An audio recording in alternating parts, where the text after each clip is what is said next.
winch gonna hit first, though. We do see Emilian trying to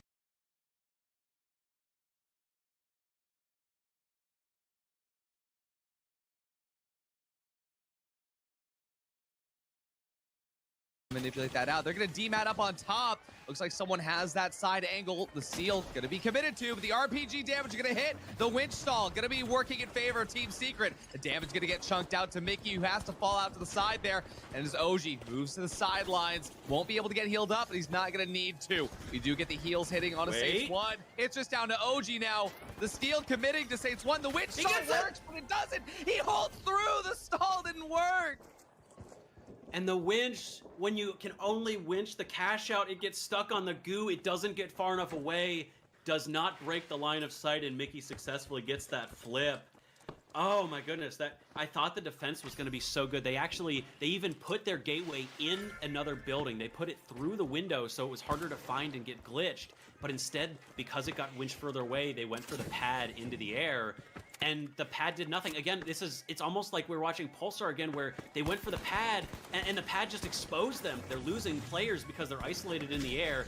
A lot of utility dropped in this vault fight right now, but Saints 1 already starting off and getting a nice initial cash out in this match. Yeah, I mean, the goo is like the peanut butter to the winch's jelly, right? I mean, being able to make sure that you're not going to be able to winch it too far. It's everything. I did not think that they would be able to hold it that long. This is a new bug on Bernal where you can't jump over that. That happened to me last night. New bug on Bernal. You cannot jump over that. Either way, we're gonna come back to the game now. Is it a bug, Artie, or is it a skill issue? You know? Oscar was doing it on stream, so I think that's a bug. I feel like that Oscar has skill case, issues. That makes my case, though. You know, Oscar doesn't have skill issues. He would agree. He would agree. I think. You know, Oscar, please don't pay. What is that? I apologize. Bernal? Bernal, okay, that's Alfia. That's also a little bit of a bug. And you could move. This could be difficult. Secret have to find a push in. They've already lost so much health, though. That aggressive jump pad just exposed them from the side. Someone is doing so much damage to them from the opposition. Mickey takes down Alex. On the half, though, Roma does get a pick onto Emilian. Oh, Roma taking up double duty here, getting the double kill just down to Mickey, and with no defibs, gonna actually pay the price as Roma finds the 3K. This is actually a really good timing as well. Let's take a look at that replay just to see that last few moments. Never mind, we just get the same moments. Joke's on you. It was cinematic, though. Cinematic is anything, I'll say. One day we'll have a second camera angle, and it's going to be like with motion blur and bokeh, and it's going to be beautiful. But we're going to see Saints 1 come back in, and as far as holding cash outs goes, this is where Team Secret needs to learn from the previous. If they can make sure that they get the most out of this stall, they get the most out of this approach, they're all holed up in that side shack there. Mickey can be debatting through. They're going to stall out that C4, break it through, no more drop. No more gas. The goo. Oh, this could be bad, Waltz. Oh, he's around the corner, too. He has a great position. The goo's not going to allow the winch. Backs away. Doesn't hold too long this time. I like that play. The heavies are in. OG is taking a lot of damage, but Mickey goes down first. The reverse is there. There's someone getting Alex. It's 2 versus 1. They're going to finish it off, holding on to the cash out. Secret, not giving it up this time. It looked a little worrisome there, but this time the defense was on point. Wow. I mean, that was a very convincing approach through the gateway and just being able to get that damage out. OG staying alive through all that was the key. And this is what it is about the SA-12-16 GOAT, being able to make the most out of it in those tight engagements. But so one more vault, one more set of caches. See what's going to happen now as that vault gets open. Saints 1 has the choice. Cut them off at the cash out or make the early approach. And Waltz are making the early approach. It's an interesting choice. I almost feel like they maybe should have just looked for those picks, much like Secret did earlier on, because both of those cash outs are all the way behind them. They do have positional advantage right now. Why give that up, especially because the gateway, if you push too far, the gateway could just get behind you and then you're chasing them. But gateway used quite early. Now they're on their way, looking towards C. Mickey takes some damage, but the long range with the 93R on Roma, but the ARN, I believe someone is running the ARN, so it has a little bit longer range, a little bit more effective ability in these long sight lines that we get from Bernal. Oh yeah, I mean, let's check out what's going on with Saints 1 over on this C rotation. They've called this out as best they could. They have a nice early stop to this, but Team Secret, they could get the read. Elix up on that height. I think he's caught out. He saw Mickey a little bit early there. That means they can take their time with this vault. Looks like Roma is going to be trying to lead away with a gateway. Team Secret gates through. Saints 1 once again trying to run after them. We've seen Team Secret do this twice before. They double fake out! They double faked out! They just broke their ankles, headed back to C. The plug's gonna hit, but Saints 1 already here, but Mickey goes out first. Roma hits every shot. Elix gonna be able to take out someone too, and Zamilian finds success in the heavy v heavy. Roma finishes the job. The mind games. Secret just back and forth. Saints 1, I thought maybe they might catch them there, showing up at the same time, but it did not go well for them. They had completely broken ankles on that one. That was brutal to watch. Just completely unsure where they needed to go. And I feel like, especially with the positioning of D, they just got a little bit too baited out by those gateway movements. I cannot believe the double fake out in Champs, but here we go. Another approach here. Saints 1, they need to start this engagement early, especially given the fact they don't have those defibs. They want a chance to get a reset. They're going to have to start now, but Emilian already taken away.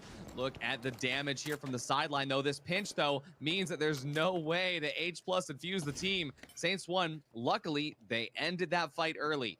20 seconds means they'll be able to coin through, get one more team fight here on map 1. It is going to be very, very tight. I'm glad he didn't go for that wipe because team going to be back in 10 seconds. They have enough time to get this push, but the defense, you can see the barrels are going down. Double C4 on the point. The longer they wait, the better the defense gets. And Team Secret talked about this beforehand. You know, the defense, sometimes it feels like EU sets up a little bit too far away. Secret not doing that. They are on top of their cash out. They will let this go when they are dead, and that is going to be on Saints 1 if they can figure out last final approach. They have to take this. They have to take this. Let's see the Gateway moving through as well. Gateway going to bring the entire team underneath. Team Secret, they kite. Looks like the pad is ready. The C4 on the stall, ready to go.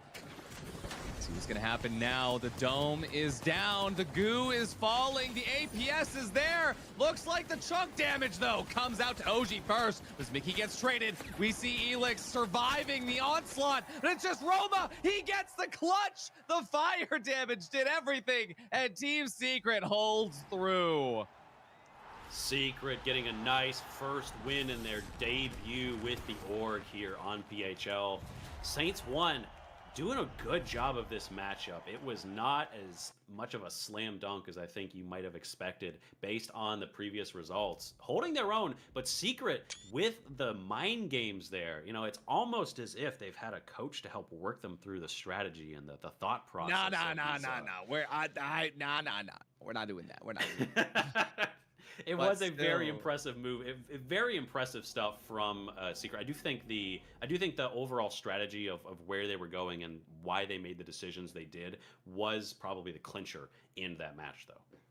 I mean, I gotta say, I cannot even imagine taking credit for that double fake out with the gateway. That has to be from the absolute mind that is Elix. Like I said, Elix is one of the great thinkers of the finals, which is why I was so grateful when he offered me the position to coach, because the fact that for Elix, it is all about having that thought of, if I am at this mechanical level where I can do everything that I want to, how do we put theory into the mix to actually get the most and play against these teams on the mind games, in that mind level? And honestly, for Saints 1, that's what Mickey is as well. Mickey is the same way, a mechanical demon, but really always thinking about the macro, thinking about the overall. So this is really the moment where an unstoppable force meets an immovable object. And for these two teams to go at it, having fights like that, absolute cinema. Incredible stuff, yeah. It's not just about the aim, it's about where you're aiming from and how you get there. And we definitely saw that on display with these teams' movement around the map. So Bernal going the way of Team Secret, and I love to see them doing well. As you mentioned, Alex, back in Season 0, a bunch of the casters put Alex as their favorite player to watch in the future. And he has demonstrated that in Season 0, going all the way back to 2024, playing on Team 223 and then Aimers with his brother Atelko. It felt like those two were always locked. And then when they split, the question was always, how does that matchup go? And Alex has shown that he wants to be defined not by just that, but how he performs as a player outside, his accomplishments, and he is definitely doing that right now. Oh yeah, 100%. I mean, back in the Noah X days before he was Elix, just always putting in the work to figure out what is the best choice for any given engagement. Yep. And speaking of choices, let's talk about Mickey not having the defibs available. Now, I will say, to Saints One's credit, the fact that they were in these matches, in those engagements where it didn't seem like it mattered, right? It didn't seem like having the defib would have made a difference because of how tight those fights were. You have to imagine that they are taking those engagements that way to make the most of the fact that they don't need it. They don't need to have those defibs available. But that does remove a lot of options for you as a team. You have to take those engagements as bursty as possible. And when you do find a chance to maybe get a reset, you can't do it. And we saw that work against them, I think, more times than it worked in their favor. I agree with you on that. It really changes your play style because you cannot play for those revives. You cannot play for those equalizations of numbers. You have to instead play for the movement. And I get the idea. You mentioned, you said it very well, is that, like, you know, you're playing for burst. And oftentimes as well, in these scrums, if a player gets picked off, you're not reviving him anyways because he's in the midst of 3 or he's in the midst of 2. And if you go for a revive, you're kind of signing your own death warrant. And I think that's probably the idea of what Mickey was looking to play around, is that instead he's going to run the APS turret, something that can block these RPGs. Secret had clearly, they wanted to use that RPG. They're running this jump pad RPG strat that we've seen since the beginning of the game, and it keeps getting countered by that APS. But if you still get picked off anyways and you can't revive people, is it working? The question now is, has he decided to go back to those defibs, or is he committed to this? Is this the plan? See what's going to happen now. Looks like Saints 1 is committing to an early fight here, and someone shooting Elix in the back, readjusting the spine. Look at that, someone also able to get the H+ infuser. Doesn't quite connect onto Mickey, but Roma and OG, they're going to have to really lock in for the next fight. The winch out of Emilian misses and allows OG to get the damage out when they need to. But Roma, what an opening fight there. I got to say, that definitely was convincing. Even though Saints 1 lost that fight, that was a good engagement. Yeah, that was really, really solid. I was actually very impressed with how they made that. Someone definitely got the really, really solid angle at the exact right time, being able to track the Alex as he moves down to the ground. But Roma was the clincher in that the movement, evading a winch, evading the fights, evading the SH12. He was just all over the place. Like, you can't catch Roma. These dash lights, we've seen why dash is the preferred option over invis, because in these fights it just makes you untouchable if you know how to use them. 100%. Speaking of untouchable, look at that, the APS, but even through that APS is going to be a lot of damage. Thankfully, someone has the H+ infuser. Can't shoot it yourself, though. Someone, 1 HP, has to run away. The dome providing just the breathing room. Oh, the headshot, even not enough. See Elix and OG find 1 each. OG finishes off Emilian there, and 2 fights down before the cash out has even started. They have to take that vault all the way out from Royal Plaza into Grandma's house. Looks like it's going to be the park just outside of it. This is going to be a fun one to watch. Oh, absolutely. It is going to be really interesting to see how this goes. This is such a hard point to contest as well. You're basically going to have to fight over here on Grandma's house. Control of Grandma's house is going to be control of this point, and you don't have a choice. There's no cheese steals on this. It has to be the wipe. You have to go for it. Secret in a dominant position to set up, but the RPG knocks them off the roof. Glitch is going in from both teams as the push from Emilian, very aggressive, getting backed up by his team. Mickey goes through the window, dropping onto the rest of the team. But again, Emilian very early into the fight. He gets picked off. He does a lot of damage, but he hasn't finished anyone off, and all 3 dead. There's not a lot of health on the side of Team Secret, but you didn't finish anyone off either. You just shared damage. Wow, and for Saints 1, that's a really good showing to see that, hey, H+ infuser is going to be important. Someone burned that H plus infuser a bit early, didn't have the full thing available for that fight. So when he's jumping off the rooftop, he has the choice. Do I deal damage or do I try to heal a million? But given the fact that H plus infuser still wasn't back up to full, he stuck to the damage, which definitely was not the right play. We have half the timer running on that cash out to be in stage 2 of this defense now. Is Saints 1 starts to make their approach over to Grandma's house. The gateway burned a little early there. Glitch gonna land on, stalling just a bit more. Team Secret ready to kite through. They faked him out. Maybe they're in park, maybe they're not. Now here at the first floor of Grandma's house, they've got a gateway to come right back up. But Saints 1 is pushing towards the cash out, Waltz. Oh, they're going for the backstab.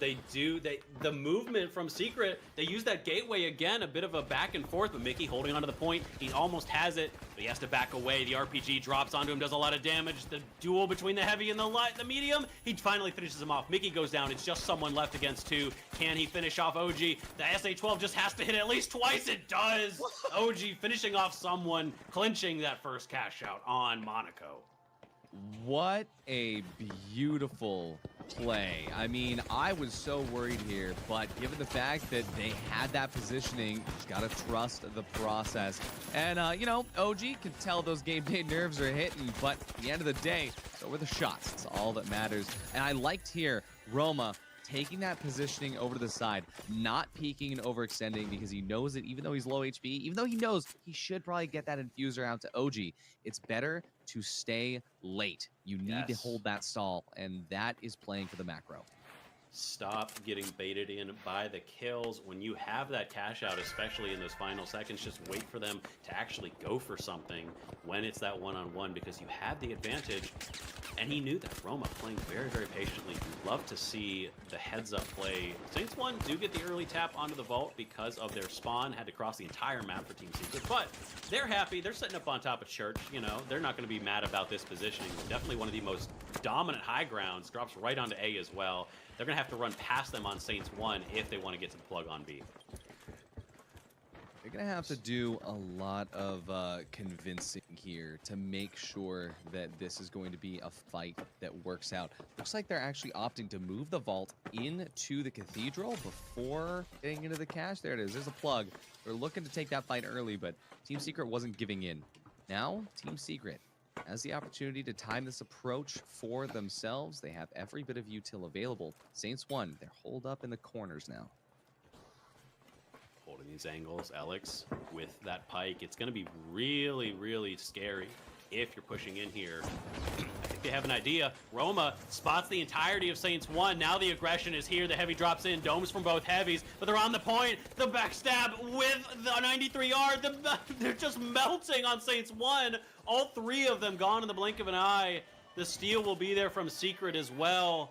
Nothing Saints 1 could do. Trapped in the stairway and just obliterated. That fight, there was so much build up to that fight just to be over in seconds. And speaking of being over in seconds, for Saints 1, this is potentially the last team fight that they have here in the upper bracket. See if they can actually withstand and overcome, but it's all going to be on that approach. You have 1 minute on the clock. How do you start this engagement? Team Secret, it's going to be from height. It's going to be making sure they can tell where Saints 1 is going to be coming from. For Team Secret, that's going to be everything. Saints 1 now trying to make their way in. Gateway going to start off. The angle pad going to be perfect to take that height there. Saints 1 now on the height. Team Secret kiting away. Cash out all the way in the open. The goo is going to make it harder, but look at the gas. Winched out of the gas now. Another set of goo, another dome. Now Team Secret forced to make their approach in, but a million taken away. The cash out stolen back. We'll see Elix and Mickey fight it out in the cathedral, but they're not even going to shoot back. They just run away. They know they have the timing, and that's Team Secret 2-0 in the upper bracket. Team Secret. The secret is out, and they are dominant in this match as well. Incredible performance from them. Taking down Saints 1, it looked a little close in the first match, but on Monaco, they found their footing, made sure that everyone knows that they are still the #1 EU team at this point, making themselves a lot further into this bracket where they're going to go up against some of our NA teams and show if they can also handle themselves there as well. But what a performance from them. 10 kills coming out from OG as well. Clearly, he has found his spot on the stack. And that's honestly the biggest thing about this meta right now is how much pressure is on the heavy to do well with your winches, to do well with your domes, and most importantly, to do well with the SA-12-16. Even on a map like Monaco, where the idea to just anybody coming across it is, oh, there's a lot of long range. I should play the Shack or I should play the Deagles. No, you should play the SA-12-16 because if somebody gets within winching range, they are going to be eating pellets like cereal. Absolutely. That's, I mean, the SA-12 is almost never going to go out of favor because of that. It just does so much, but what a match. What a match indeed. Thank you, Waltz. Thank you, Ardy. What a performance from Team Secret on their debut with the new org. Rio, that really was a game of two halves, wasn't it? First match felt really close, really entertaining. Yeah. And then that second game, only 2 kills total from Saints 1. Team Secret smothered them.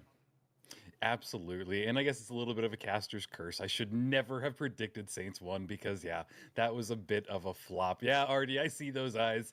But hey, it was a really great first match. Even you and I were talking like, oh my God, this is going to be a great series. Like, they're going to go back and forth. And then I don't know what happened. They just seemed to be losing their one-on-ones. And I noticed also it was someone that was always kind of the last person alive. They were trying to hope that he would clutch, but he always just ended up getting wiped. And it just heartbreaking. You know, that's probably the best way to put it.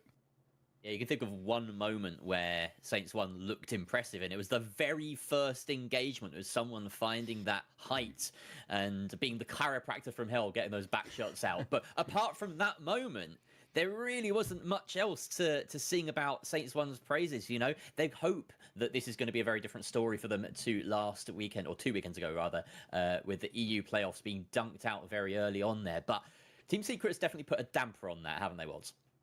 Yeah, it did not go the way they wanted it to, for sure. I mean, I think you could say that without a shadow of a doubt.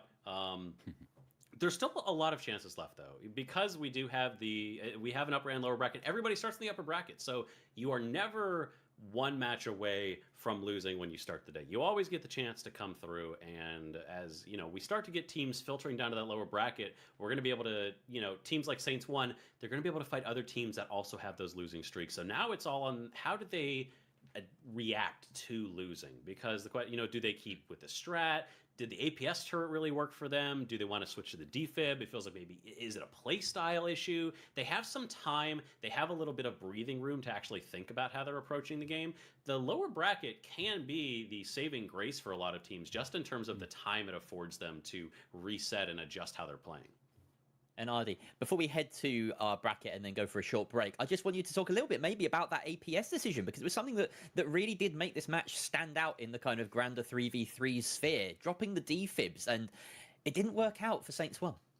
Yeah, I mean, again, like Saints 1, Mickey especially is a thinker, and trying to think about in these 3v3s, what can you do to get the best advantage? And I can fully understand that thought process, because that was something that has been considered on our side as well. Trying to figure out, okay, is the defib worth it? Because these engagements just are one shot, one burst, one huge fight. Sometimes you don't even get the defib. If you look at your data, hey, how many fights did we actually use as the defib? Okay, maybe we can swap it out. And the APS turret, I mean, it can take away the dome if the dome falls in its range. It can take away the RPG, which we saw happen twice, 2 or 3 times. The other thing as well is that if you're playing for the drop, there's C4 and all this stuff set up on it. Put the APS a floor under, DMAT, anything that falls in that APS, it's gone. And so it makes sense as a choice. Yeah. But those bursty engagements did not favor this matchup. No, and it feels as though one of those instances where it's overly optimistic, right? Not every fight is going to go your way, and there are very few bad gadgets that can bail you out of a situation in this game, like the defibrillator can. Of course, all things going perfect, that APS will be brilliant. But yeah, you got to weigh up the good with the bad. Here we take a look at our bracket, and we can see that Team Secret are the quickest team to have booked their spot in the semi-finals with a quick 2-0. I can catch everyone up and tell you that all of our round 1 games were 3 mappers, which is really exciting. It bodes well for the tightness of the level of competition here. And we're also at a point so far where NA has not yet beaten EU. So we'll see how that, pans out. The result of that Team Ed versus Always Hungry game will be I'll be really eager to find that out when we come back to the break here. But Rio, perhaps you want to talk us through just the teams that are down there in that losers bracket right now and what they can expect. Yeah, I mean, they can expect a really long road. I think Walt said it really well that it's kind of sometimes a saving grace for them because we have separated the top teams to the kind of not as well. But that means that somebody on the bottom has all of the opportunity to make a run and still make it into tomorrow. So I think that's very exciting. And just kind of looking at the teams, we see the Saints 1 already made it into the lower round 2. And basically, just all of these teams here, that's actually not true. I don't know why they're over there yet because they haven't gone against fourth party Cashbox. But just overall, this will be a opportunity for these teams to come back and kind of save themselves. So I think that there's going to be a lot of battles down there, and it'll be really exciting to see how it all shakes up. So, there's been an interesting development. Of course, because we are slightly ahead, we can see that Team Secret have managed to book their spot in that semi-final spot. We do have the opportunity here to jump into one of the other quarterfinals. So we're going to get that sorted out behind the scenes. And then at some point, yeah, we'll have a little bit of an extra spin on the mic for Waltz and Ardy before we go through. So I think I'm getting the word that we're ready. Is that right? I think it is. So let's just go straight in. Ardy, Waltz, we're picking up with, is it Nightmare versus Envy? Presumably one apiece in their... Oh, sorry. No, this is Ed versus Always Hungry, one apiece in their current quarterfinal. So yeah, we'll see what's going on here. Let's have a quick overview of these teams then, Ardy. I mean, hey, you can't talk about Always Hungry without talking about Rabinski. Rabinski is the man of the hour, I would see. But for Team Ed, Lamp, Grad, Normalize, all phenomenal performers there coming in from NA. This is going to be a really good showing as well, just to see Yoip and Jurgen versus Lamp and Graduating, just to try to get that final thought of who is best, who deserves that title. So I'm actually happy. This is like a little treat, a little bit of extra stuff for you guys watching at home. Yeah, and Team Ed, the biggest hitters so far in North America, Waltz. What can we expect to see in terms of playstyle from Lamp, Graduating, and Normalize? Expect really, really quick movements. That's a hallmark of what we see from, and a lot of NA as well, but definitely Team Ed.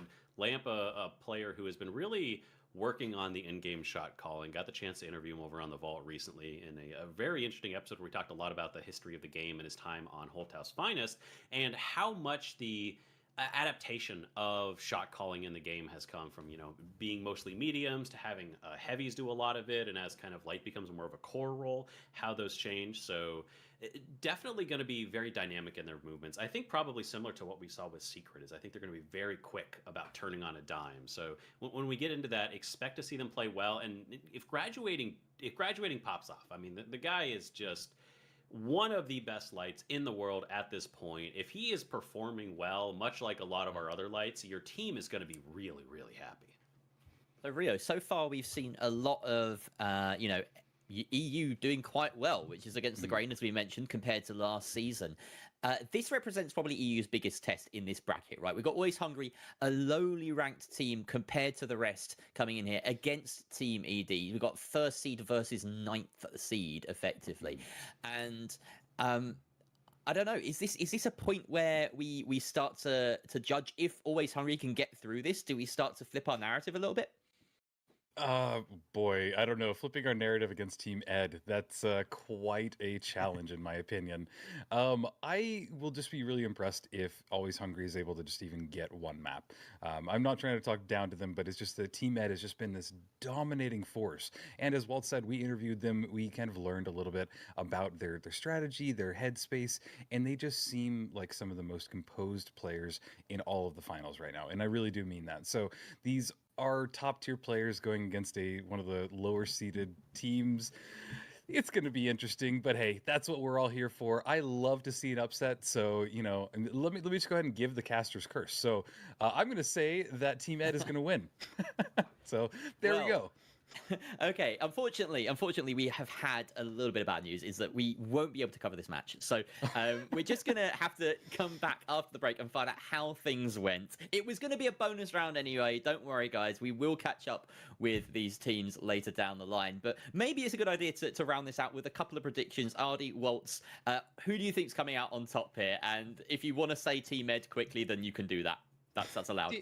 Team Ed, quickly. It's Team Ed. Team Ed. I think it's Team Ed. It's a bit. Okay, fair enough. So that's the predictions. Hopefully, we come back to some great and surprising news for EU's victory. Always hungry. I'm rooting for you. I might be the only one, but here we go. Let's head to a quick break, and when we come back, we'll be ready with the upper semi-finals. Don't go far.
Casts the Jerry the Music Man and my arch nemesis Rio Chef.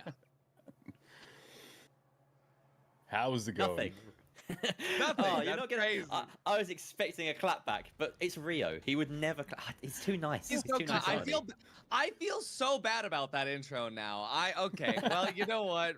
Honestly, though, guys, we are here in the champs. The teams have been fighting it out for weeks here in season 1 of the PHL to bring it to this point here. We finally got NA versus EU, and we are going to be getting into games as soon as possible, chat. So don't worry about that. But until we get into there, Waltz, I gotta ask, coming into this next match, what are we anticipating? I mean, this is the big showdown, right, of our Season 0 champs in Nightmare versus Team Secret, our current EU champions from our regional playoffs. Like, you want to talk about the best of each area, this is really what you're looking at. Like, yeah, Team Ed and, Team Ed, a lot of these teams from NA are maybe higher than them in points, but Nightmare have proven that in 3v3s, they are a force to be reckoned with. So expect incredible battles between these two teams. It is going to be a Lasagna as well as a player that just thinks so much about the game. Really a great opponent to Alex and the strategies they've been cooking together. 100%. But speaking of which, we're going to be jumping into the action right now into Bernal. So Jerry and Rio, take it away. Thank you very much, Artie. Here we go in Bernal. We've seen a lot of Bernal so far today, really, haven't we? And yeah, we are going to be jumping straight in with Secret and Nightmare. Oh, wow. What a wonderful match that we hopefully will get to see. I'm saying hopefully. Sometimes these can be surprise washouts. Yeah, I mean, the number 2 seeded team and the number 3 seeded team, an EU and NA. Could we ask for anything better? As the fighting is already getting started, we see them doing a little bit of chip damage on that rooftop. RPG and Dome Shield in hand by OG. He's just ready to save his team if the engagement gets too brutal. Now the RPG still in hand. They are very far apart from each other, but that's where we're seeing a lot of this chip damage go off. We're waiting for any opening, any opportunity, any just something to happen. But until then, we are just stuck on these rooftops. Yeah, there's a lot of posturing in 3v3s. It's pretty normal to see this, but Nightmare have managed to grab hold of that box and they gate it all the way over to B. Secret really didn't have much of an opening there, so the first engagement will happen over the objective itself. They've closed up that distance. We see First Blood go the way of Uni, taking out his opposite number in Roma. That light fight already in favor of the NA side of Nightmare.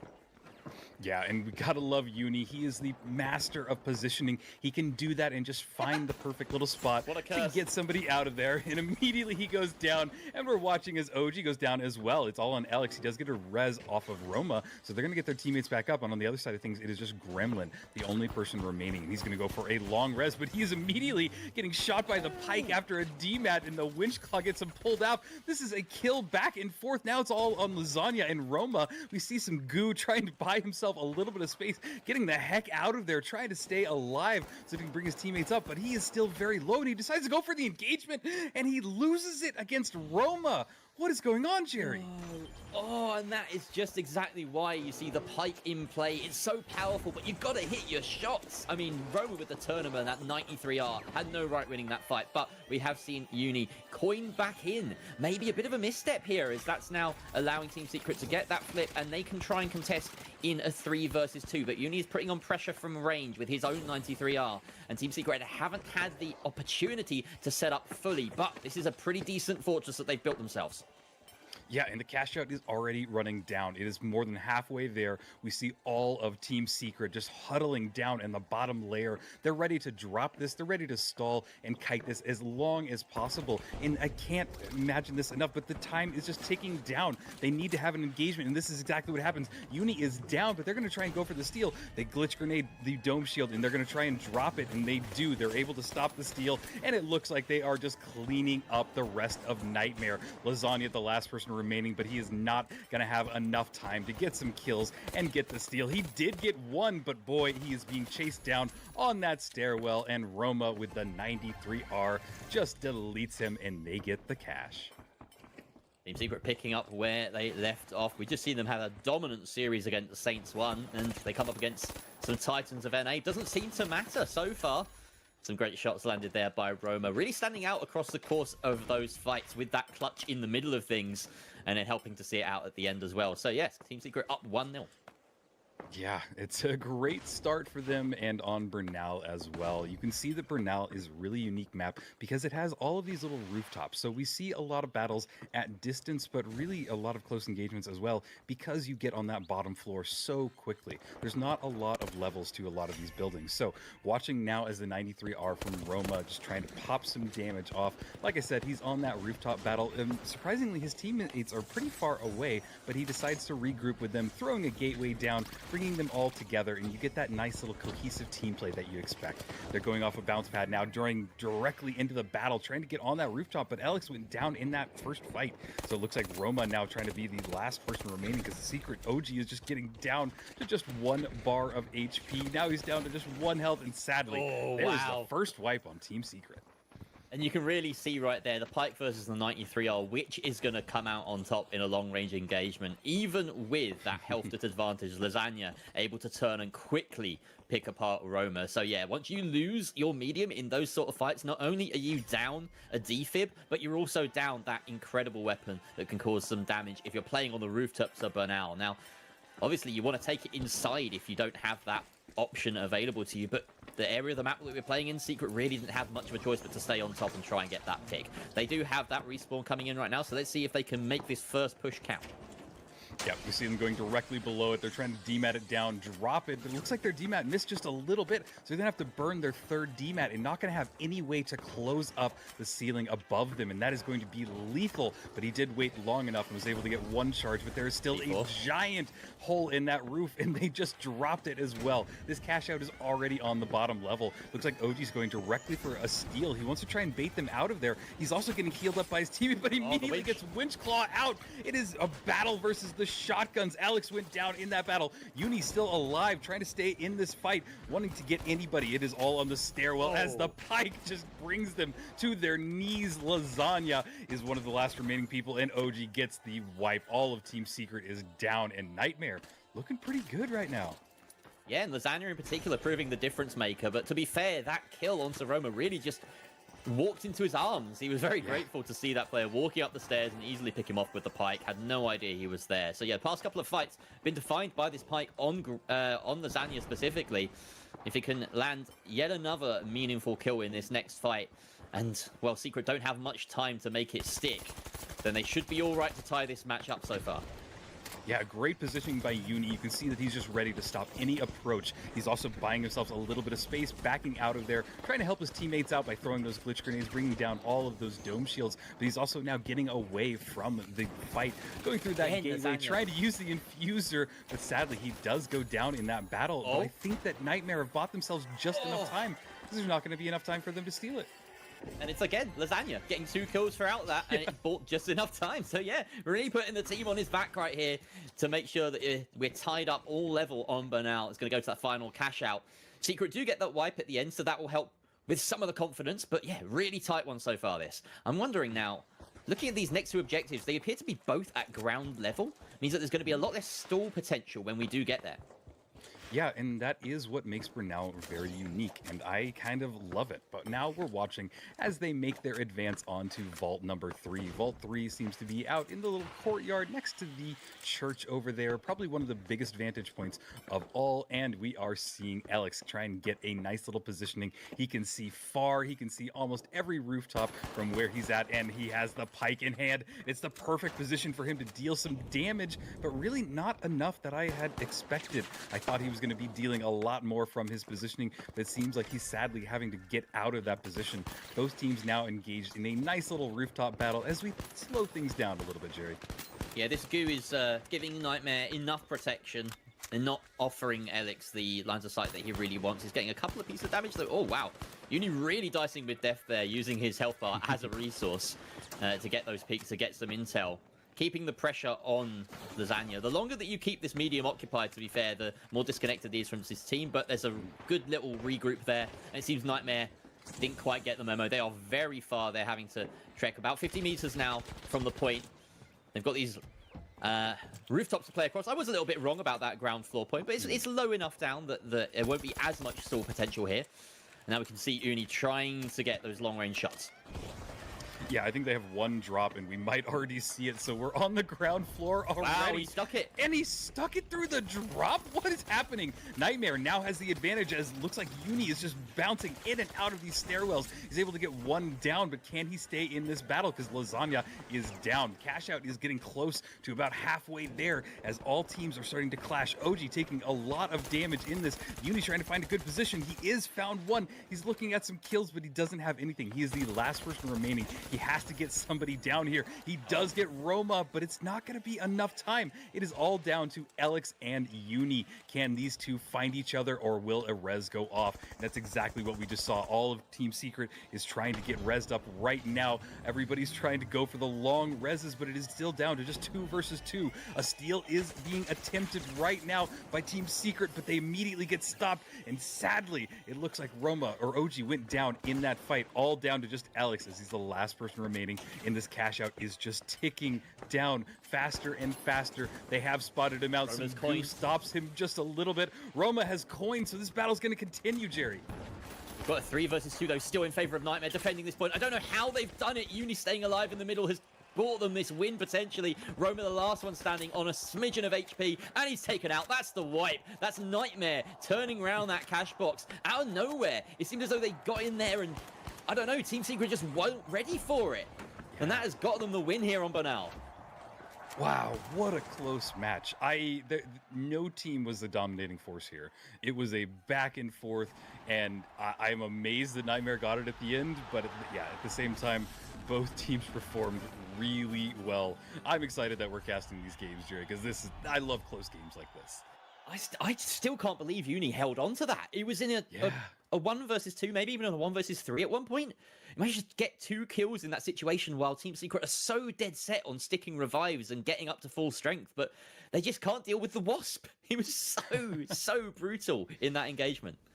Yeah, well, and if you go back, and that's what Uni is good at. He is good at just having that little bit of positioning. I think you're calling him a wasp is a great way of putting it.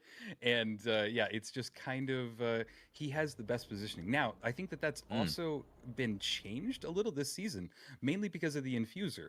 Previously, they would just say, fly my pretty Uni, and let him go anywhere he wants in the map, find those weird angles. But now he's kind of tethered. He's stuck closer to his team, and I want to say that it's working, but I'm not a huge fan of seeing Uni tethered. That's kind of where I'm at.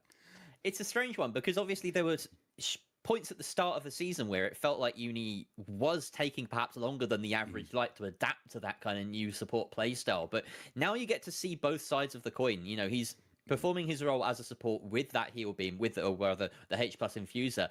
And then occasionally, if he's in a hole, if his team are down and out, if Lasagna's the first pick, for example, as he was in that final cash out, he can bail his team out with the raw gun skill that he already has, that he's always been able to fall back on. And that was the difference maker there. Across that whole map, though, I have to give the MVP to Lasagna. He was so consistent. He was such a good asset to his team with the Pike. He got the most kills as well, overall 9 kills on the board by the end of it. And he was an influencing factor throughout the entirety of the map.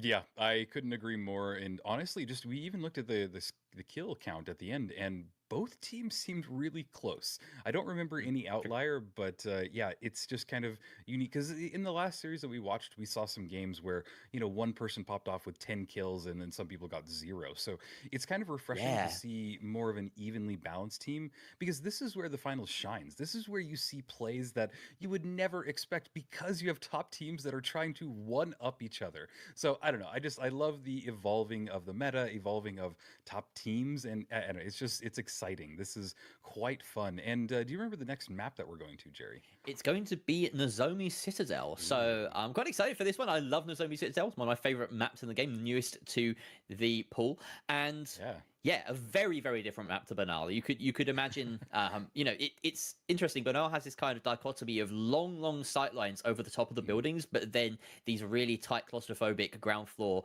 rooms and areas. But then the Nozomi Citadel is these massive skyscrapers where you've got lots of long sight lines in the roads, but besides that, you're cut off from being able to control the whole map by, you know, the dominating force of these skyscrapers all about, and the rooms inside them are quite large. So it's almost a polar opposite to how you might expect a kind of typical kind of macro movements and the gunfights to play out on this map. It could be a very, very different game here. Yeah, I fully expect it to. And on top of that, like, it is the newest map, which means that we've only had almost a season to learn strategies, to prepare. I think that that's enough time for people to really kind of get their feel for it and to start developing those strategies. But I do want to note that it isn't as developed as something like, you know, Cis Horizon, for instance. We don't have that same level of gameplay. And, you know, there are still mix-ups happening within teams. So just finding that cohesion, finding that team play all on a new map, I think is just very exciting, very unique, and as far as I know, this is the first time that we're seeing it today. So it should be quite fun when we actually get into it. Yeah. So we have seen Team Secret already in action today, and we said smothered Saints 1 on their second map of Monaco. They won in that series 2-1 on Bernal. We've just seen them lose 2-1 on Bernal. Is that maybe an indicator of the type of opposition they now have in Nightmare? This feels like certainly the eye test and now the stats are confirming that Nightmare are the better side. Well, I don't know. I mean, I'm a little bit, you know, biased because I am definitely, you know, rooting for the NA teams to continue the dominance. I mean, come on, guys, we need one esport. We need give us the finals. Give us, you know. So I'm rooting for them, and I think that Nightmare is just a really composed team. I think that they have a lot going for them, and honestly, all of you people out there watching and wanting to learn stuff from the finals, these are the teams to really kind of take notes of. Look at their strategy. Look at how they're handling and manipulating the cash box or the cash out station, because it's just so unique, and you can see just these high level plays that I don't know, I don't play at. Like, it is just such a level beyond me that yeah, I'm always just impressed. And I don't know, I think NA has done a great job of staying on top of the kind of meta and the discovery of these new strategies. I don't know, maybe I'm wrong. What do you think, you know, comparing it to the EU side? It's an interesting one because I feel like the meta is a lot more stable in this at this point than it was maybe at this point last season. We don't have, for instance, the kind of alternative composition of having a sledge meta, right? Where you could, if you wanted to, play the meta comp of HML with assault rifles and shotguns and things.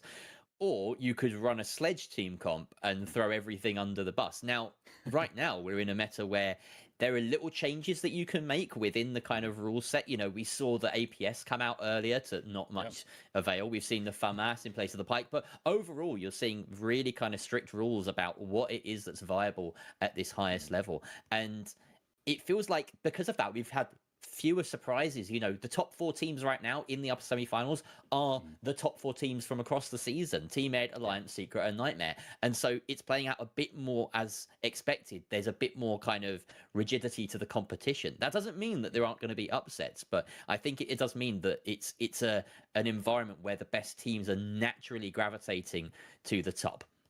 I couldn't agree more. And even, you know, we were talking previously that, like, season 0 was easy for a lot of these teams. It was not the level of competition that we're seeing today.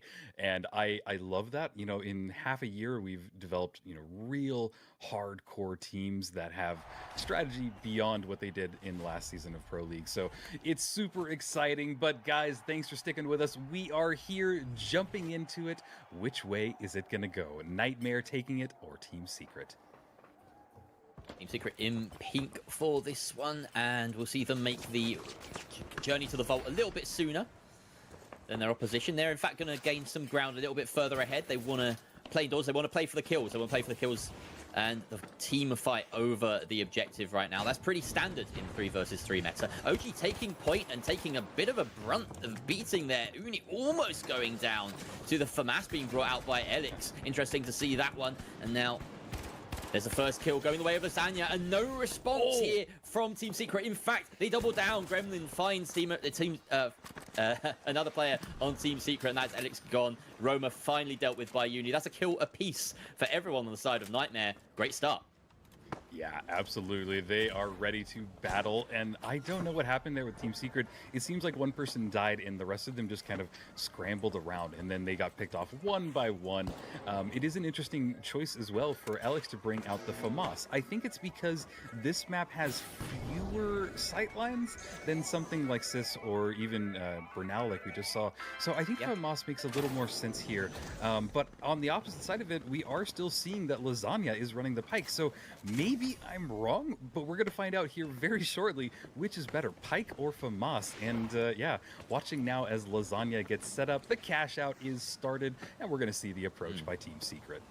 Certainly with this defensive position, you'd bet on the Pike over anything in this lobby right now. It's a great spot that Lasagna has control of. Team Secret wisely opting to go in beneath and lean into that more close range broadly setup that they have, but that jump pad's going to expose them momentarily. No damage though received, and they do find what looks like could be an opening pick on Gremlin, but no, he's healed up. Uni transfers and finds a kill, but he's taken out by Roma, and then Lasagna finds him. Elix gets one as well. 1 versus 1, but it's the medium that will surely come out on top here. No, Gremlin finds that kill, and Roma taken out by Gremlin as well. No way, he wins the 1 versus 2.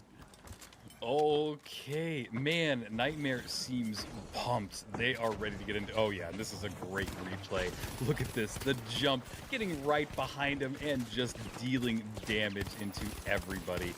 It is crazy to see. Good little clip there. Nice res as well. And then finally, the clip. Then it falls apart. Like, how does that happen? Gremlin with such great aim there. That was all with 1 mag of the SA-12 as well. 4 shells to take down 2 players in the heat of that all. Really standout moment. We haven't really seen a big moment from Gremlin so far this series, but that felt like it. Absolutely. Watching now as this cash out is getting down to the last fourth of it. They're trying to bounce it down. It falls on the bounce pad, but this is a great little bounce actually for them. They're going to throw down the dome shield and try and go for it. This will be perfect because it'll bait them out, but it immediately gets dropped down to another layer, so they're going to have to scramble to get back on top of it. Looks like a Nightmare is taking a little bit of damage. Nice winch claw from Grumman. Pulls him out and deletes OG. Now on the hunt, trying to bring down the second one. He found him in his crosshairs, and there goes Alex. All of a team wipe on Team Secret. It seems like Nightmare have found their map. My God. Lasagna winning a 1 versus 1 there as well off screen. You can really tell that they are they're locked in right now. Nightmare, they're just winning all of their fights. It feels like they're landing their shots just that little bit better than Team Secret. And yeah, we've really yet to see that FAMAS make a massive difference. It feels like there's moments where it's laid into the opposition, but Gremlin always feels like he's worth 2 heavies when Uni's got that H infuser in his hand. Yeah, I completely agree. And yeah, I almost want to see the FAMAS work, because to me, the Pike is such a situational weapon, and the FAMAS just seems to kind of fit any situation in my It's a secret shotgun. We've said this before. The Pike isn't bad. Yep. It's not bad at close range. Yeah, I guess I need to learn it a little bit better, but we're watching as Gremlin throws a little red barrel, has an RPG as well, picks up his C4. He maybe had a little bit of a plan for that, but things have changed, and nobody has gone for the vault yet. It has been tapped, but nobody has picked it up. This is kind of just a war of attrition at this point. They're trying to feel each other out. They're trying to find that little bit of opening, but nobody is just wanting to commit to the fight just yet. Interestingly enough, Gremlin has really gotten far away from his team. This could be really bad if somebody kind of falls on him, but I don't think that anybody from Secret is able to jump on this to really take advantage of it. Seems like they're now pivoting to try and get the vault, and Nightmare are in control. Yeah, some odd movements here. Obviously, you see Lasagna going ahead of the rest of his team, and that's a gateway RPG. Great move, and that gets them a pick onto OG. He's topped up as well and can continue dishing out damage. Gremlin backing out now because he's a little bit worse aware, but the rest of his team pick up the slack. Lasagna and Uni converge on the low HP targets. Team Secret left only with OG in a 1 versus 2. Lasagna cleans him up as well. What an entry made there by Gremlin, and all orchestrated by that gateway from Uni. Yep, Uni is just such an amazing player. He's just got this like situational awareness that I'm always impressed by, and he has just been a force in the scene since pretty much the beginning. If you guys don't know who he is, definitely take a lesson here and learn how this light player plays. What they've done now is they have pulled this cash out into one of the most open areas. This is going to make it an intense battle, uphill battle for Team Secret, as they're trying to find a little bit of height advantage right now. They do still have a good distance seconds to clear before they even get into this battle. And you can see that Nightmare is completely set up on a height advantage, so any approach will be obviously seen by anybody in there. Red barrel in hand by OG, trying to break a little bit in distance into that wall. They're going to go for a Witch Claw, but oh my god, he immediately gets gooed and just stops it. He also took some damage from the RPG because he shot it off into the goo. So now they're having to scramble because this cash out is just ticking down, Jerry. And this is it. This is Team Secret's last chance. If they can't get this cash out, they are dropping into the lower bracket, and we have a very quick 2-0 on our hands for Team Nightmare. There's the winch. This time successful. Turns his back to get the cover. Drops the dome, but he can't reach the seal from within. It has to rely on the goo instead. Now goes in, but Gremlin has found that pick onto Roma, and now it's a 2 versus 3 on the attack. But Secret finds the trade back onto the opposition medium. That's huge. No defib up for Nightmare right now. And now it's a 2 versus 2 clean. But Nightmare, they're kiting. They're stalling so well. Out comes the first winch. The response, Gremlin wins the heavy versus heavy fight. And the timer has elapsed. Second kill for Gremlin. And that is Nightmare booking their spot in the upper final. Oh my god. They played that kite so perfectly. They did everything. Even from the very beginning, when that first steal was being attempted, they just stopped it. The goo stopped. Amazing plays. I love how that played out. Oh, just, yeah, I'm almost speechless because of how well Nightmare played. Every stop, every stall, just they were in control of that map, and Gremlin, definitely the man to highlight. He seems to be running this team right now. Yeah, some really impressive stuff, and the stats back it up. 9 kills, 0 deaths for the heavy on the side of Nightmare. That is a generational performance from him. And it was enabled by Uni's and Lasagna. They didn't have bad games at all. They were there every step of the way with him, backing him up, healing him out, guiding him to victory. And yeah, Team Secret, it didn't feel like they were down and out of that game, but every single fight, Nightmare were just that little bit better. Yeah. No, it really was a little bit better. And I love the fact that I'm singing the praises of somebody other than Uni. You know, normally I say like it's Uni and his supporting team, but I feel like maybe in the last couple of weeks that we've had on break from Pro League that things might have changed. I feel genuinely, I have watched Uni play probably more than any other player, and this is looking like a new Uni to me. And I love that. So I am curious to see how that continues. Oh, Artie, you're muted. He's a little muted.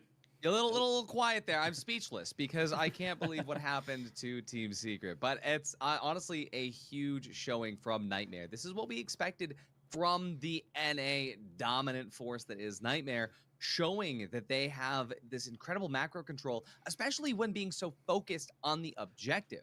Every single fight that took place was on an objective or around the objective. Every single time they dove, they did not care where the enemies were holding. It was just, hey, there's a contestant over that side, but the vault is here. I'm going for the vault. And I think that's what really threw. I think that really threw off Secret a lot too, right? Like they were not prepared for that approach. Like there were so many times where the fight, the steal would go through, and it felt like Secret were waiting for the bait. They were okay, well, where are you? You know, we know you're on the, you know, we weren't expecting you to be there. And that definitely kind of pushed them off. And I feel like when the plan started to go wrong, Secret struggled a little bit to figure out how to approach it, right? Like that last fight here, they went for this winch play. They tried to bring it inside. It fails. The goo was immediate from Nightmare. They did a great job preventing that. And then after that, OG just kind of waffled around. He tried to get a steal. He couldn't get close enough. They threw more goo down. His dome didn't work out. Like the indecision after the initial strategies worked just wasn't quite there. Absolutely. And I mean, Jerry, you kind of called out as well with the timings of these heavy engagements. It was oftentimes that Grem was able to get involved as the heavy a lot earlier than OG was. So I want to ask, like, from your perspective, looking at those fights, do you think that that was because Nightmare was able to just be so aggressive, or was it because Team Secret just wasn't matching that energy? I feel like Team Secret maybe weren't prepared for the shift in style. They've played against some slightly slower teams. I mean, Saints 1 are a slightly slower team, and that was their matchup in the last game. This just needed to be prepared for, I think, a little bit better. But also there were moments of invention from Nightmare that I didn't see from Team Secret in that game. You know, moments where we thought, let's just try and get an RPG from above. Like, use that the cash box as the carrot on the stick. trail Team Secret towards you and then send him in through a gateway. It worked really, really nicely. And that's the sort of stuff that you don't necessarily prep for in scrims. You just have that moment where you think, yeah, this could work. Let's go for it. And if you don't plan for it, then how is your opposition going to counter-strat it? It's not possible. Exactly, it's just not possible. And speaking of things not being possible, I mean, Rio, so many of those fights where Team Secret just seemed like, hey, we got the first pick, or even when Elix was able to get a good defib off, they weren't able to play off of it. Well, I want to ask you if you think that positioning is more important in these fights, or if it's just timing. Ooh, that's a really good question because I really feel like it's both. I think that you can't have one without the other because, you can get lucky on positioning, but then unlucky on timing. And I think that they just kind of play with each other. I also feel like it's more, I want to say it might have been more time based as well for Nightmare because we've talked about this before off streams and we know that NA plays a little more aggressive and that EU is just a little slower. Not in a bad way, it's just their play styles. And when you get a team like Nightmare, like they were on a roll. After that first win, you could just see the confidence built inside them, and they were like, okay, fast, aggressive, and that's what's going to work. And yeah, I think that I really stand behind what I said. It's positioning and timing, and they just seem to really be on top of both. Combo of all three. That's something that both of these next teams coming up are good at. We've got Team Ed versus Team Alliance to polish out the rest of the upper semis. And for this, I am going to go out on a limb here and say that this is Alliance's time to show up and show off. How are we feeling about that, Waltz? Honestly, I agree that if any EU team is going to pick off Team Ed, I think it's Alliance. I think they have the ability to show up big when they need to. They did fall down a lot when they went up against Team Secret in previous matchups, but Alliance to me plays similar to a lot of these NA teams. You have a lot of aggression coming in from them. Carnifex in particular loves to play around and really force these one-on-one fights that you see NA teams love to do. So while Ed is still just a dominant team, I think Alliance genuinely have a really strong chance here if any EU team does. I think so as well. I mean, of course, we've got Young as their coach, also announced yesterday. Some huge moves there. And taking that NA brain, put it in an EU team. There's just something about it that makes it magical. We're going to see that come through here for Alliance. And we're going to start off on Bernal, then Fortune, then Sis. And as far as Bernal and, as far as Bernal goes, Waltz, I mean, let's just talk about the Pike. Let's continue talking about the Pike here on Bernal because, hey, it's Alliance. Hey, it's Pike time. Yeah, gonna get some, gonna get a little treason action. Gonna see that. Oh, see yeah. that Pike. I expect to see Pike in all three of these matches. Honestly, I don't think he's gonna swap off. I think all three of these maps are ones you can make use of the Pike in a very strong way. But you're right, Bernal is probably the best one for it. If he's gonna have a map where he pops off, this is gonna be that map. And I worry for Ed a little bit when it comes specifically to just Normalize. If Normalize is unable to get those return kills, the medium, I feel like in a lot of these fights, when the medium goes down first, if you don't have those sometimes the defibs are bad, but it's not just the defibs, it's the extra goo, it's the extra jump pad, the DMAT that can maneuver your team around. The medium unlocks your ability to move as a team. And if Treason is able to get those picks off onto his counterpart, I think they are setting themselves up for success. Awesome. All right, before we jump in real quick, Jerry, who you got taking it? You got Alliance? I've got to go with EU. I'm going with Alliance. All right, Rio, who you got? Oh, Team Ed. All right, Waltz? All right. Ooh, I'm going to go Team Ed. I love Lamp. I support all of them. Normalize. It's a great team. I'm going Alliance. My boy Young Man, get out there. Alrighty, but honestly, so excited to see this come through. I think you're right. It's all about that Pike. It's all going to be on just the individual performance, making sure they can get that timing to play into their strengths. See if they're going to be able to match that up. I was told we're jumping in there in just a moment. So, folks, I mean, everybody at home chatting, let's hear it. I'm seeing a lot of green. I'm seeing a lot of Alliance in that chat coming through. So, yeah. I mean, hey, we got a lot of support, gotta say. Yeah, it's not surprising. I mean, they're a very popular org. And surprisingly as well, Team Ed, the only, as of right now, unsigned org in this kind of top 4 that we've rounded out so far with. But yeah, I can see them definitely picking up something big. It's on the horizon, I would bet. And yeah, I think you're right to say that if there's a team that can best them, it's Alliance. Oof, those are some fighting words there, Jerry. But hey, we are not the ones that are going to fight. We're going to let these teams battle it out. And I am excited. It is the return of Bernal. We are seeing it every day or every map for some reason. Everybody wants to pick at the first map. So hey, I'm all for it and ready to get started. You know, strangely enough, Cis Horizon has been in every single broadcast map veto so far, but we've only seen it once on stream because it's been the decider twice and we haven't got there. So again, Cis Horizon is the decider on this series. Let's see if we get there though. Team Ed versus Alliance. Squaring up, Alliance on the right in pink, your EU side, Team Ed on the left in yellow, or orange rather. Your NA side for this matchup. Pick a side, let us know who you're supporting. We start things off here, the goo going out just to give Carney a bit of cover at range. He's already done a lot of damage to graduating rather. Normalize as well, taking a big load of damage, so they have to back off, and it feels like Alliance asserting their dominance so far, but no kills yet. Yeah, I mean, the amount of damage that they were able to do already in the first battle, it seems like Alliance is ready to fight. Also, now watching Carnifex as he is just slow walking the way over to the vault. They know that they're there. They're trying to buy information and trying to not give anything away as well. Nice little unison bounce pad. Everybody goes to the rooftop. Immediately see that Pike in action, trying to spot somebody out. But sadly, Treason didn't connect with anybody there. Looks like now he is the last person remaining as he is getting swarmed by Team Ed, and that is the first wipe as they will take the vault. That is unfortunate timing from Treason. Literally looked away the moment that both Graduating and Normalized jumped up into the air. I might have got my names wrong there. Either way, the core at the two of Team Ed making their engagement and taking down his teammates. It was a blink of an eye moment. So yeah, unfortunate for Alliance there. But they will look to strike back. Let's see what they spawn in. Fairly close.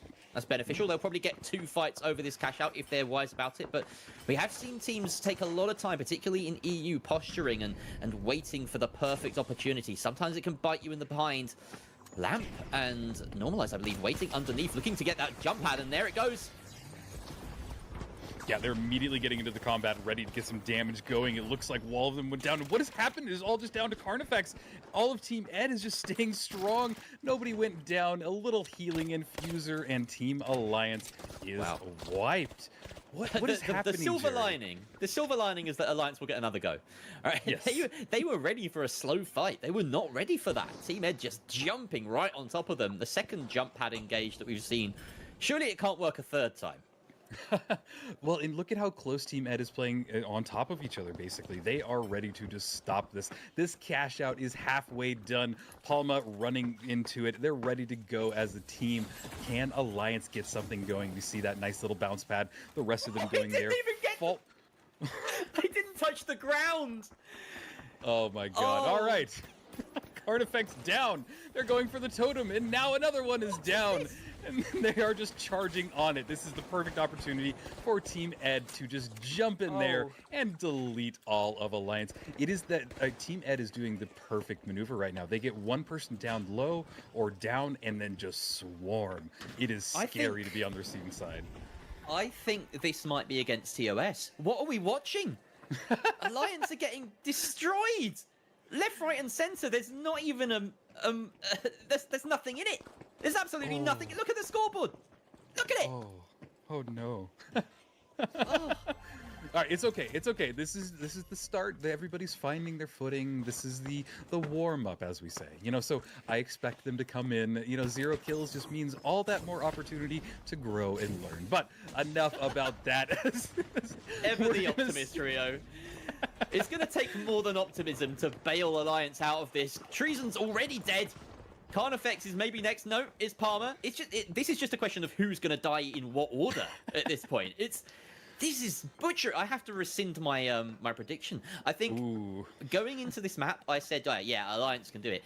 I will fall back on the fact that in my submitted predictions that we all did before the day started, I had Team Ed winning this. That was what my head said. My head went with Ed. My heart is with Alliance, but yeah, I think we can see which is winning right now. Yeah, and you know, I got to note too that like there's got to be nerves involved. Like we talk about and getting signed with a big team and then playing in a match like this. It can't be easy.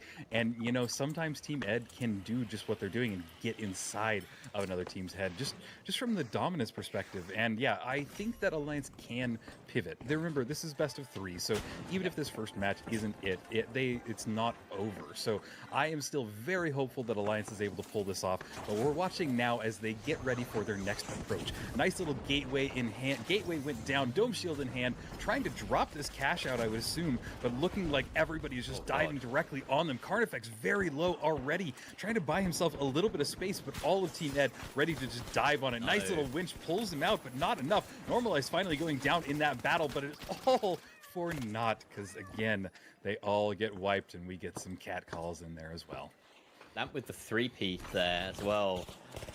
And I'm seeing panic. I'm seeing panic in what are usually the cool, calm heads of Alliance. We got to see that from Palmer's perspective that time. Frantic winches, frantic RPGs.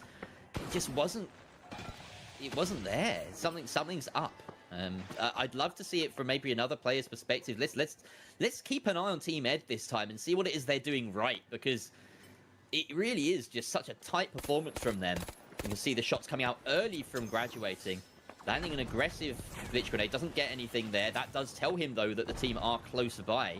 They've already swarmed the point, already sent out that dome. It's not going to give them any protection. They're just waiting for it to evaporate.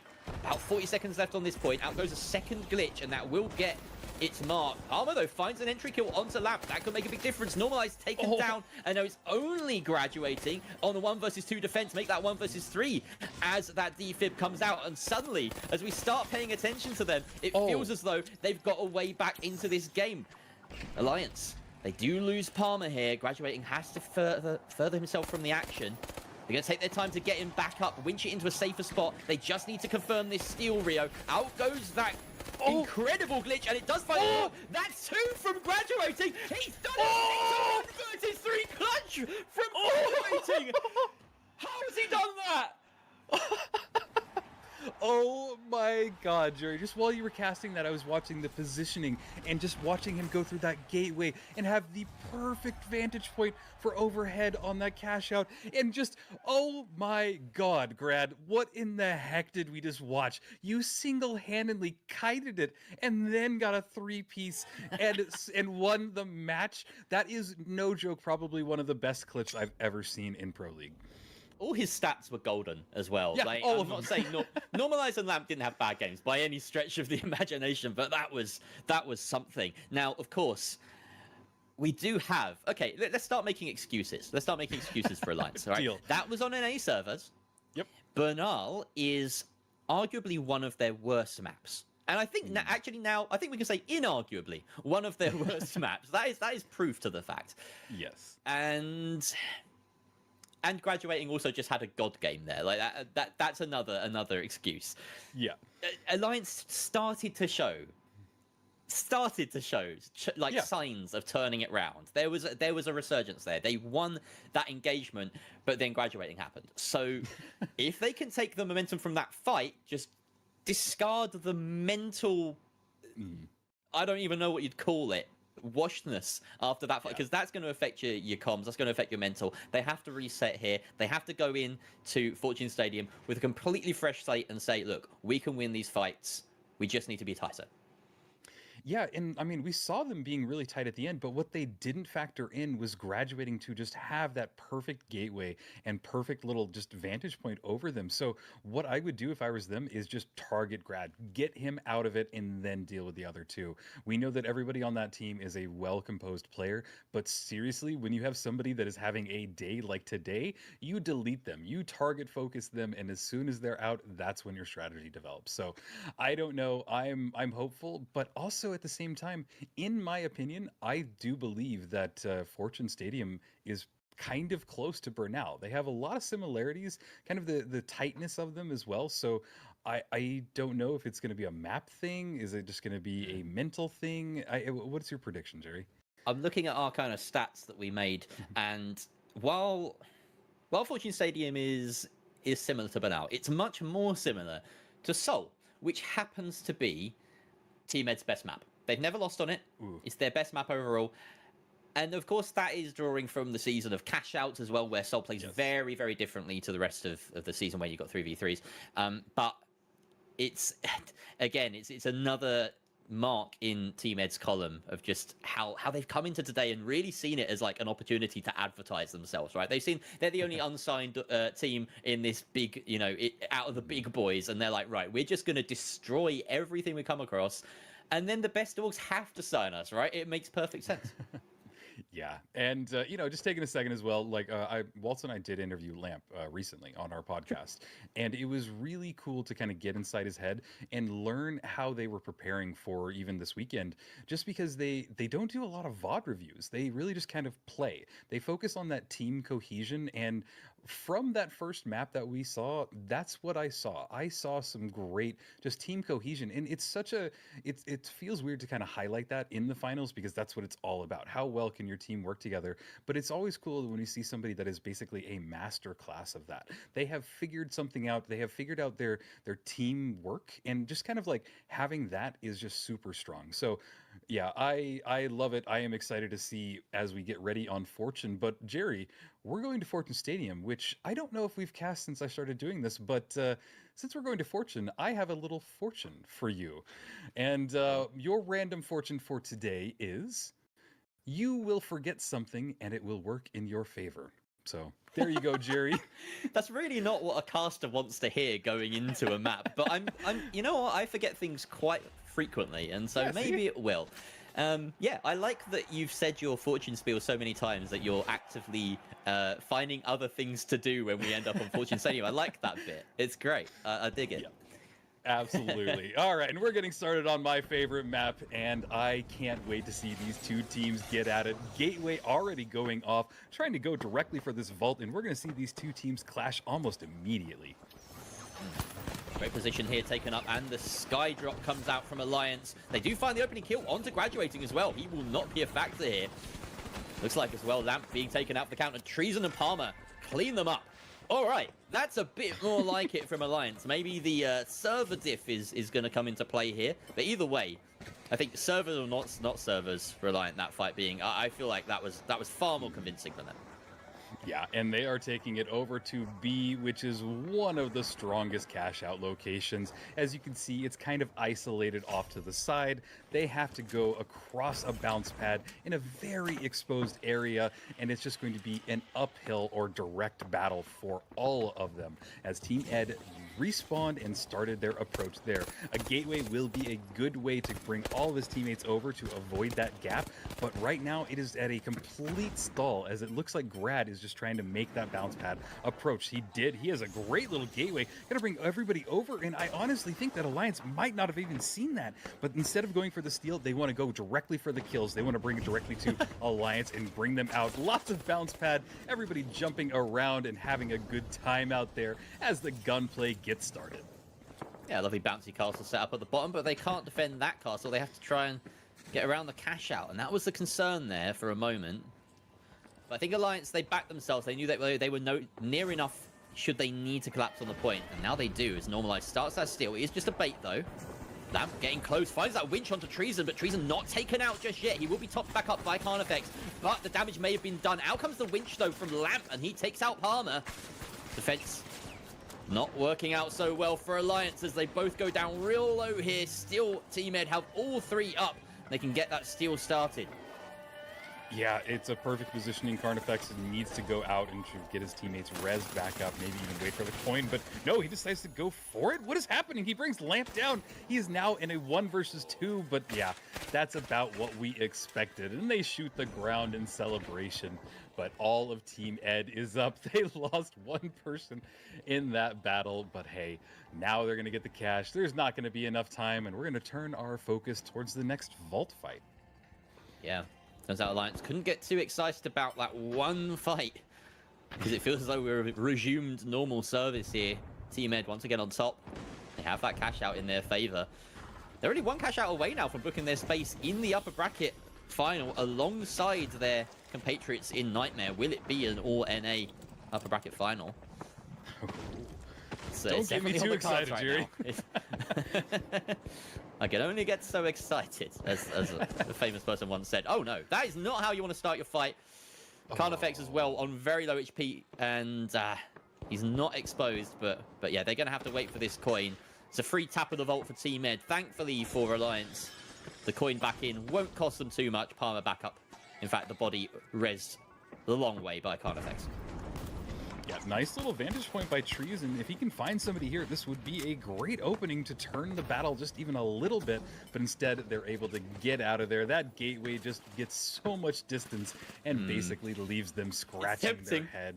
Yeah, oh It's boy, tempting, I know, you isn't can it? see them talking right now. They're doing it! They're going for it! They want to bring the battle to them. They go through the gateway and immediately start popping some shots off. They demat through the wall and are charging into it. They're looking for any opening that they can find, but they have not found anybody just yet. It seems like Team Ed has done a great job of just scattering. They are a little bit out of position, but boy, it is working in their favor. We see that two of them off to the left, ready to dive on that cash out, and then the third just a little bit off to the side, ready to pinch in as soon as something happens. Watching now as they demat themselves through, they are trying to find an opening, but immediately they fall directly into it, and Normalize gets the brunt of the first few shots. From Alliance's perspective, really, Team Ed could have been anywhere there. So the fact that they haven't capitalized on finding Normalize, or maybe I speak too soon, as we see the chase down coming out from that 93R again, though. Normalize getting off scot-free, just a bit of health to his name, but that is enough for the stall.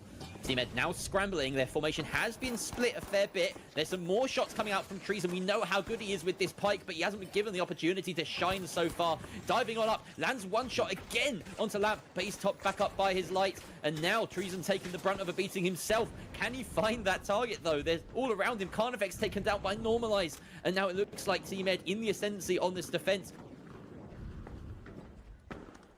Alliance need to die quickly or win this fight quickly, and neither is happening as we see Treason just mounting the stairs, going for that res. Palmer already taken down in the distance. He's rezzing a light here into a 2 versus 3, and there's the damage. There is no respite for Alliance. Finally, it looks like Normalize went down in that battle. This cash out is running down, and this might be the opportunity for Alliance to get in there. They are there. It looks like they're gooing it off. They're gonna go for a steal. They have to make this work, or it will not go in their favor. The goo is perfectly protecting him. They got it, but can they hold on? They have enough time to go for a direct steal back, and I'm not sure that Palma is anywhere near it. He coined in, but oh, that is so heartbreaking. Oh, Team Ed, you have done it. A wonderful performance in Alliance.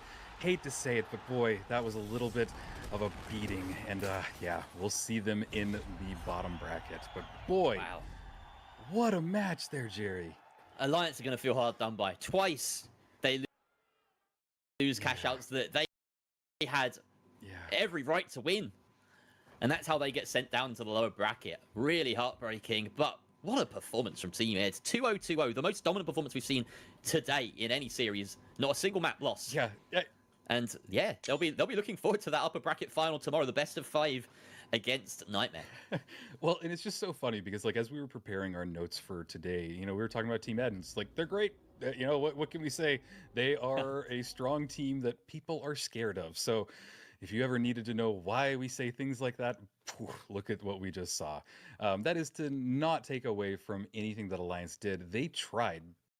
All 3 of them had strategies. What I'm trying to figure out in my head is really what went wrong. And, you know, maybe Artie, you might be the perfect person to get us started with that conversation.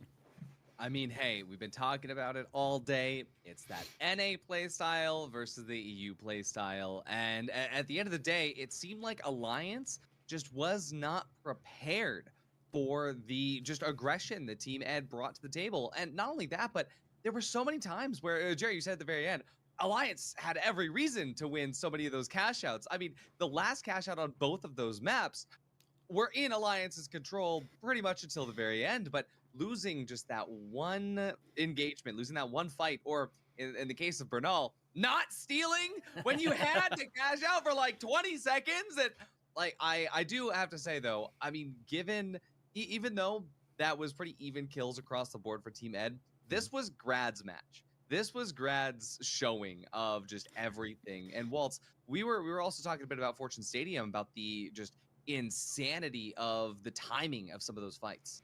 Oh, yeah.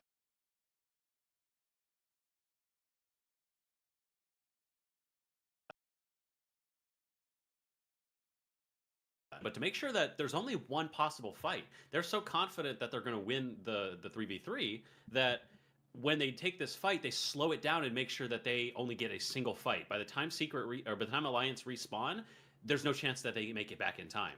And those plays are it's just such a good realization that if they feel stronger in those gun matches, they don't need to try to make this fast.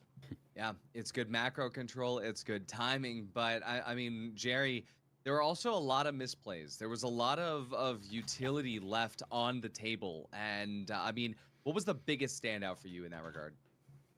It felt like panic in some places. I said that at the very start of or like halfway through Bernal. There were moments where Alliance just didn't seem to have their heads on straight. You know, they weren't spending their utility the way they should. They were exposing themselves to angles that they will look back on and think, why did I go that way? That was just silly. You know, I've left my team. And simpler things as well, just landing your winches, landing your RPGs, landing your shots in general, getting those gateways to be as efficient as possible.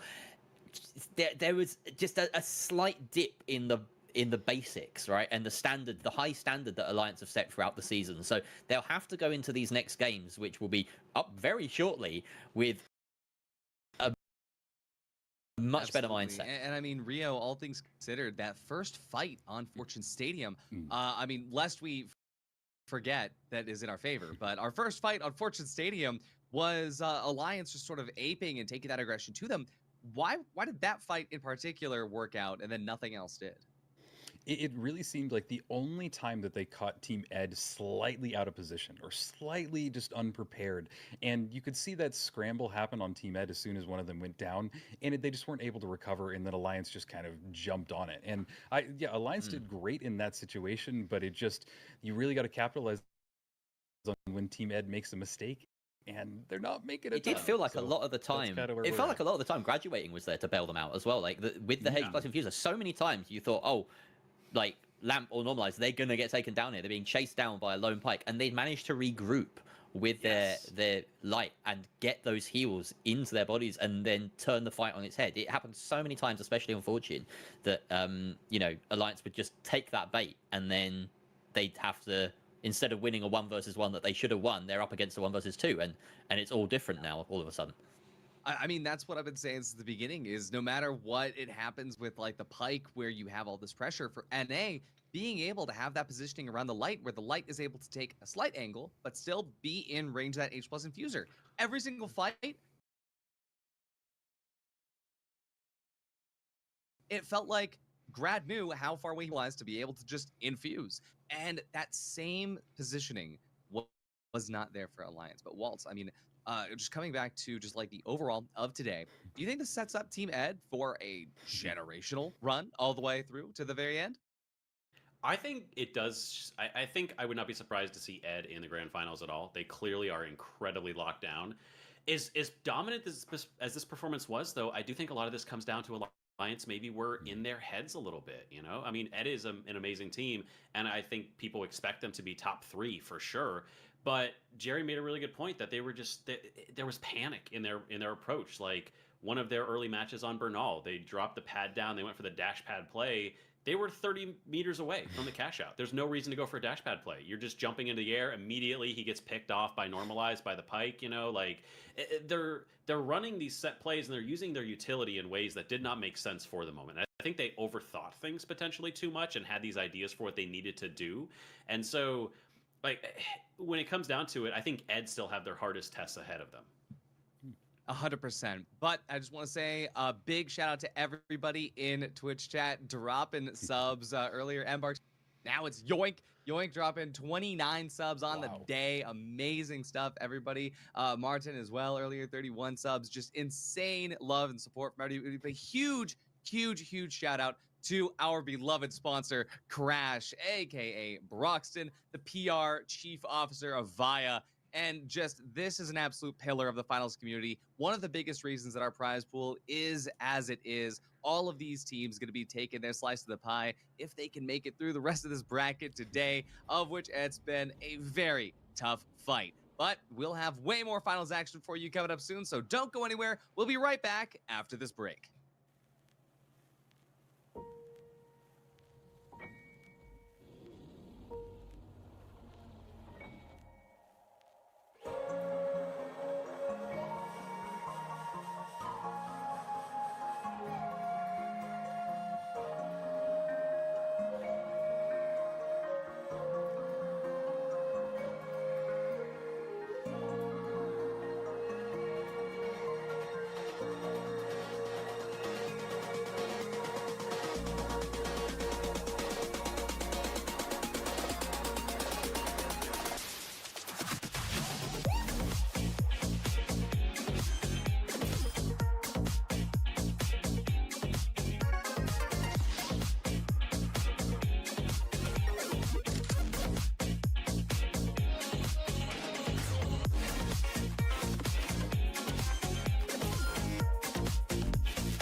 jumping over hurdles. You know I loved you, let's face the fact. Taking love for granted, really wish we had it. Hesitate too out, till we lose track. All these feelings, I left it bleeding. And we just go back, take it back. We're the stealing, now you're leaving. How do we end up like that?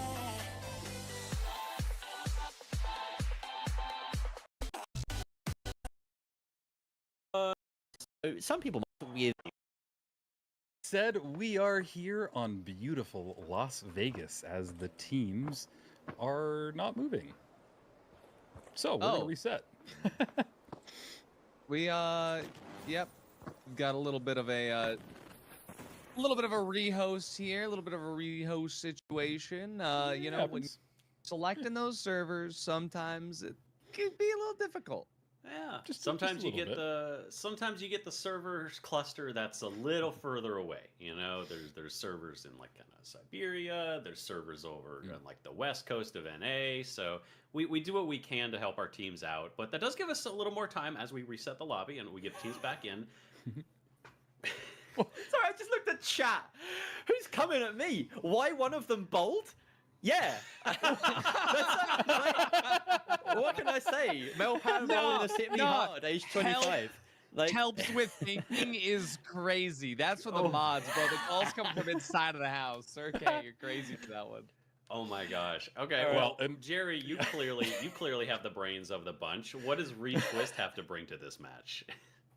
A win. I need to get their roster up. So ask someone else, Rio. Well, sorry. This has sent me. I'm clearly just broken. Break down Retwist for me and what they need to do against Saints 1 here.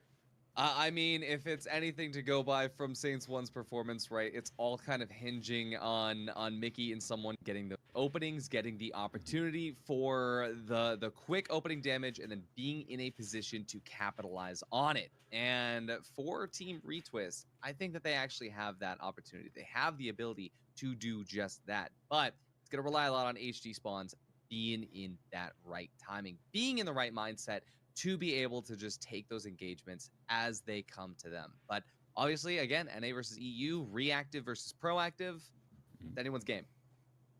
There's a lot on the line with this too, because only top 4 are in the money. We're in the lower round 2, so you have to win 2 more best of 3s to get there. Again, it's another one of these like the NA versus EU matchups, and it's been a lot more even. Real quick, let's go ahead and get some predictions here. I want to hear Rio. Retwist versus Saints 1, you think Saints 1 have it? You know, I really enjoy Team Retwist. I mean, you know, we followed them for a while, and now that they're under this new name, so I'm going to root for them. All right. Well, Jerry, before we get into it, one real quick prediction from you.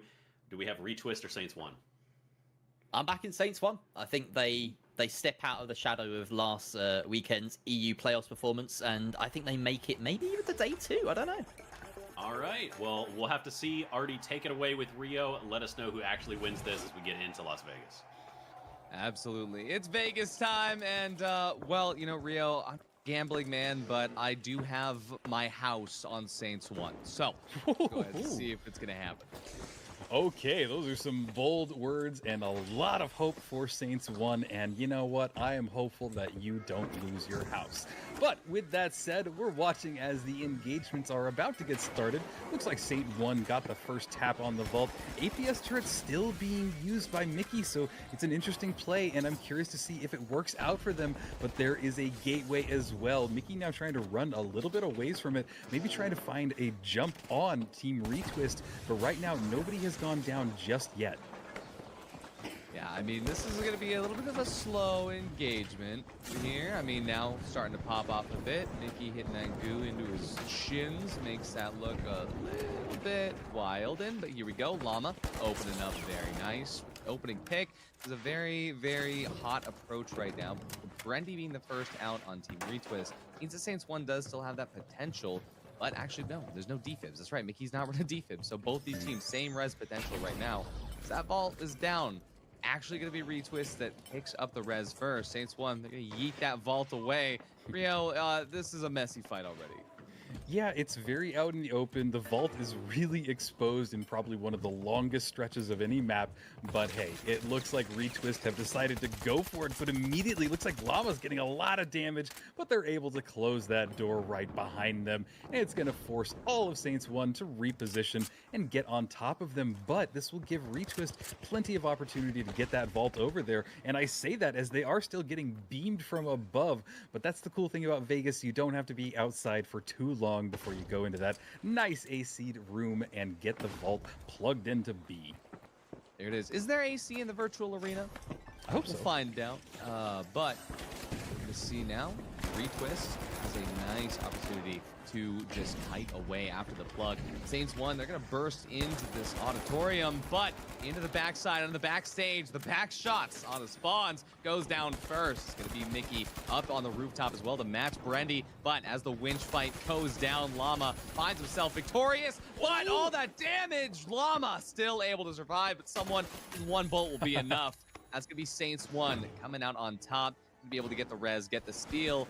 Might not be a lot of time. Check out that replay here. I mean, beautiful fight. Mickey with that positioning, though. Yeah, I mean, I was really hopeful that Llama was able to get one more kill, but you know, with 1 bar of health, it is just not very lucky or very, likely to happen. So Retwist will lick their wounds. They'll come back in and get started one more time. They've got the approach here, a nice little bounce pad, but they immediately pick it back up. Maybe we're starting to see a little bit of a mess on their side. Doesn't seem like they have the perfect team cohesion just yet, but they go through that gateway and are ready to go for cash out B.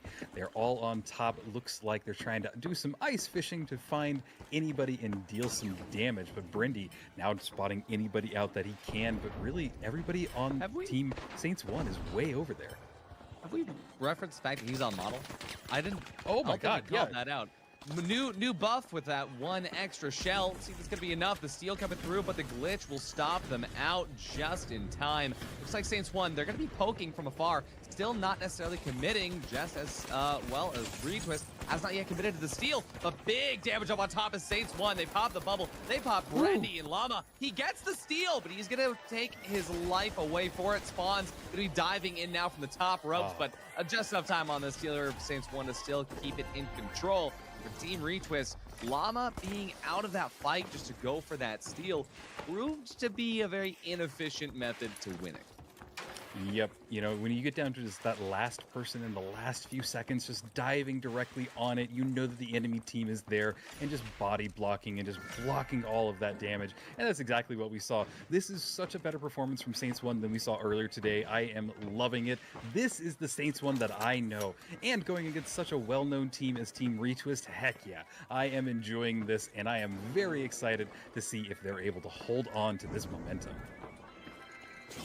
Hopefully, they should be able to. You see now Saints 1, nice opening out of that vault. Very much uncontested here, but this could definitely be in the Retwist's favor, given the fact that from that height, they have the opportunity to go either A or C. They do know this vault is committed to A by now, so Retwist from the very top will be retaining that height as this cash out gets dropped down off the rooftops. See what's going to happen now. Retwist looking for their opportunity of engagement.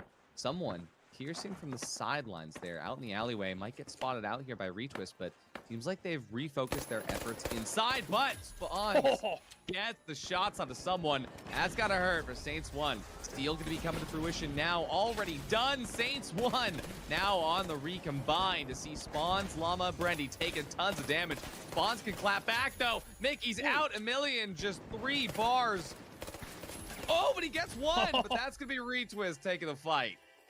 Oh man, that 93R in the right hands is lethal, and you're going to see exactly why. He's got some great distance on it, and is just able to deal that damage away from everybody else, and just chase in there, gets Mickey down. That 93R is amazing. Gets that second kill there as well. It is just the perfect light weapon for those medium to close range fights, and it's really fun to see. So we're going to watch as the cash out is ticking down halfway there. Saints 1 are come back in, and they're going to have have at least one fight, but looking at the positioning right now from Team Retwist, they're very close together. We see some goo in their hands as well, and they are one floor above it. So they have plenty of opportunities to stop it in any way that they can. But right now we're watching as it seems like the bait is going on, but there's an APS turret directly on it. They pull off of it, but this cash out is running down. Just a little less than a fourth remaining, and Team Retwist spawns goes down almost immediately. Brady taking some damage, but they do get a nice little res off. Saints 1 now trying to scramble to go for the steal. They do get Brindy down in this battle, but 2 people remaining. This will be enough time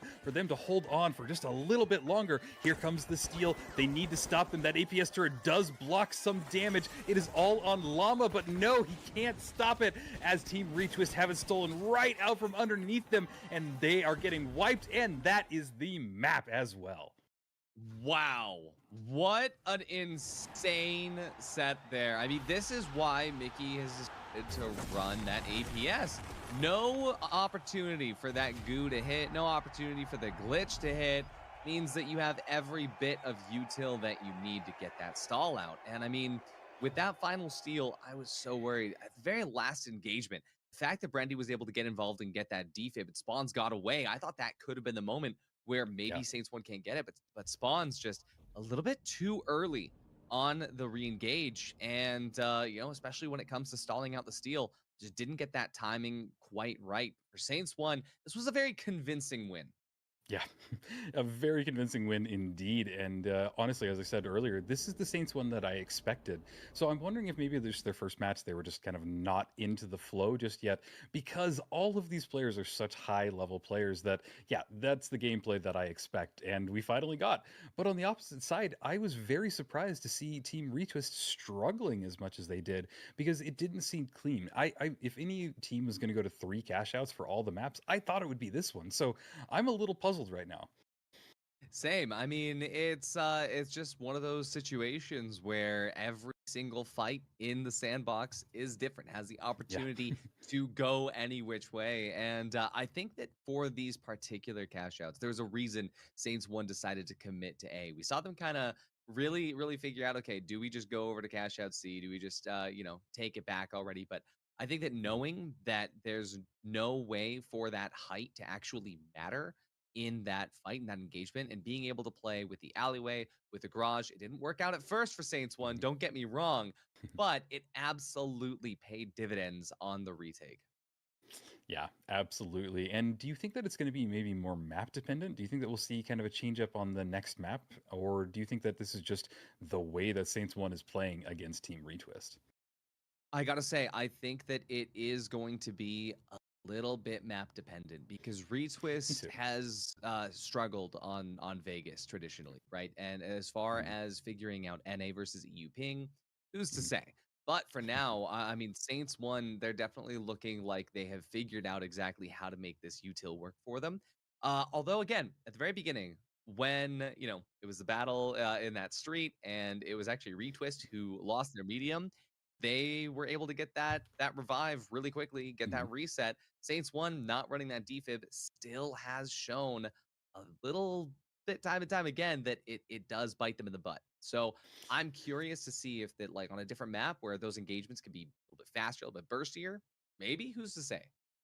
Yeah, I think that we will find out. And I know that we keep highlighting that, like, not using a defib is just really an interesting choice. And I don't know that it is. I don't know if it's the proper choice. But hey, we're going to see how this all plays out on Naomi Citadel as we get started on this next map. I do quite love this map.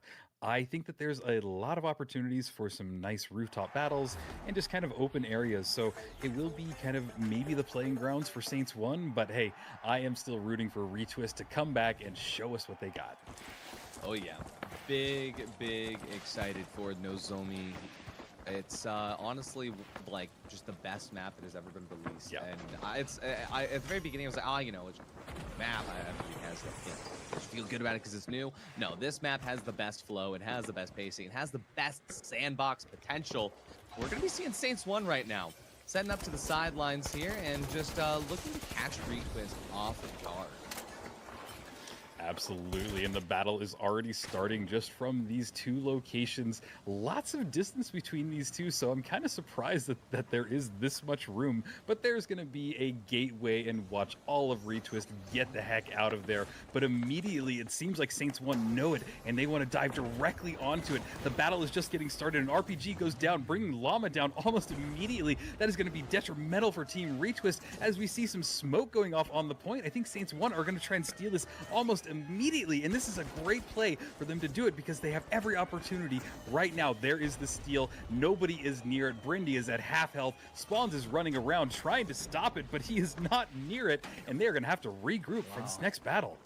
Yeah, I mean, the steal and peel method, right? Emilian was sticking it, and someone just had to make sure that, hey, Spawns and Brendy, they could stop this, but not if they're looking at me and not the steal. So as someone just peeled away, everybody was looking at them. Crosshairs removed from the enemy. That's going to be a W engagement. So look now at Team Retwist jumping into this. They're going to take height and just clear down floor by floor. They know that in that basement is where it's just going to be messy. So as long as they're not going to get jumped in on first, it's going to be a little bit easier.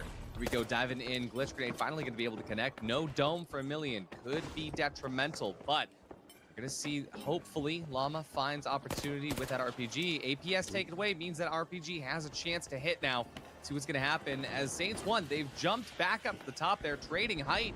Retwist now underneath. Saints 1 still haven't found the opening opportunity yet. This engagement, this is just kiting central. Everybody's kiting to the side there. Spawns gets early opening damage onto Emilian, but not enough to really make an impact. Spawns now over to the sidelines. We see Retwist trying to hit on the point there. The dome, not going to find a lot of use, but as that C4 and RPG combo does damage, that's going to be Team Retwist falling out of fashion. Oh, that's heartbreaking. Team Retwist did that so sloppy. They just kind of dived in there and just got cleaned up by Team Saints 1. Just wild to see. Look at this. They even got stuck in the corner, and there goes Llama. They have this cash out, and it might all come down to this last cash out, Artie. We have one more before Saints 1 might take this entire series 2-0. And mind you, chat, this is Team Retwist, the team that took out Envy on map 3 in the lower round 1. So Saints 1 is doing some pretty great work right now, to say the least. But for Team Retwist, it's not over till it's over. Brendy gonna be able to get healed up entirely. Nixon spawns in that H+ diffuser, but his Llama gets chunked away. Brendy will as well. And no more H+ for either team. That means the Llama goes down first. Brendy, though, has the paddles. Gonna be able to use them to res the team up. For someone being the last player standing on Saints 1, he's gonna either have to go for the early wipe, which he does. That's gonna be the play. Yeah, that makes sense. Just get the wipe in this battle. I mean, no point in waiting for your teams to come back in. Oh my god, let's look at that scoreboard, because this is Mickey's game, apparently. This is it. It's just he's just playing and everybody else is watching. And I did not clock that this whole time. He is ready, man. And you know what? No surprise for me, because Mickey is a very determined player. So this is fully what I expected to see from him today. Nice little bounce pad setup. Get that light player way out there. Get the gateway and move over immediately. They're going to have a chance to dive directly on this cash out. Looks like they're one floor below, so maybe they go for a drop. But they're also trying to find any information. Look for any spot for where Team Retwist could be setting up for. But they are decided to just go in, guns blazing, breaking down the walls. Here's the drop, and they're going to get ready for the battle. Absolutely, trying to just take out any bit of util that still might be left on that, but off meta Mickey, FCAR APS going absolutely crazy. See what he's going to pull out now. They drop the cash out all the way to the bottom, going to pop that C4. No opportunity for that stall with the util, but they want to trade height still before they commit to the steal. Know that Spawns is going to be looking, scouting for somebody. Someone as well going to be scouting the side. They've cleared out all their angles. They know where the engagement could be coming from. But Spawns, unsighted, unspotted, unseen. Here we go, Llama finally caught out there. Emilian going to be diving through. The RPG's going to connect. There's the dome. The winch not going to quite hit, but Mickey finds Spawns with that F-car. Absolutely insane. That's going to give them just enough time now, knowing that Brendy is going to be going for that trophy. They can hit this steal at the perfect opportunity. They have a way to leave immediately, and Brendy still has not found that trophy just yet. You have the pike in hand. Let's see what's going to happen now as the full team resets. Mickey takes some damage, Rio. Yep, it is all coming down to this. This cash out is running down. We have a fourth of it left. Mickey is low as well, so that's not going to bode well for them. The steal is going off. Everybody's trying to stop it, but I think that Retwist have done it. Now they just have to hold on for a few more seconds, and they will get this cash as Saints 1 is wiped. This is the battle that I expected. We are finally getting a good matchup. I am excited. Absolutely. Shout out to the raid from Jinko here, right in the middle of the action. Look at all this beautiful stuff going on. We're going to be going all the way to cash out 3 here. Remember, Team Retwist, they took out Envy. They have a good shot at taking out Saints 1, bringing us into map 3. But they're going to have to win this vault fight first. And honestly, I wasn't expecting the F car to hit this hard, Rio, but Mickey's making it look convincing. Yeah, I mean, are we going to see a resurgence of the F card? Because basically it's just FAMAS and Pike. So I am loving this mix-up, and I love how hard it is hitting, like you said. He's immediately on somebody, trying to get Brindy down. He gets him down to half health, but God, he is on a warpath. He brings down Brindy and immediately deals some more damage to the rest of them. Spawns at half health, and Llama low too. This is insane as he is just cleaning up.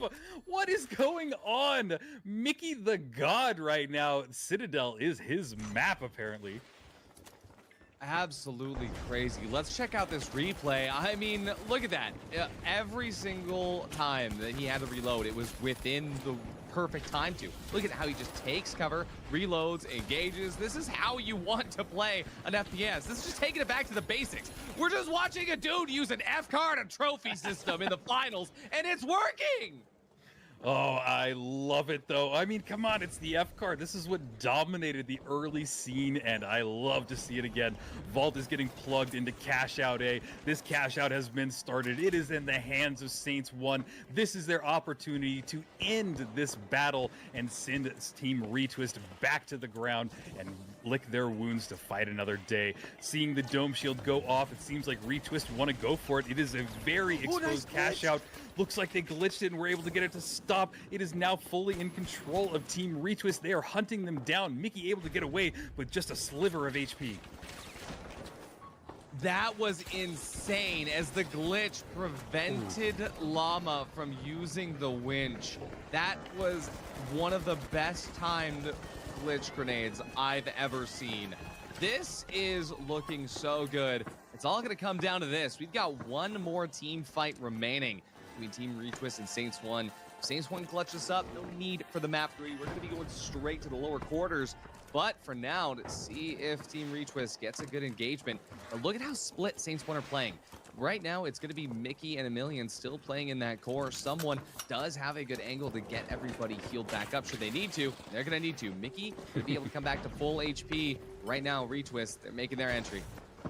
Yep, here it comes. They're going to go for it. Team Retwist has to go for the steal. We got about a third left on this Cash Out. Cash Out is in one of the most exposed destinations of the entire map in that pool area. Nice little winch claw getting pulled out. Everybody is just dying left and right. Only 2 people remaining on Saints 1. They have no defibs. This is the opportunity for Team Retwist. They're going for the steal. There's goo everywhere. They've got it, and now they just have to hold on for about 15 seconds as all of Saints 1 have been wiped. And Artie, we're going to see on map number 3. We're going to map 3, and I mean, hey, Retwist might have won this, but that had absolutely nothing to do with the weapons of choice. Mickey, I think, has single-handedly brought the F car back to relevancy. Yes.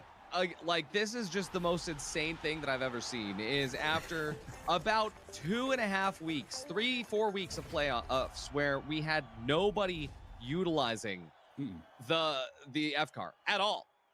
And now it's here. Like, F car is just dominating. I mean, still though, a huge performance. We'll still talk about, of course, Retwist, because an absolutely decisive win by Retwist there, having the opportunity to get those steals when they matter most, having the opportunity to mitigate what's going on where, hey, you know, they're eating all of our glitch grenades. They're eating all of our RPG. They're eating all of our goos with that APS.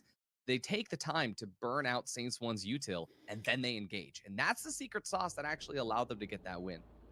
Yeah, no, I saw exactly that. We saw them trying to target the APS turret, got it down, and then they made their approach. So you're absolutely correct, and it did work for them. I'm shocked. I think that was I hate to say this, but I feel like that was luck right there at the end because everything that Saints One did in that entire map felt like perfect. It felt like they were really on top of it. It felt like it was their map. And yeah, we're going to map number 3. Do you know what map number 3 will be, Artie? I have it somewhere here.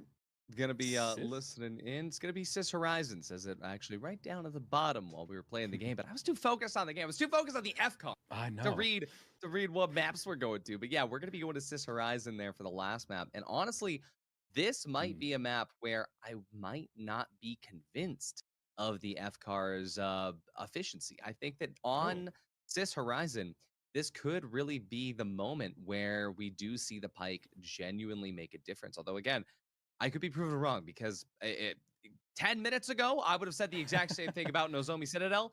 But here we are, right? Hindsight is 2020. But let's go ahead and see what these teams have cooking. If Mickey is going to be committing to off-meta Mickey. And, well, Rio, about to jump in the action.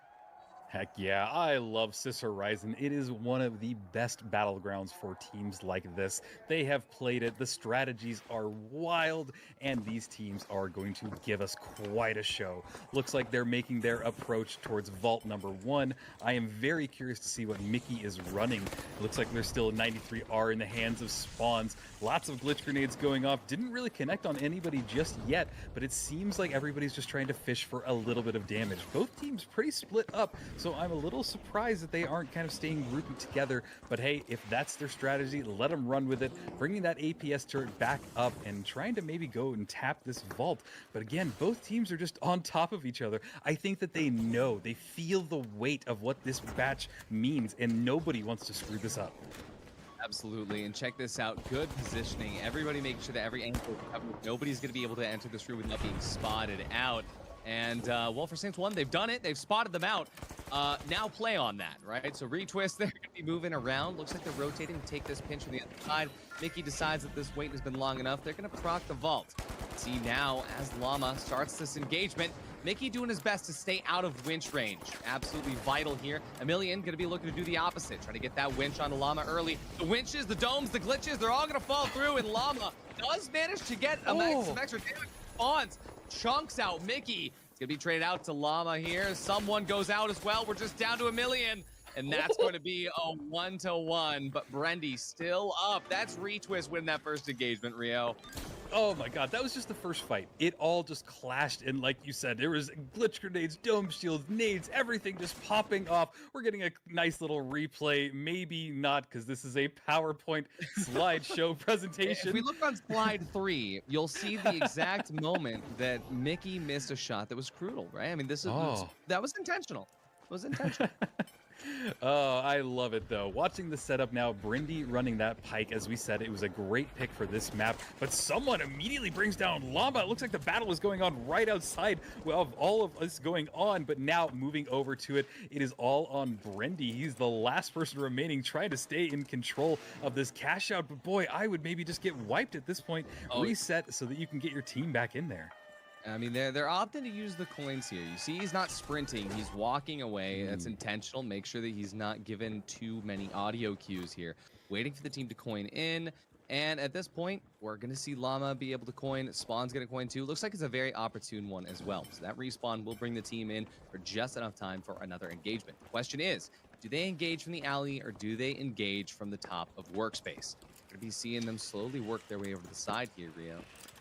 Yeah, watching this approach, they're definitely trying to go almost directly at it, but we can see the Saints 1 are right below it, so they're going to try and drop this, they're going to try and install it, and this cash out is running out. We are more than halfway there, so the time is ticking down. Some nice little goo grenades, goo barrel in the hands of Llama. Not sure what he's wanting to do with that. We see some D-mats trying to poke some holes. Nobody started this engagement yet, but there it goes. Nice little winch claw. Sadly, it missed, but the RPG did connect. The rest of them are chasing each other down. Llama trying to get that kill. kill. It is important that he brings one of them down, but he can't seem to get it. Emilian finally goes down in that battle. All of Saints 1 are down to just one person as Mickey gets some good damage off on Brendy, brings him down to just a sliver of HP, but I'm not sure this is going to go in Saints 1 favor as it seems like they're all good and crashed around, but Mickey's still getting kills and finally goes down. Team Retwist will get this cash, get the steal, and they got the wipe as well on Saints 1.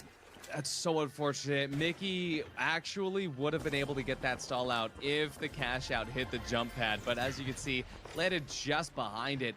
But yeah, I mean, early on in that fight, Emilian took so much damage, but someone was not on the correct angle to be able to use that H+ infuser. And again, this is one of the key differences between NA and EU, where NA puts so much pressure on that. We saw in that engagement how it really made a difference, where Retwist were able to get Llama and Brendy healed back up when it mattered. This time around for Saints 1, they're going to have to lock in and make sure that this vault fight is going to go their way. They need that extra setup time, but for now, Retwist, they're up one floor above, but that's, a ceiling will stop Saints 1 from actually making that hit up. Unfortunately, H+ infuser, glitch grenade, both not going to connect when they need to. And once again, Saints 1 is reduced to just someone being alive while Retwist gets the reset. Yeah, someone has one of the top aims, I think, in this game, but it is sad when you're the last person remaining. You just can't take on 3 people like that. He might have great positioning, but yeah, it is just a light versus an entire team. It's never going to go that way, so he did make the right call. They got wiped, but it is just a vault fight. I'm amazed, Artie, at how impressive these vault fights are. In other games today, we have just seen the vault fights be nothing. They just take the vault, they run with it, but no, these teams are battling it out for dominance of the vault first because they know that whoever plugs it has that little bit of advantage, and that is what we're battling against, the tiniest advantage to see who can take this entire series. 100%. I mean, looking at this right now with Team Retwist, they are kiting off to the side there. And Saints 1, they drop the point in order to make sure that Retwist comes in and peeks them, and they do. But in that check, Brendy gonna get a lot of damage dealt, but equally healed back up. Emilian cannot be healed the same way, but we're gonna be seeing the trades come through in the favor of Retwist as Llama just manages to use that SA-1216 so perfectly. Yeah, and I hate to say it, but I don't think that the F-car is working for Mickey. I think that it was not the right choice. I think that even the FAMAS or maybe even another Pike would have been good, but it's just we're not seeing the performance that we did on the last map, and you know what? This is maybe why it's fallen a little out of favor. But with that said, all of Saints 1 have respawned. It could all come down to this, Artie. One more battle, maybe 2, but we're about to see what happens. Oh yeah, I mean, this is one straight team fight left. We'll see what happens with Mickey. Looks like he's going to be putting down a jump pad, see if someone gates them out. No need for the gate. They're just going to go straight in. RPG in hand. Emilian needs to find that opening damage. The entirety of Team Retwist, they're hiding in the museum over to the left-hand side. Emilian has the dome. APS is here as well. Dome not going to be committed. Instead, the goo will. RPG going to be eaten by the APS, but Emilian's RPG connects. That's going to be spawned, taken away. No more H+ infuser, but no more time as well. Brendy going to get taken away, but Mickey is down 2. Just down to Llama here on the side of Team Retwist. Someone can't deal enough damage. The steal is committed. Wait, Saints 1 got the steal. Is there enough time? Oh my goodness. Oh, we're going to it. One more cash out. I can't believe it. There was a sliver of a second left for Team Retwist to steal that. I'm speechless. It's my job to talk and I'm speechless, but I am excited beyond all else because we get to see one more fight at least. Emilian and Llama just locked eyes there. That was the most aura I've ever seen during a steal, as that SA-1216 took just a little too long to rechamber. Absolutely crazy. As Saints 1 gonna start this next engagement up from high, and Team Retwist, well, they're already trying to figure out what to do next. Yeah, I couldn't have asked for anything better. These are two top-tier teams, and you can see why. They are just going back and forth. These battles are intense. Watching now as some Brindy is getting some shots off with the pike, but really not enough damage to really make anything happen. There is that APS turret. It does not drop those red barrels, but now they drop the entire APS. Bring that down, and everybody is just blowing stuff up left and right. They are trying to get into this combat, but there is some good distance between the teams. Finally, Mickey gets a nice little kill, but can he follow it up with a second one? Brindy taking some damage. Llama dead in the battle, and is all on Brindy as he wants to try and go for a res, but is in the middle of everybody. Gets one kill, but not enough to bring down Emilian. And they're going to get the res and get set up and get this vault in their hands. I gotta say, as far as these engagements go, this is the first time that Saints 1 has actually won an engagement that close. So that's a pretty big shout for Saints 1 there. Very convincing on this. As that vault gets gated over to the other side, we see both of the remaining cash outs appear to be, I believe that's campus side. And we'll see if they try to go over to C, which does seem to be more opportune cash here. But Retwist does spawn closer to C, so this gamble might not pay off. So could be if someone spots them out, which he does, early damage on his spawns. They are still committed to C though. They're gonna get the plug. Will they winch it away or hold that winch for the engagement? Time will tell. For now, Spawns gets his HP back, but immediately Brandy loses his, Rio. Yeah, and this is such a good cash out because you can drop it multiple layers, and there's even this one spot right here where we're watching someone in right now that it can drop down into, and it's kind of a little bit more protected. Watching now as Saints 1 is trying to play the kite game, they want to just run this down as much as they can.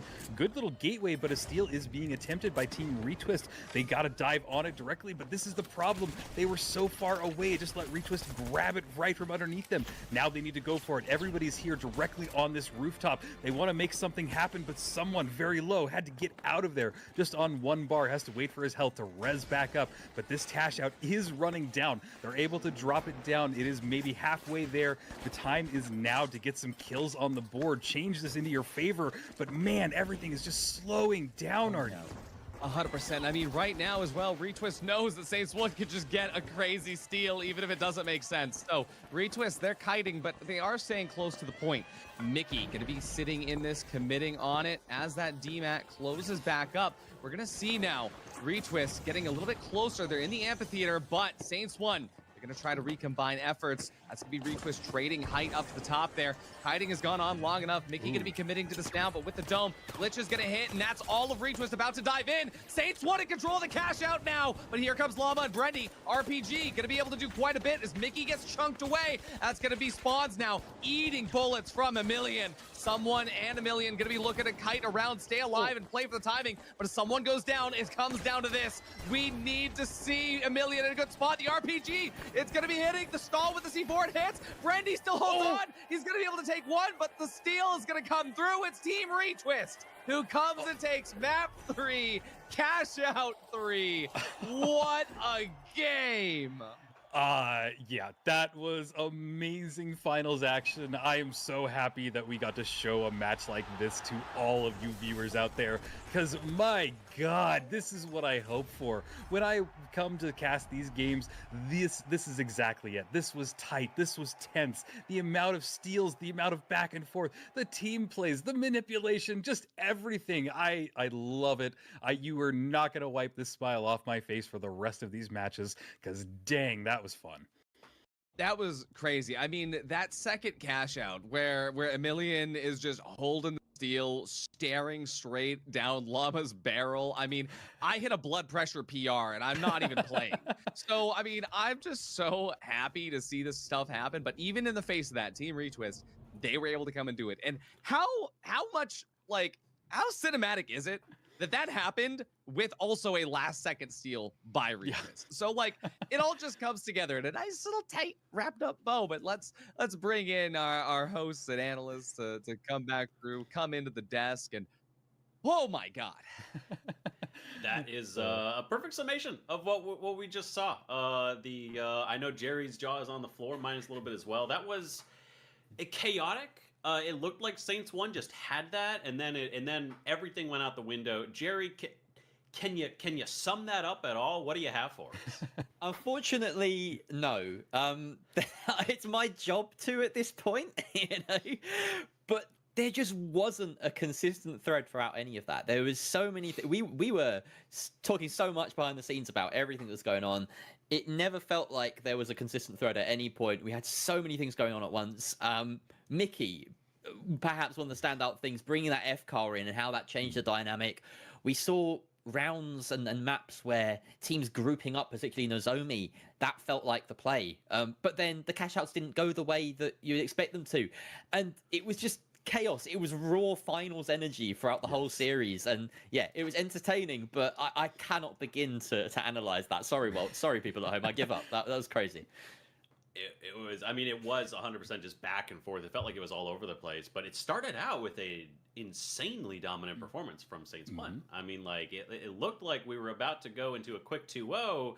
Artie, what did Retwist start doing right? I mean, I gotta say, I really think that this is it's a very nuanced matchup, because as far as everything goes, Mickey on the F car absolutely had more impact than the Pike, and I was surprised to see that. But it's someone in a million. It is honestly the rest of that team that didn't show up in the same way as consistently. They did show up, mind you. I mean, we brought it all the way to map 3. We brought it all the way to cash out 3. It was close as heck. But as far as getting down to it, we didn't see as much H+ Infuser action coming out of Saints 1. We saw Team Retwist, Spawns was able to make sure that H+ Infuser was dumped into the teammates every opportunity that it had. And I mean, I will say that Mickey also had some insane impact with that APS. There was a lot of RPGs, domes, goos that were eaten, even glitches. But glitch at the end, huge one. Yeah, sorry, Arnie. That moment, that was the standout APS moment. It almost won Saints 1 the whole game, but it's such an interesting development that they've tried to go on with here, taking out that defib. You know, I wouldn't have expected any team to make it as far as they have. They've been the most meta-defying team so far, I think. Waltz, if you'd agree, I don't know. No, I mean, I definitely agree. It got them this far. And unfortunately, it didn't quite work out. I mean, it's a game of inches, right? Like, there were so many moments where a player is 1 health away from death, or, you know, the APS just barely eats that glitch and they get away with it, or, you know, that last moment when they're able to just pull off a steal.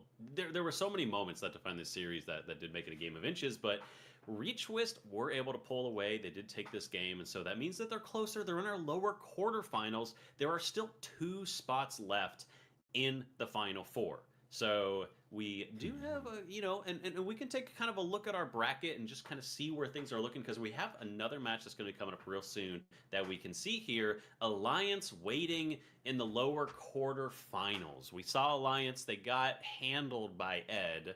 But Ed is a good team. Rio, as we look towards Retwist versus Alliance, do you think that Alliance are going to be in a stronger position, or does their thrashing by Ed give them a difficult position to be in? Ooh, that's really hard to say.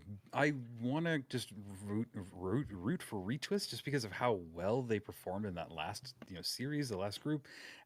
And honestly, Alliance, I just haven't seen them perform in the way that I expect yet. So I think that this is going to be Retwist, but hey, I love an upset, and I want to see Alliance pop off. I mean, it's such a big name.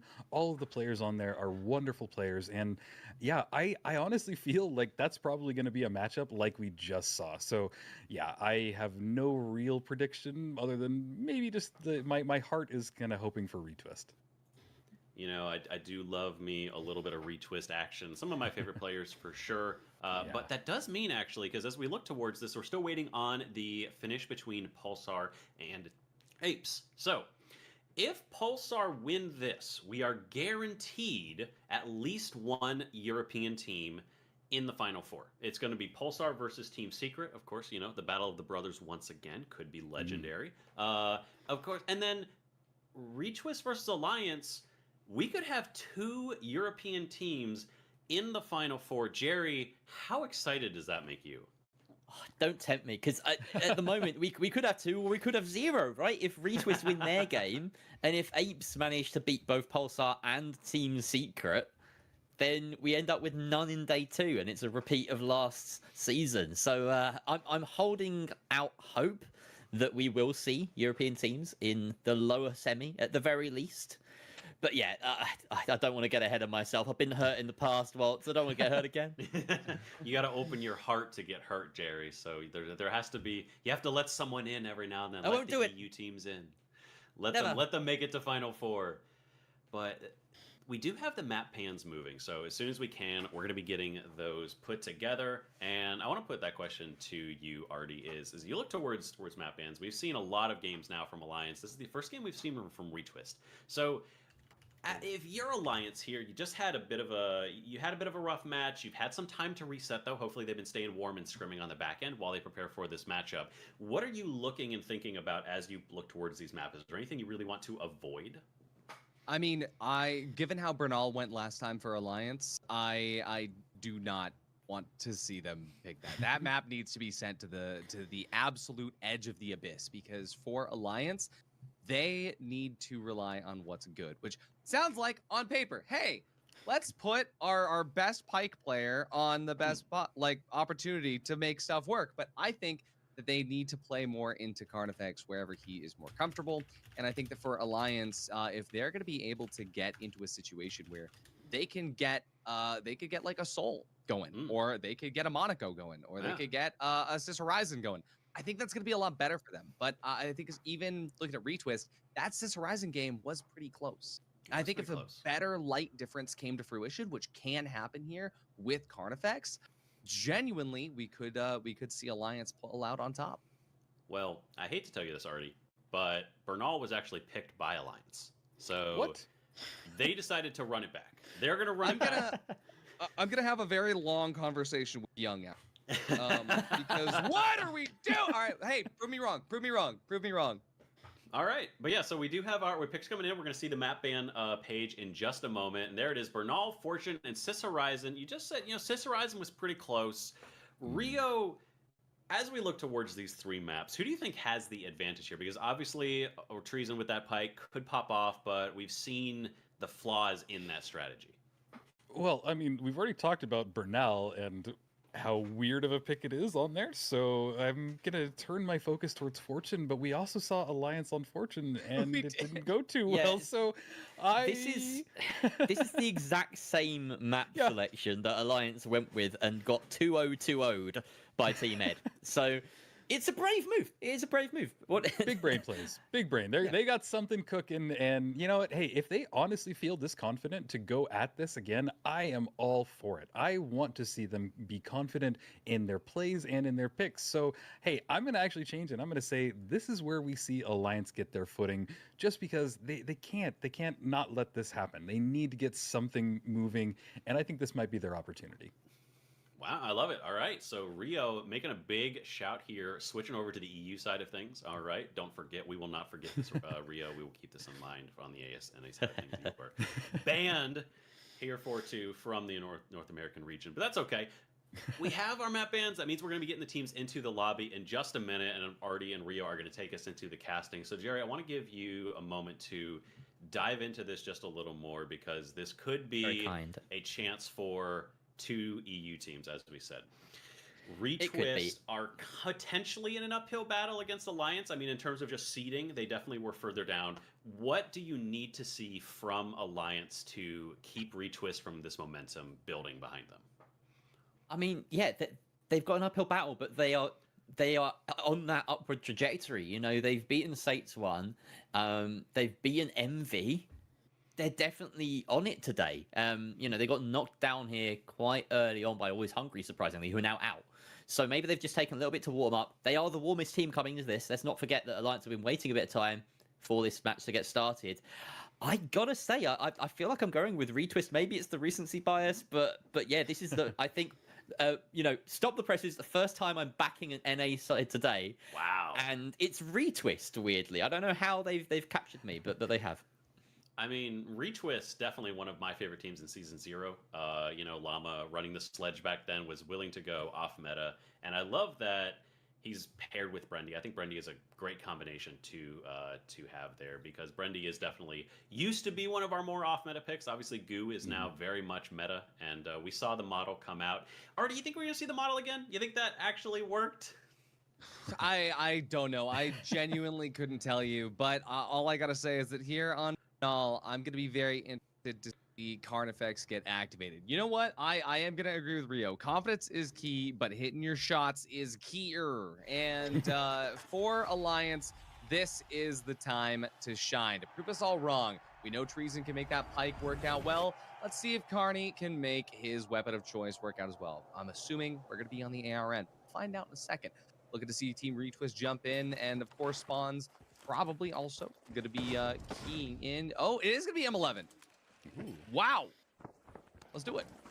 Yeah, that's a good choice on this map. I mean, it means that he's going to try and get some real close engagements, and I love to see lights when they are just being an annoying little mosquito, and the M11 definitely helps achieve that. So, watching now as Brindy is trying to find a little bit of an off angle. Nobody's going for the vault just yet, but they are getting some damage off. It does seem like both teams have brought a pike, so there's going to be some good rooftop battles getting started here on Bernal. Throwing some goo to buy themselves a little bit of time. Team Alliance is now trying to maybe go around it. We only see Carnifex on here, but where are the rest of them? They are coming around, and I don't think that Team Retwist have figured this out just yet, so they might about to be completely jumped because all of their focus is on Carnifex. But here it goes. Treason already got one of them down. They're ready to go for it. They want to bring out down the second one, but he is just getting shot with the pike from Brendy. Both teams have the dome shield down, but there is the pike gameplay. Trying to bring down that light player, but he is so close that it makes it very hard. Nice little shot on Palma, brings him down, all on Carnifex. He is the last person remaining. There's a little bit of health, but he needs to survive because this cash out hasn't even gotten started yet. It is still on this vault battle and is all on Carnifex, just trying to stay alive, let his teammates coin in, and then potentially get started on cash out A. I gotta say, I mean, an interesting choice of engagement with the M11. Right, I liked that initial approach where we had Treason and Palma start with some good opening damage, but Carnifex just had to get in position, get in that pinch, but he was never granted that opportunity to pinch. We're going to see Retwist now making their way over to cash out A, and it's going to be quite fast. Now, I think that Carnifex is going to be able to get into a spot to maybe reverse gate the team in, see if they can pop in for an early engagement as Palma and Treason start to recombine, but they need to get Treason in a spot. Use that pike and get that damage chunked out early so Carney can finish, but it's going to be difficult to do that on this building, Rio. Yeah, this is a very slow approach. They are taking their time. They're making sure they're grouped up. They even took a little damage on the first approach, but now they're here. I think they want to try and get into the building to the left of them. Maybe drop it. Yeah, there's the DMAT. Hopefully they try and drop this down and don't go directly for it, but that gateway has me a little bit concerned. Not sure what they're wanting to do, but they do go through it a little bit, but it gets glitched and just shut down. This cash out is running down. It is in the favor of Team Retwist, and the cash is just ticking down, Artie. Yeah, they're just kiting away, and Carnifex is just scouting for his opportunity to get involved. But here we go. Palma going to be starting the steal. C4 on it. Going to drop it all the way down to the bottom. And Glitch Grenade going to land in. A little bit opportunistic maybe for Retwist, but here we go. Alliance looking for their way to dive in. They start, but Retwist, they're still kiting. They've traded up height. Here we go. Llama ready to engage that RPG. No more glitches left for spawns, but as Alliance now takes height, big opening damage onto Llama and Brendy. Llama gets chunked out. Treason finds the shots with the pike there. They are going to be seeing Carney getting use out of that H+ diffuser, but Brendy finds use of the defibs. Llama's coming back up. That's caught out immediately. No more defibs. No more Brendy. Spawns now taking that last fight. More than enough time for Palma to come in and lock in this steal as Spawns gets taken away. A beautiful, well-timed approach for Alliance. Slow and steady wins the race. Finally, that is some good gameplay. They did that well and basically were able to get them down one at a time. And that is what you need to do. You get that one person down, you buy yourselves just that little bit of opening, and then you capitalize on it. And that's exactly what we saw. Treason with 4 kills already. Amazing performance. That is where that pike is really popping off. And yeah, love to see it. I'm curious if he is able to keep that up for the remainder of this battle. I mean, it's just going to be the question of consistency, right? I mean, like you said at the very beginning, they got confidence. Do you have consistency? I'm liking these positions here for the Pike. Again, Carney just staying off to the sideline here, going for the scout. Can't do much with the M11 from this range, but what he can do is just provide the teams all the openings that they need. For now, just get Treason setting up the team for success. Brendy goes down. Carney finally given that hungry M11 the opportunity to eat.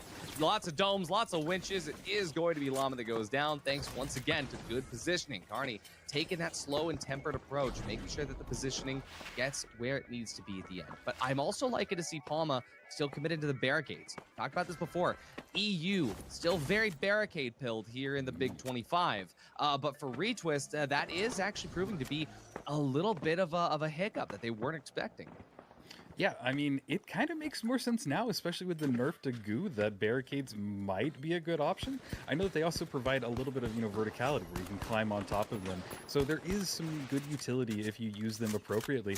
Watching now as Treason can see all of Team Retwist through his sight line, but they have decided to get out of there. Cash out has already gotten started. They are going through that nice little street and immediately do get spotted out. Looks like Brendy took a little bit of damage on that, but they're going to have to go the long way around to try and get towards B.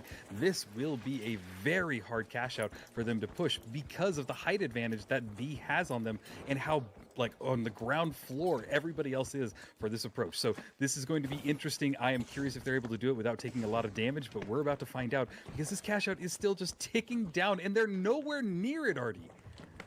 Nowhere near indeed. We're seeing Alliance now sort of hold out from the top ropes there. Lots of goo, lots of barricades, lots of early damage. For Retwist, this is going to be a good chance for Brendy to try to find that opening here. Looks like a big chow, and well, for everybody on the Alliance, they're looking at Brendy. They don't notice that Llama and Spawns have just worked their way up close. Treason going to be down at very low HP, just 2 bars. Carney not in a spot to heal him up, but there we go. H+ Infuser going to hit through, mostly on a Palma. Treason finally gets the reset, but here comes Team Retwist. They're holding the steal. Alliance is not in a spot to stop this out. Treason going to be trying to make his way in, but he gets winched out before any time has been traded away. Carney making those M11 shots matter here, but it's that H+ Infuser onto Palma that changes the game as Palma just claps in with that SA-12-16. And, well, once again, for Team Retwist, they put themselves into a very sticky predicament. And, Rio, I don't think there's time to come back. Nope, this is definitely going the way of Alliance, but that is okay. I am now kind of having a flashback to literally Season 0 when we saw a lot of these players before. And Team Retwist, 2 out of 3 of them are basically the same team as last season, and this is what they would do. They would consistently kind of lose the first match, not intentionally, but it would happen. And what they're doing in this is that they are taking the time to just see the approach of the enemy team. They want to kind of feel them out. They know that they have 3 maps to play with, so it's a little bit of a gamble. I'm not sure it's their intended plan, but it is something that I remember very strongly from Season 0, the fact that they just they use the first map to learn, to kind of feel out their enemy, and I think that's what we're seeing here today. At least I hope, and I guess we'll find out when we go to the next map. Absolutely. And I mean, especially if we're looking at that last fight, that last switch up, where Retwist was able to get the steal and Alliance was looking for the opportunity to strike. I think that the biggest note here of importance is how these teams approach a cash out fight and how they relate it to the timing. And so I've talked about this a little bit before, where you have to treat the cash out very differently and your order of operations very differently, not only whether or not you're on attack or defense, but whether or not the cash out is in its first stage of life or the second stage, right? That first minute, you could do a lot of different things. You could probably pressure on the point, pull people out, because the defense is going to be playing a lot slower on that second half, right? But once that timer gets closer and closer and closer to completion, you suddenly have a lot more opportunity for things to go wrong. And for a team like Retwist, once they came in control of that cash out, they did not play it as if they were in control of a cash out in its second stage, right? Yeah. it just seemed like they weren't prepared for the like counter strategies. Like we saw it drop and we saw them just kind of scramble and they were out of position. And I don't know. It just didn't seem like the team that we just saw in the previous matchup. Right? So I'm kind of scratching my head here, and that's why I'm pulling out, these like, oh, last season they lost all their first ones because I mean, that's what they were doing. But hey, I am excited to see how they perform on Fortune Stadium because that's what we're going to next. And I mean, the Alliance didn't do well last time. They didn't do well last time on Bernal. So they have redeemed themselves on Bernal. Can they redeem themselves on Fortune Stadium? That is going to be the question, I think, going forward. I think if they could do one, they could do the other, right? And big shout out to Young in the chat, the coach of Alliance, doing what he can to keep not only the team together, but keep his hair in place during how stressful these matches can get. But I gotta say, the fact that Alliance has so many of its staff also in the chat right now shows that there's so much love for the finals here from this org. And I think that Yeah. that's what they need. That's the difference maker here, especially as Alliance proves that they have what it takes to come back after losing on 2 maps. Hey, Hmm? doesn't matter. The map doesn't matter. The person matters. And Carnifex, he's making the M11 matter. Absolutely. And with that said, we are going to Fortune Stadium in a second because apparently Spawns is frozen. So we're going to wait for them to get back in there. And I guess while we do that, Artie, where do you think that the change was from Alliance, from what we saw earlier today to today? Did they seem more composed? Maybe they got their nerves kind of, straightened out. What would you guess would be their reasoning?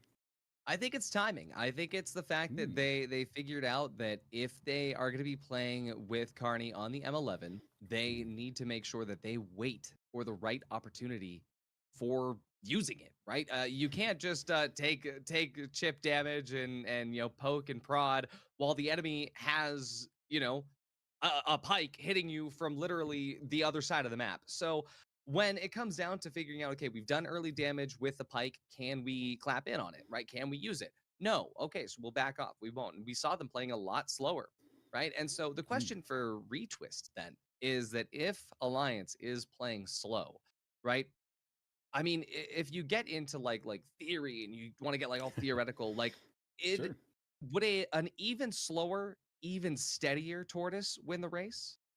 Like, I mean, you just gotta figure out the timing.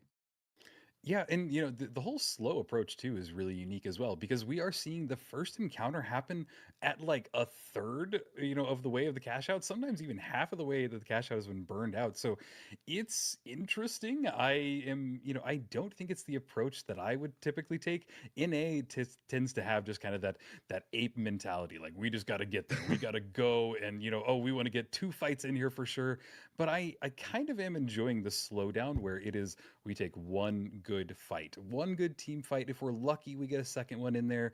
I'm just not sure which strategy is best, but hey, that's what this is all about. We are testing the strategies, we're testing the regions, we're testing everybody to really see who aces it and who doesn't.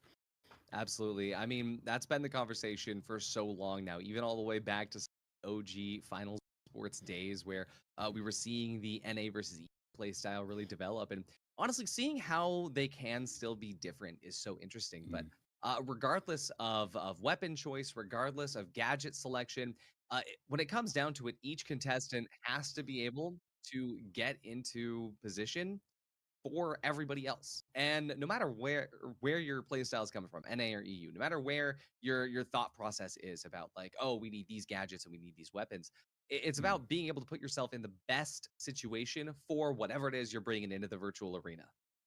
Yeah, and I am kind of curious if we'll see more pikes. We saw a pike on both teams, and it definitely, helped one team. But I'm curious if we'll see that again because we're going to Fortune, and in my opinion, Fortune is probably one of the best maps to use a pike on. It's where we initially saw T Mills for the first time just go crazy with it. If you don't Yeah. know T Mills, one of the best pike players we have, and it started kind of being the pike map, and then from there it just kind of grew like an infection and we started seeing it used in every map beyond there. So, what do you expect from the Pike gameplay? Are we going to see both teams running it, or are we going to see something like Mickey, where they were just like, "Hey, we do it different"?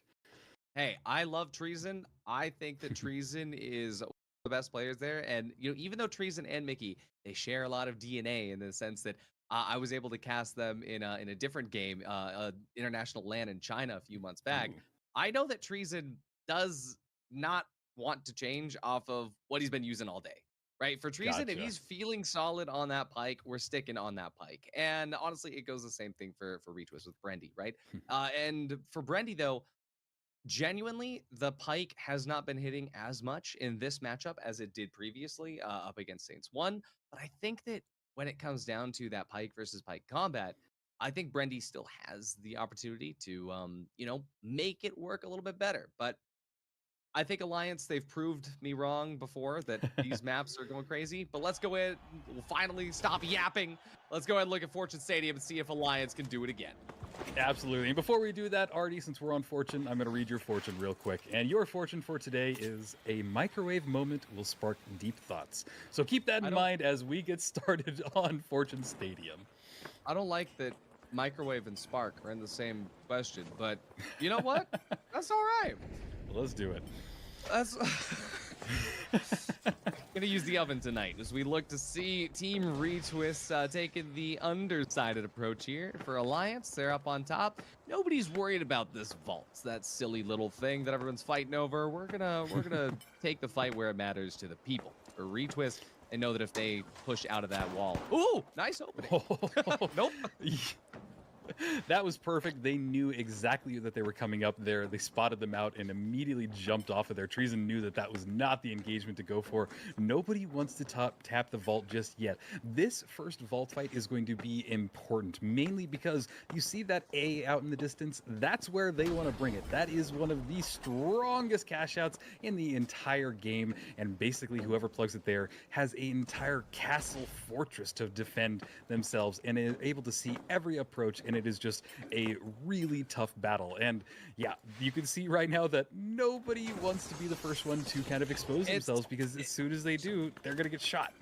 Even slower, even steadier tortoises, like I said. And this is just, what are we doing here, folks? All right, here we go. Brendy gonna be finally taking the initiative here to engage out. He does take a bunch of damage, but Carney's got the H+ diffuser for that. Palma now going to be on half HP. The winch and the SA-12 going to go in favor, but both heavies are traded. Early damage on the Treason, though, means that Team Retwist has one player up.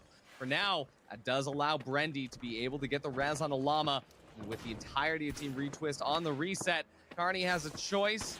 Will be better to let the team point in here, 12 and 16 seconds respectively. They know that it's going to head all the way over to Hospital, Sector 6 on A. So Carney's just going to set up, let Palma and Treason come back. They can just gate pad their way over.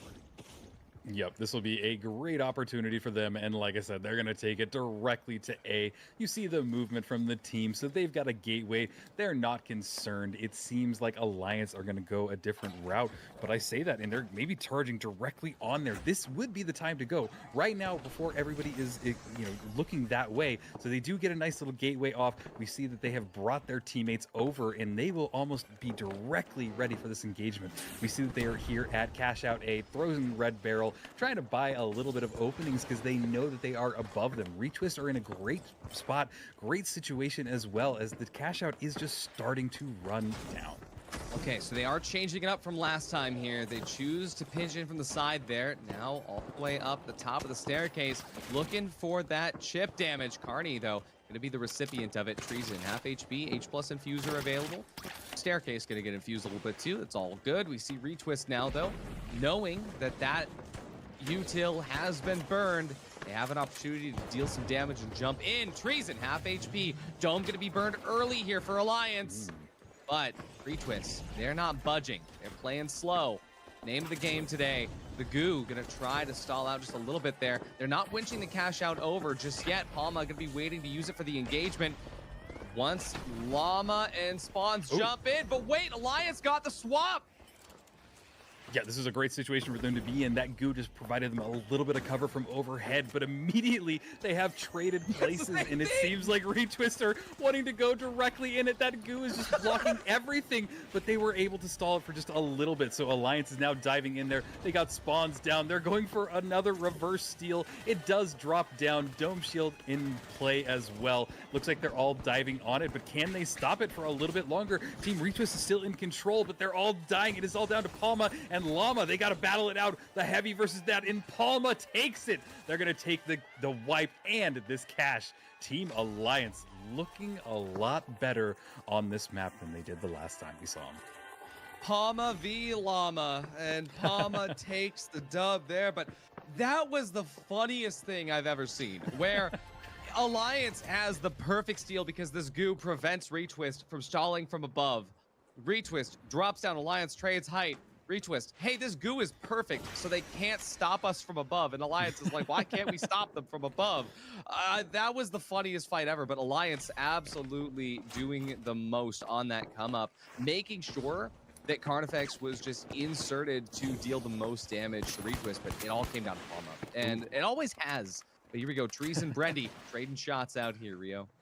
Yep, absolutely. It's a rooftop battle. We're going to see who can deal the most chip damage. Most of the time, these don't result in a team death or even a wipe. But we're watching now as it looks like they're getting very aggressive. They decided to push directly into Brindy. Brindy goes down. Palma is just ready to fight. They want to chase down their other two of them. And look at how split up Team Retwist is. They are not close to each other. This is the perfect time for Alliance to run in there and just delete them. But it looks like turns have tied. Everything is turned. And Spawns gets a nice little kill there. It is now Llama taking great damage all on Spawns as he is the last person remaining for his team. Team Retwist is about to be wiped, and they did, but Alliance took a heck of a lot of damage in that battle.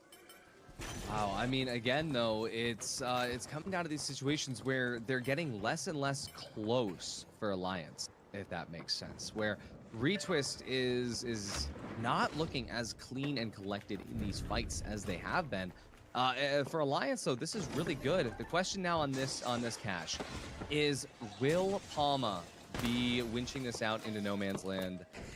I want to see that happen here. They do have the time. Looks like Carney was able to call it out. There it is, winched out into the middle of the street. See now Retwist taking the move in from the Holto building.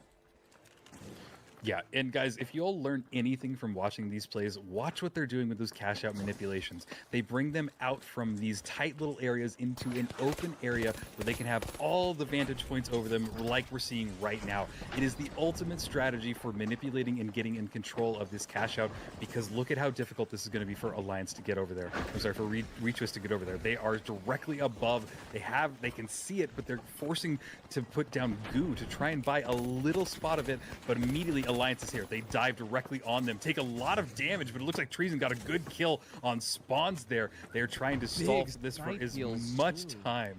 I mean, big heals on that too. Carney was able to just snipe those heals from across the way. This is just using every bit of util as best as they can. And Brendy gonna be trying to look for the opportunity to get to that trophy, but Alliance is holding that trophy. That means maximum stall. It's gonna cost Spawns all that time to not only coin in now, but then come back from the coin. So we see Llama also getting all that util back, RPG reloaded, C4 in hand, Dome ready. Spawns makes his way back. Let's see this final fight. Team Retwist can't make this happen. Yeah, this is it. This is where Alliance could take it all in 2 maps. Cash out is running down. It is still very open. You can see the panic on Team Retwist. They know they have to get something going, but they know that they're so exposed. Everybody is just chucking stuff at this cash out. Brindy went down. Spawns went down. It's all on Llama, and I don't think he can do it. Team Alliance have wiped them and won this map on Fortune Stadium. What a turnaround from the last time we saw Alliance do this. Wow, that was a good performance. Absolutely incredible, as Alliance have reserved their seat for the lower semis. What a day of matches. And for everything that Retwist was able to accomplish today, taking out Envy, taking out Saints 1, it was Alliance that ended up being the dominant force here in the lower bracket. But that's only one half of the lower bracket. Rio. And as we bring back our boys, Jerry and Waltz, we get to talk about the age-old fight, the absolute insane storyline that we have come to love here in the finals. What do we have coming up next, Waltz? Well, next up is one of the best storylines that we possibly have: brother versus brother, Pulsar versus Secret. Gonna be one of these two teams moving into our finals, which means as well, guaranteed 2 EU teams in the top 4 off the backs of Alliance beating Retwist. And what a game to end it on too as well. Like, Retwist did their best, but it felt like every step of the way, Alliance just had their number. Jerry, we were chatting a lot on the backside about there was a lot of individual performance there, but the setups as well were great.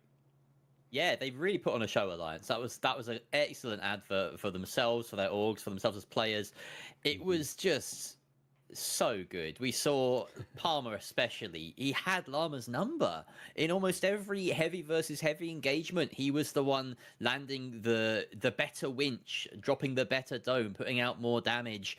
The setups that they had for defending the objective, and they did a lot of defending the objective because they had control throughout, were just awesome. You know, you highlighted something that didn't really show up on the screen, Waltz, which was a really nice gateway placement for that final objective, allowing Alliance to really easily just move around and create this crossfire that Retwist had no answer for. And then there were moments where you thought they did things that just shouldn't have worked. The very end, for instance, Treason diving on top of spawns and somehow dishing out mega damage while flying through the air with the pike. Shouldn't be able to get away with that, but he backs himself. So there's a strategy there, there's the confidence, and there's a gun skill to back it up. They'll be really happy with how they've managed to secure their spot in the next day. It's really impressive stuff. Amazing work from Alliance, and condolences to Retwist and all of our other teams at this point. So we should have an updated bracket now. If we want to take a quick look at that, we'll take a quick look at the bracket. We'll take a very short break while we get our teams into the lobby as well, just to make sure we can get things ready. But take a look at that. Rio, you were correct. It was Alliance pulling this out over Retwist. How you feeling after that match? Well, I feel good because in my head, I saw that they were going against the maps that they did so bad on, and you don't do that unless you are confident that you have something to change. So I'm happy that it played out that way because I couldn't have expected anything else. I've got to hold my hands up. I'm sorry I doubted them. Going into this match, I was like, yeah, something about Retwist tells me. I forgot that Alliance are literally the EU Dream Team assembled for the qualifiers, just stomping their way for everything, besides Team Secret, I suppose. But yeah, like, second place in EU is really no mean feat, and they've really put on a show. What a turnaround from their horrible showing against Team Ed earlier today. That was much more of a proud performance for them. Oh yeah, showing why they are the team that showing why they were one of the top teams and why they'd get signed, to start with. So, but of course, that really does bring us to our next matchup, right? As we do have Pulsar versus Team Secret. They're going to be working on their map bans, so we're going to be looking at those two. And so as we kind of jump into this, I think we might just barrel ahead as we move forward because they're ready. They're working on their map bans. They already have their map bans. All right, yeah. So Artie, kind of talk us through these maps. I mean, we're looking at Fortune Stadium, and this map has been such a flip-flop today for so many of these teams. But for Team Secret, I do have to say, unbiased, I'm feeling more confident towards Team Secret on this map. Bernal is where I'm scared, though. If we're just talking about pure scrim results, I will say that no spoilers or anything, but I think I know exactly how these maps are going to go if what my previous sentences alluded to wasn't clear enough. But either way, I'm just excited to see some good finals action. No matter what happens, somebody in the Atelco and Elix household will be playing tomorrow. I feel like it's so often that these two end up running into each other. Like, whether it helps that they're both two of the best players in EU, yes, right? Like, naturally, we're going to see them in these final matches. They often run into each other in grand finals and whatnot. But they did this last season in the lower bracket. Absolutely. And I mean, hey, we're going to be able to see them do their traditional shake hands approach here every time they see themselves in the bracket. So looking forward to seeing the very first handshake between Team Secret and, of course, Pulsar. So without further ado, Waltz and Jerry, take it away. Thank you very much, Ardy. I do wonder if that's going to happen. Sometimes they reserve it for grand finals. So I guess we'll have to see whether they start shooting as soon as they meet each other or not. Well, it's going to be... It does add a bit of spice into this opening engagement or non-engagement. Yeah, it's going to be interesting. It looks like, I think on this one, especially when you're you're not just fighting for first and second, you're fighting for Final Four, right? Like the winner of this makes it to the Final Four. The stakes feel higher. It's almost a bit more on the line, Like you don't want to go out at this point. You know, if you're in the final, you know it's gentlemanly. And here we go. That's answered our question. Lasky taking the brunt of some opening shots from, I believe, Roma with the 93R on the other side. Yeah. Lasky just going to heal up and wait for a better opportunity to go. Yeah, they have to figure that out. And what a play. Already the deep gateway comes in. But the vault already been taken by Secret. They're moving towards B. They're on their way. Pulsar in hot pursuit, though. The plug happens, but already, Alex, he might be caught out. The RPG hits him. The winch misses, but the dome is there to drop through. Instead, focusing on the heavy. Both domes down. The winch hits on Superzon as well. He's melting. OG takes him out. The counterpart is there. Roma with the M11, looking to get the backstab onto the rest of Pulsar. Drops to the floor, sees the goo there. But Lasky on the background actually takes some Secret now on the back foot. Dives in for that defib. Has all three members back up, but OG goes down to Atelco, continues to hit these shots. He wins the second. Lasky helping out his teammate. It's just Roma left alone once again. They kept getting these revives, but Secret could not find their footing. They're going to be able to get the flip from the side of Pulsar.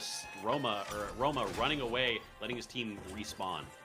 Yeah, it's a good movement there from Roma to salvage what could have been a really catastrophic moment. Does actually decide to hop back out of this building all the way over to the clinic area. 6 to 5, I believe, if we're going by the numbers. And yeah, that's probably wise. It gives them a few more options for traversing, for approaching, even though, you know, sometimes you want to avoid this crawl over entirely. It feels like a lot of teams have the number. They've figured this little puzzle out, and we don't see as many teams as Pulsar on the defense here holding up and waiting to try and pick them out midair. Instead, they've sat back, they've allowed this to come on in. Out comes the shot from OG. We can see his teammates looking pretty beaten, and now they both go, in fact. Perzon, Atelco, and Lasky all pitching in there to make mincemeat of Team Secret. Definitely not what we expected coming into this. The last time these two matched up, it definitely was handily in favor of Secret. Secret have been cold a lot longer, though. We were talking about this previously. They've been sitting around for, I'm sure they haven't been just sitting around. They're obviously taking time to scrim, make sure they stay warm. But Pulsar, coming off 3 wins in a row, they have been moving along and making sure that they actually have wins under their belt. Secret, coming off of a loss, and they haven't been doing anything for a little bit. Could that be playing into this first match? They just need a little bit of time to reset and figure out how they're going to approach these fights now. Well, time will tell, as I like to say. But now, of course, on the defense of the rest of the map, Secret are well set here to try and pick off Pulsar as they make their approach back over to have any contention in terms of this second vault. There's a very nice perch here established by Alex. Difficult to pin down. This M11 won't do too much, but it can help. It can tickle. Know if this is... I mean, we could just sit here for 16 minutes, you know? Like, we could just chat, you know? I'd rather not. Impromptu podcast, the Jerry and Walt podcast, you know, here Welcome on to the vault. PHL, you know. But it looks like OG, he's kind of tired of this. He's going to go tap the vault. They know at this point, Pulsar are technically in first place. So if they wanted to sit around for 16 minutes, Secret would lose.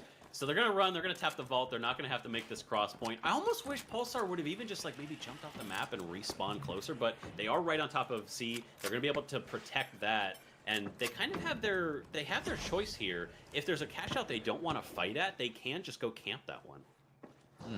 The thing is, these cash outs are very split, so that is going to benefit Secret in a way. It's difficult for Pulsar to cover both approaches well enough, and it looks as though Secret have read that, you know, A is maybe the safer bet of the two. Lasky is ahead of the game, trying to do some scouting, put a little bit of pressure on Secret so they don't have that much time to set up, but Secret are well coordinated. They have managed to fall back to their preferred location. They're on that staircase. All 3 of them. We saw just how well Secret were able to bunch up. But both these teams' death ball were impressive in earlier points, but these teams know each other so well now. They'll be at a much deeper level of targeting exact players, and out comes that glitch. A lot of damage dealt onto Perzon. He's not really found much value throughout this fight, and down he goes, but so does OG. Heavy's both out for the count. Lassie finds a second as well, and it's only Elix now, the medium left on the side of Team Secret. He's got it all to do. There's no way. Look at that bombardment. Everyone from Pulsar surging forward. They're not going to let an opportunity like that slip past them. Lasky firing on all cylinders right now, doing everything he needs to for his team. Getting the heals there, Telco getting a nice deep up onto Perzon. They're playing really, really well right now on the side of Pulsar. Lasky, one of my favorite lights to watch. He's just so good at his timing. The positioning is, we talk a lot about positioning, but timing is such a huge factor in these matches as well. When do you go for the kills? When do you move forward? Like, he is so good at knowing when he needs to do this. Able to get out of there just in time as well. Only about 50 seconds left as Team Secret. They have to get something going on, or they're going to be one match away from being eliminated from PHL Champs. Elix just umming and ahhing about how he wants to use that jump pad there. The winch comes out, and that is a decent position, but they have taken the brunt of a glitch grenade, or at least the Heavy has. Has to fall back, can't deal that dome out, can't throw out a goo or anything. Here comes the goo from Elix instead. Of course, he's the one wielding it. Second winch potentially to bring it further back, maybe, but they still need to find kills on the other end of it. There we go. That's that winch very deep. Nice movement. Second goo has to come out. He's found a barrel to work for him. Roma playing point to try and delay the pushback. The steel isn't connecting there as they dive on in. Roma gets 2 kills, though. That might be enough. Etelko finds a trade. Is this goo working to stall it, though? He's finding a way. He's done it. Is that the kill? Oh, it goodness. is. He's delayed it just enough. How have Pulsar gone away with that? But what a dominant performance. And I thought that maybe Pulsar had waited too long to make that push, but Perzon playing it really nicely using the winch, then the goo coming in from Etelko, just delaying that so long, not even playing for the kills, knowing that with seconds left, they're not going to even be shot at half the time. And there was so much, it's reminding me of Secret's upper bracket match as well, when they were trying to winch this cash out in on Nozomi, and it got stuck. OG wasn't able to get that cash out in through the door. The goo went down, and they kind of waffled for a little bit. They weren't sure what to do. And I feel like that same thing happened here, where the cash out didn't get in quite the perfect position they wanted it to be. And then instead of making a move or maybe trying to bait Pulsar down, they just waited for the cooldown of winch to happen and gave Pulsar the ability to set up and maneuver to where they needed to be, like knowing that winch is coming. So I see the plans there, but if the plan doesn't work, you need to not just do plan A again. Plan A failed, move to plan B, and understand that the opponent now knows what you're trying to do. And so I think that, for me, is kind of what the biggest thing that Secret is lacking right now. Yeah, and Team Secret are in danger zone right now. They don't seem like they're warm. We feel like that was a very quick game besides that strange lull in the middle. Pulsar were very happy to take fights quickly. Or at least trying to end them quickly.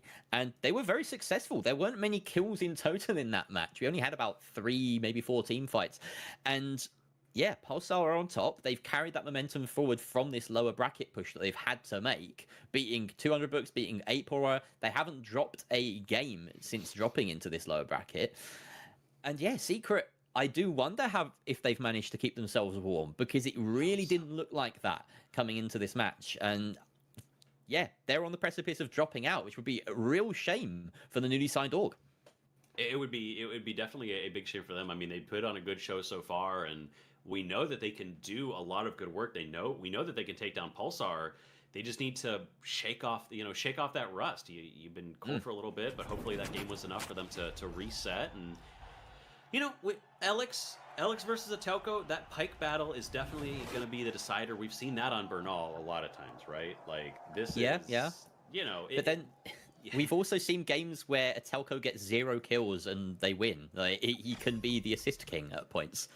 So I wouldn't pin it all on them. It's got to come as a team effort, and I didn't see anything from individuals on the team of Team Secret that indicated that they would have the energy to step back up. They have to sum it up now. Elix already taking the brunt of this opening engagement. Doesn't really have time to heal back up. He has to just run, and Lasky finishes him off. There's the follow-up from Etelko onto Roma. OG dead, and before I can even say Pulsar, they have wiped Secret. Pulsar playing the glitch there from Lasky, hitting all 3 members of Team Secret. There was no infuser. There were no heals coming out for the side of Team Secret. any damage done was permanent at that point, and once you lose that little bit of, you know, the gadgets you need there, it's just over for you. Like, that was just... the fight was over before it began when that glitch hit everybody. Absolutely. I'd love to see a little bit of Pulsar on this defense to see how they are holding quite so effectively. Speaking of holding, Lasky holding a glitch grenade right up to his face. That's the secret, it seems. Telco has the angle. He's ice fishing just to make sure that this approach is not easy, but in fact the approach has already been made. Maybe a little bit behind on the calls there, taking a lot of damage. Down here goes Lasky taken out, and as soon as we flip perspective, I should not be observing. Berea, do your thing, because you seem to know that finally Team Secret are in it to win it, and they've won a team fight. They get a steal. They just need to hold off for one more, and then they're back in this game. Nice pullback from Team Secret. They're not going out. They're not going out without something in their favor. They are an amazing team. They are the best team in EU if we look at the playoffs. So definitely something that, you know, we know they can do this. We know they can put these together. And Roma finally putting the team on his back and hitting those shots. They have another dash gateway here, getting on top of the point, coming in from Pulsar. If they lose this on Secret, I fear for them in this future. Getting taken out 3 cash outs in a row, well, is going to feel really, really brutal. Really nice crossfire on the roof between the heavy and the light, interestingly. They've dropped this cash out all the way down, so Secret is still playing onto the roof. That RPG goes out, doesn't actually hit its target, but Lasky is down and very low. He's being chased down by the heavy, but OG finds himself in the battle with Pearls and wins that fight. Lasky comes back to clean up the player that dealt him so much damage in the first place. NX takes down the Telco, though, leaving only Lasky on this push. A 1 versus 1 he makes it after that kill, but he doesn't have time to get this res and get the steal. He's committed here to losing the cash out and possibly fighting for the next vault. Finally, Secret having something going their way. Has not been going strong so far. They get wiped, but I don't even care about that one, right? Like, you're not gonna be able to tap the vault, but with those cash outs so far away, it's not gonna matter at the end of the day. So a feather in the cap of Team Secret. We finally have a game. Pulsar, they have to figure out how to prevent Secret because the Roma coming alive is doing a lot for this team. Definitely making a difference. I feel like we're going to have a bit more of an even fight now. I don't see Pulsar letting up the gas at any point soon. But now maybe we have a bit of a game on our hands here. I really hope so. That vault being tapped now by Pulsar, and they are all posted up on top here. As I said, these teams have almost flown in the face of a wider meta at points where they decide that we're just going to death vault as three players and not have this split strategy that a lot of teams are employing with 1 and 2. And then they're very happy to split into a completely 3-man roster and, like, just hold crossfires. So it feels like there's a lot more flexibility here than we see on teams, say, such as Alliance, where we kind of associate them with almost always sticking as a 3. It's just kind of map dependent, it's situational, and we see right now Pulsar are pretty easily making their way towards a not much resistance here from Secret. And now here it is. They finally show up, but the plug has already happened. Urzon does go down. Telco soon to follow. Lasky, the one member left, caught out in the middle of the open. Roma has his number, as well as Alex. Going to take him out very quickly. Pulsar got the plug. Yeah, you're right. Secret were waiting, but they chose the right moment. You know, the second that they commit for that plug, they now have the positional advantage, and really making that pay off. Secret about to reverse this. You know, it went 2 cash outs in favor of Pulsar. Now it's Secret's chance to maybe do the same. It could happen, and we're finally getting a good look at another EU versus EU matchup. This kind of interrupting your opponent on transition is a really common strategy in EU, where you let them get the plug, you let them get the steal, and then you try and win the team fight, just so you've pinned down a couple of players, and you have that advantage of knowledge going into a fight. Now, interestingly, they managed to get this cash out behind one of the arena barricades. That's going to give a really good piece of cover for Persian to stick the steal, but Roma comes in and gets the kill immediately afterwards. Down goes Lasky as well, and this is, again, that bait and switch that we see so often. Once again, working in favor of Team Secret, letting that steal go through, getting the kills immediately afterwards, and then flipping it back. Oh my goodness, and finally, Secret, so much my issue with their positioning, especially against these NA teams, has been you're setting up too far away from the point. When somebody goes for the steal, you can't punish it, but that was defense executed perfectly. They were just Do far enough Pulsar away. even have a chance? This don't is so know. tight time-wise. It's going to be insanely tight. They're going to have to run directly at this and hope the body blocks are enough. Dropping onto the point, they need the D-mats. There's Telco, drops down, but the building is crumbling around them, just like their hopes of winning this match. They have to get onto the point. Gas is there as well. They can't winch this out. It does get caught on the caught on the geometry, but the winch is there from the OG as well, just delaying this. The steal going out, but they get taken out. Telco, OG with triple kill to seal the deal. Secret takes the match. Holy OG guacamole, what a performance at the end. That wasn't done and dusted. Pulsar did have a chance right there. The steal was being stuck. They had the man advantage, but what a hero. And that's tied us up. Two very dominant performances back-to-back of Fortune and Bernal, trading maps 2-0 apiece. It's all going to have to get decided on Sis Horizon. Now, we did wonder whether Secret were still awake. I think after that performance, there's no doubt. Oh, they definitely were. OG just popping off at the end of that match. Did put up 7 kills.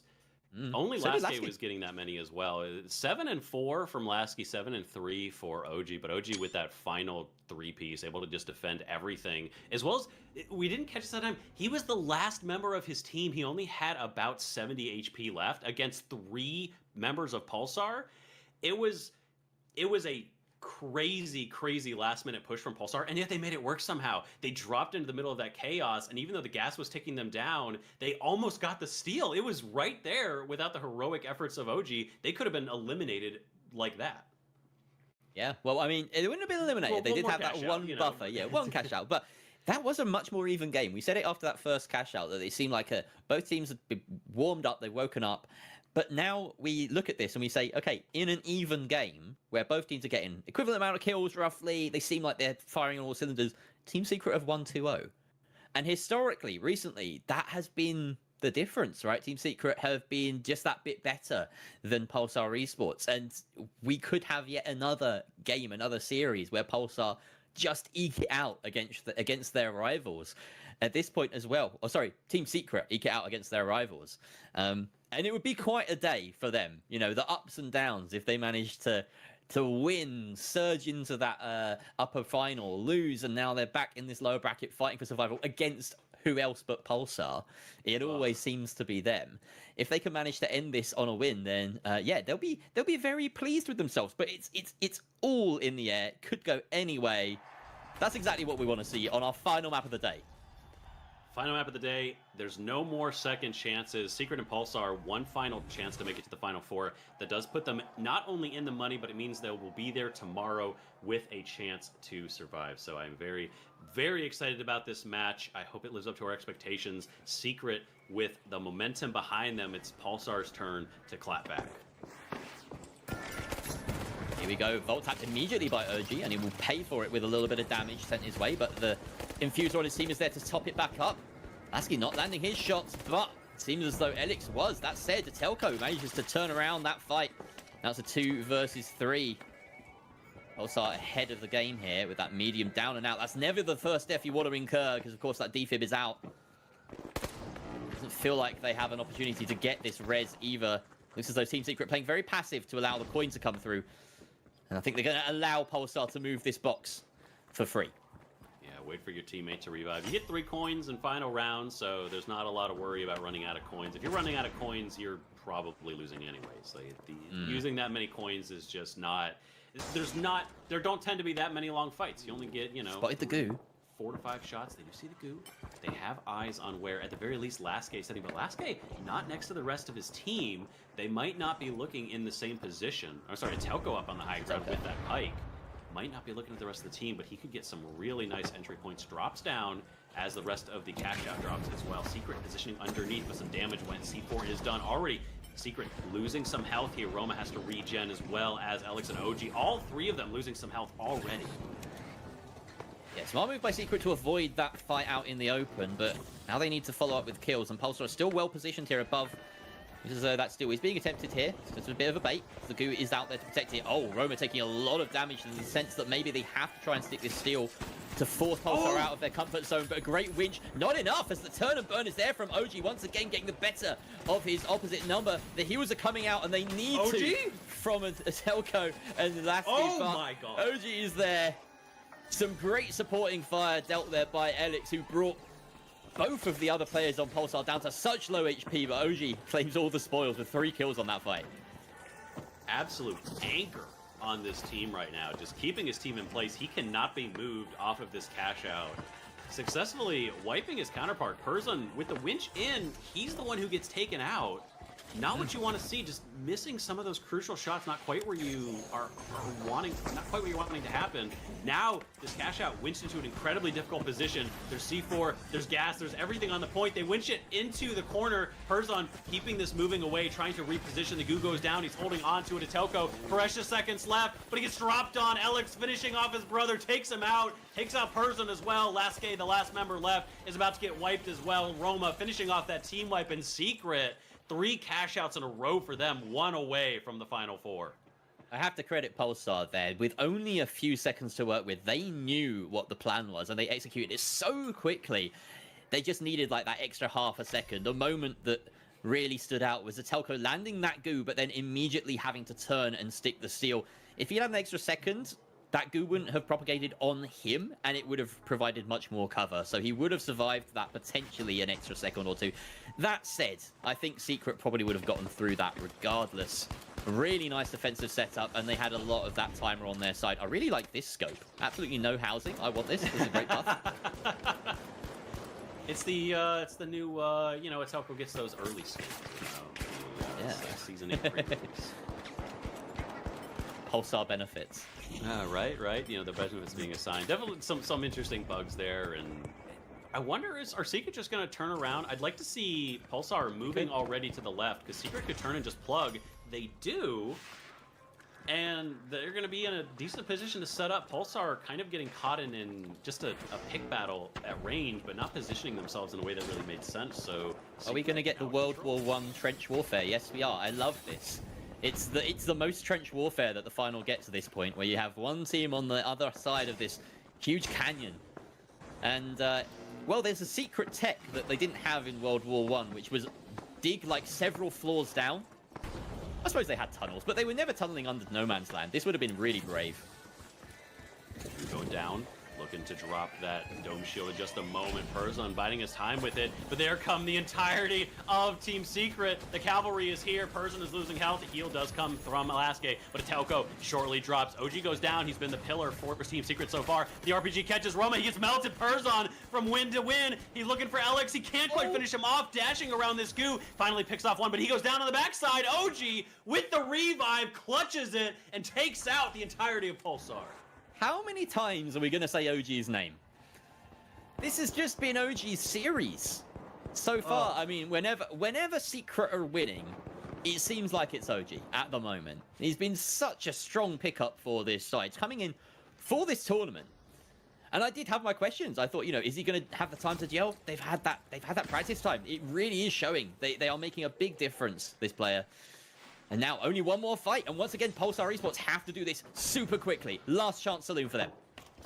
Not a lot of time left. They're dashing for the point. Glitch goes down, drops out that gateway. That's going to prevent the backstab coming in from Secret, but they need to winch this away. They've winched it there. Who's going down, trying to separate these sight lines. Laske keeping himself alive. Off to the side. He has the infuser. He's keeping his team alive. But Person is very, very low. Roma going down. They're all dead. Pulsar, they're eliminated in Secret. Make it to the final 4. One of those fights where nothing went right for Pulsar, but so much damage output by Team Secret. It was almost never in doubt. How do they do it? Every single time. Alex stepping out of the shadow of his brother, eliminating a Telco and Co. Pulsar Esports will not make it through to day 2. Team Secret, the newly signed team, representing EU alongside Alliance in the lower bracket tomorrow. Team Ed and Nightmare going to be your upper bracket finalists. There's still a bit of NA supremacy at play, you could argue, but wow, what a showing for EU across the day, and massive strides made across the season.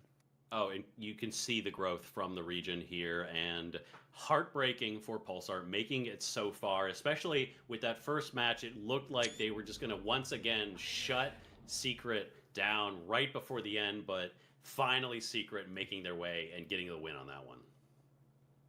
100%. An incredible few games. I mean, hey, you've been waiting for like 2 or 3 hours to play. You're going to be a little cold. Need that warm up every time and again. Yeah. But honestly, it was some of those fights on Fortune Stadium that ended up helping them win on Sis Horizon down in the future. I mean, honestly, what ended up happening with the first little bit of little terror moments of that first game was that we just had to figure out how to combine with what this new approach from Pulsar entails, which is a lot more aggression. Coming off of what happened with NA, coming off of every single match that had happened previously, the NA teams being so aggressive, Pulsar's trying to match that energy. And for Team Secret, hey, that worked on the first game. I mean, that's why they got dropped down to the lower bracket, but eventually able to come back up. I can't even, I'm so excited. I can't even have words. I shouldn't be here right now. This is great. Yeah. We need to strip you of your responsibility, Artie, because this is a very emotional moment for you. You can celebrate for a minute. You can celebrate. No, I'm just, it's so good. I mean, the adaptations mid-round, seeing that come through, that's what I'm trying to say. Is like seeing them learn from their mistakes in the moment is so good. It was really impressive. It was such an impressive thing in the moment. Rio, maybe you have some less biased insight for that incredible series, because it really was quite a show we were put on, that both teams put on for us. Yeah, talk us through it. Yeah, I mean, in the beginning, it definitely felt like they just weren't warmed up yet. It felt like Secret was just missing something. The energy wasn't there. And I do kind of believe that they just needed to kind of get back into it. And as soon as they did, they were unstoppable. And what a performance that was. You could really tell that they tried to counter everything that Pulsar did. And just every play of the way, they just seemed to be just, I want to say, not a full step ahead, but a half a step ahead. And in a game like this, that really does matter. So it was a great performance. I know that Artie was chomping at the bit to see how it would all play out, but yeah, those were some great matchups in all honesty. Honestly, it was a great show to watch. And I mean, one of the biggest takeaways from that, though, is that, I mean, when we were talking about the previous Alliance versus Retwist, right? Slow and steady wins the race. But this time around, it really was that, right? I mean, when teams are going to be super aggressive, you have to figure out how to get around that. And for Pulsar, they found their energy in that first round, but then because it didn't end up going their way on Bernal, they never shifted away from that. I think that was their undoing. We had a lot of engagements where it looked like Persian just wasn't able to get that damage output, even though he had the heals. And that was one thing that Team Secret definitely still lacks, is that healing potential. There's a lot of times where, even on Sis Horizon, where Roma just wasn't in position to get those heals off, but because then you have Elix able to get the defibs, it works out well. And I think that it always comes back to this counting utility, right? How many times did Pulsar Esports get the most out of every single bit of gadget that was brought in? How many times was Team Secret? And I will say, when it came down to the wire, it was a very good mixture in each fight of, hey, in this fight, it's Persian and Lasky going absolutely insane, winning with their weapons and their gunplay, and that's why they won. And then at the end of it, it was also, hey, who has the better winches? But yeah, Waltz, I mean, I'm so curious to get your analysis of it as well. I mean, whether or not it's just straight up better aim, or if it was maybe a bit more macro. I think it was the macro was something that really impressed me, because Secret was so slippery, was kind of what I was thinking about a lot. There were so many moments where a player would survive on 1 HP, and he would get picked off shortly after, like a few seconds after, he would get taken out. But it didn't matter, because knowing that you're in a 2v1 instead of a 1v1, you have to go hunt down the guy with low health. And so, for example, like in that last fight, Perzon has to go hunt down Elix, even though he's on 1 HP. He has to go take that fight. OG is regenning. He just got defibbed, and he is regenning right next to him, but he cannot focus the heavy fight because he has to chase Elix. If Elix hadn't survived there on a single HP, we could be moving on to third cash out. We could be having an entirely different discussion right now. And that happened time after time, where just delaying your death, even if it's just for a second or two, when you have this trust with your teammates that they can do the job if you get them up, that is what these teams that make it to Final Four can do, is they have this rely on each other to follow up. They know that they don't have to do it all themselves. They don't have to be the hero. That's why they picked each other to make it here. And that's what really I came away with from Secret, is just the trust that they had in each other to rely to know that they could clutch. If you can goo it, you can do it. And at the end of the day, I think the goo grenades had to be something that we will call out, because for throughout all of like this whole season, it's been just this resurgence of goo coming at it to either, maybe it's to combat the winches, maybe it's just to allow those steals to come in. But I mean, throughout every single game today, I really think that we're underestimating how powerful goo is. And I think that Team Secret was able to maybe use the goo a little bit more efficiently, or at the very least, they were able to plan around when Pulsar was using it. And I think a lot of that does have to do with the playoffs. The playoffs was, I think, when goo shined the hardest in all these PHL matches. But Jerry, I mean, what's your thoughts on that as far as like the goo specifically? Ask me my thoughts on goo. My brain is goo. Thoughts on goo? It's a yeah. big day for goo, Jerry. It is a big day for goo. I'm a massive proponent of it. I honestly only recently started using it as like a stalling tool in my game, specifically to get people off of steals. And once you do that, your mind is open. You're like, oh yeah, literally anything is possible with this thing. I would love to see some goo gunplay next season. I don't think it's going to happen, but I feel like it's like you could make it work. It's very close. It's so close to being good enough, I think. Like, you know, a buff to like reload speed might do it. Like that kind of, it's that close. But yeah, I think it's. I don't think anyone underrates it here, but I think as a wider finals community, yeah, goo even post nerf, it needs some loving. Absolutely. Well, I gotta say, let's go ahead and take a look at the final bracket of the day. Take a look at where these teams have all ended up. It has been such an insane run, all the way from those early round 1 matches to where we are now with the top 4. Upper final, represented by NA, with Team Ed versus Nightmare. Lower semis, going to be Alliance versus Team Secret. No matter what, folks, you are getting NA versus EU Grand Finals tomorrow. It is going to be an immense. Well, maybe not, but who knows? Who knows? I don't know. Not necessarily. Could just be NA versus NA, but I know you're biased towards EU. I meant we're seeing that tomorrow. I bet we're There's seeing NA lower 5. Well, we're seeing NA versus EU in the lower 5. The only guarantee is that we'll have an NA team in the grand final, right? That is huge for NA, even still. And I think one of the big takeaways as well here is that it's reflective of the league standings, right? This is the top 4 teams overall that have made it into the top 4. And I think Envy is like the only surprising team in terms of how early they dipped out compared to everyone else. But yeah, this is it's a kind of endorsement of how well the point system works. So yeah, great job, admins, great job, Burrita and everyone that built this system. It's good. It works in both ways.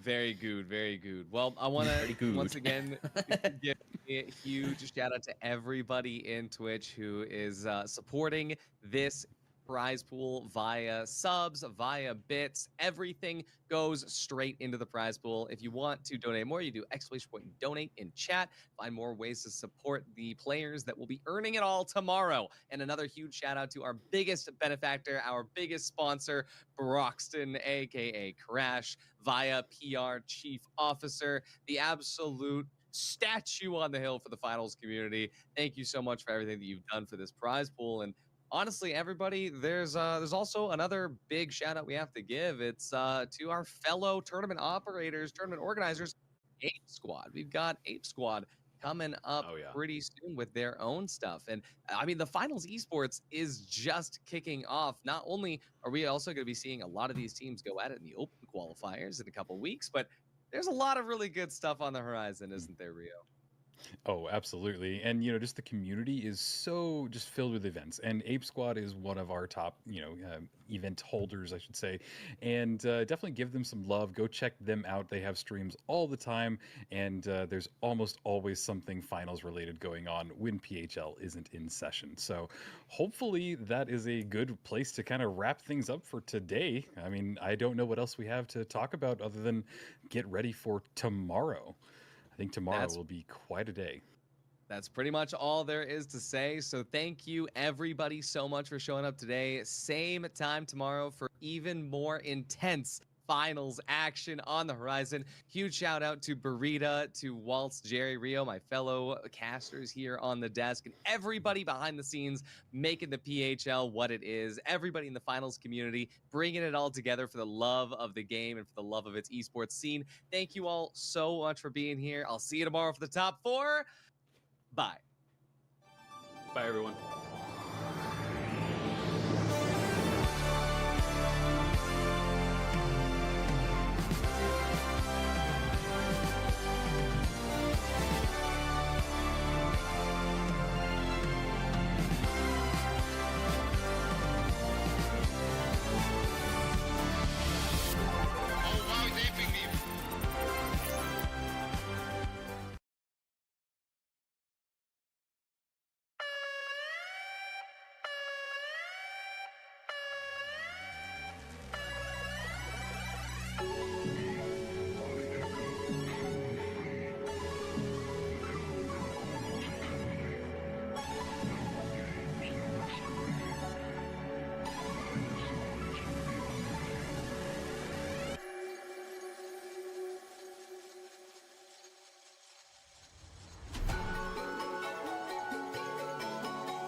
Give me 8 minutes and I'll make gaming feel fun again. You know, can I be real with you? I don't think anything's really, I think gaming's still fun. I think that a lot of people that hopped on during COVID probably have stopped playing it as much, and everyone's kind of gone back to their own little areas, but I don't have a problem. I enjoy it. Like, I have so many backlogged games that I have never played that I should probably play, that if I ever truly knew that I was that bored, I could just play them, but I don't, because I want to chase what everyone else is playing. And that's the real problem. It's not that the games aren't fun, it's that everyone wants to play the same game everyone else is playing. If you're watching this, you are probably one of 3 people.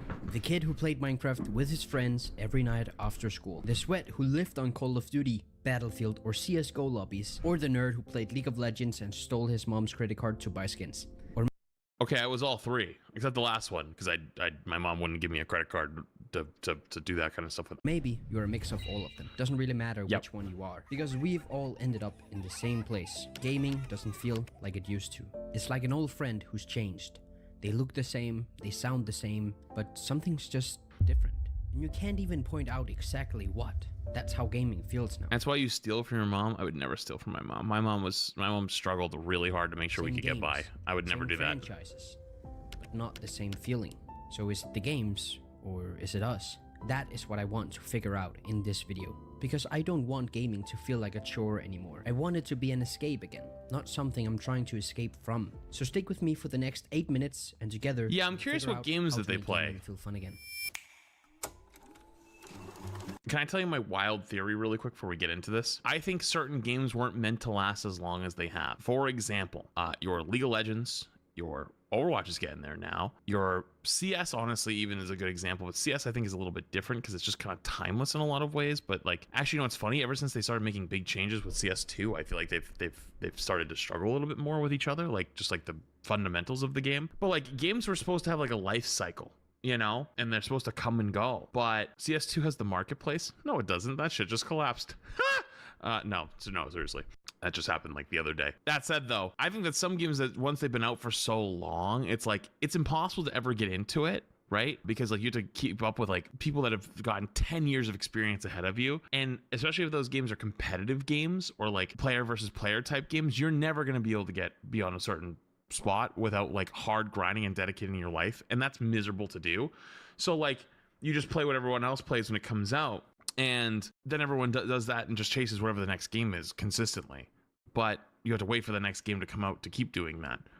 Or you keep playing that same game for years and you can't really branch out and go somewhere else. But that's specifically like competitive game, like player versus player type games. Nothing, you know? and I mean nothing, hit harder than loading up a brand new Minecraft server with your friends. We'd spend days trying to figure out how to even play together, downloading 14 different viruses from shady sites, because what the hell was a port forward? Nah, screw that. We had Hamachi, and once we were finally in, we didn't Oh, we had Xbox Live. play to grind, speedrun, or build some mega base. We played to see how long we could survive before inevitably just blowing each other up. Or Black Ops 2 Zombies, hours spent on maps like Origins. I still remember screaming into my webcam mic the first time we ever built a staff, or losing. Hot take. Black Ops 2 Zombies was really not that good. And the real zombies that actually legitimately made people go crazy was the original World at War, and then maybe Black Ops 1. Like, just because they took it and they took it to the next step where you fight in that theater, you know, like that was like, whoa, they changed so much. Like, whoa, like the difference between hiding in one small building to like two, like in World at War, it's like two smaller buildings, right? And then by the end, you're fighting on like that rocket ship, right? And then like there's only so many times you can level it up and make it bigger and make it more in depth before you're desensitized. That's it. You're just desensitized to it.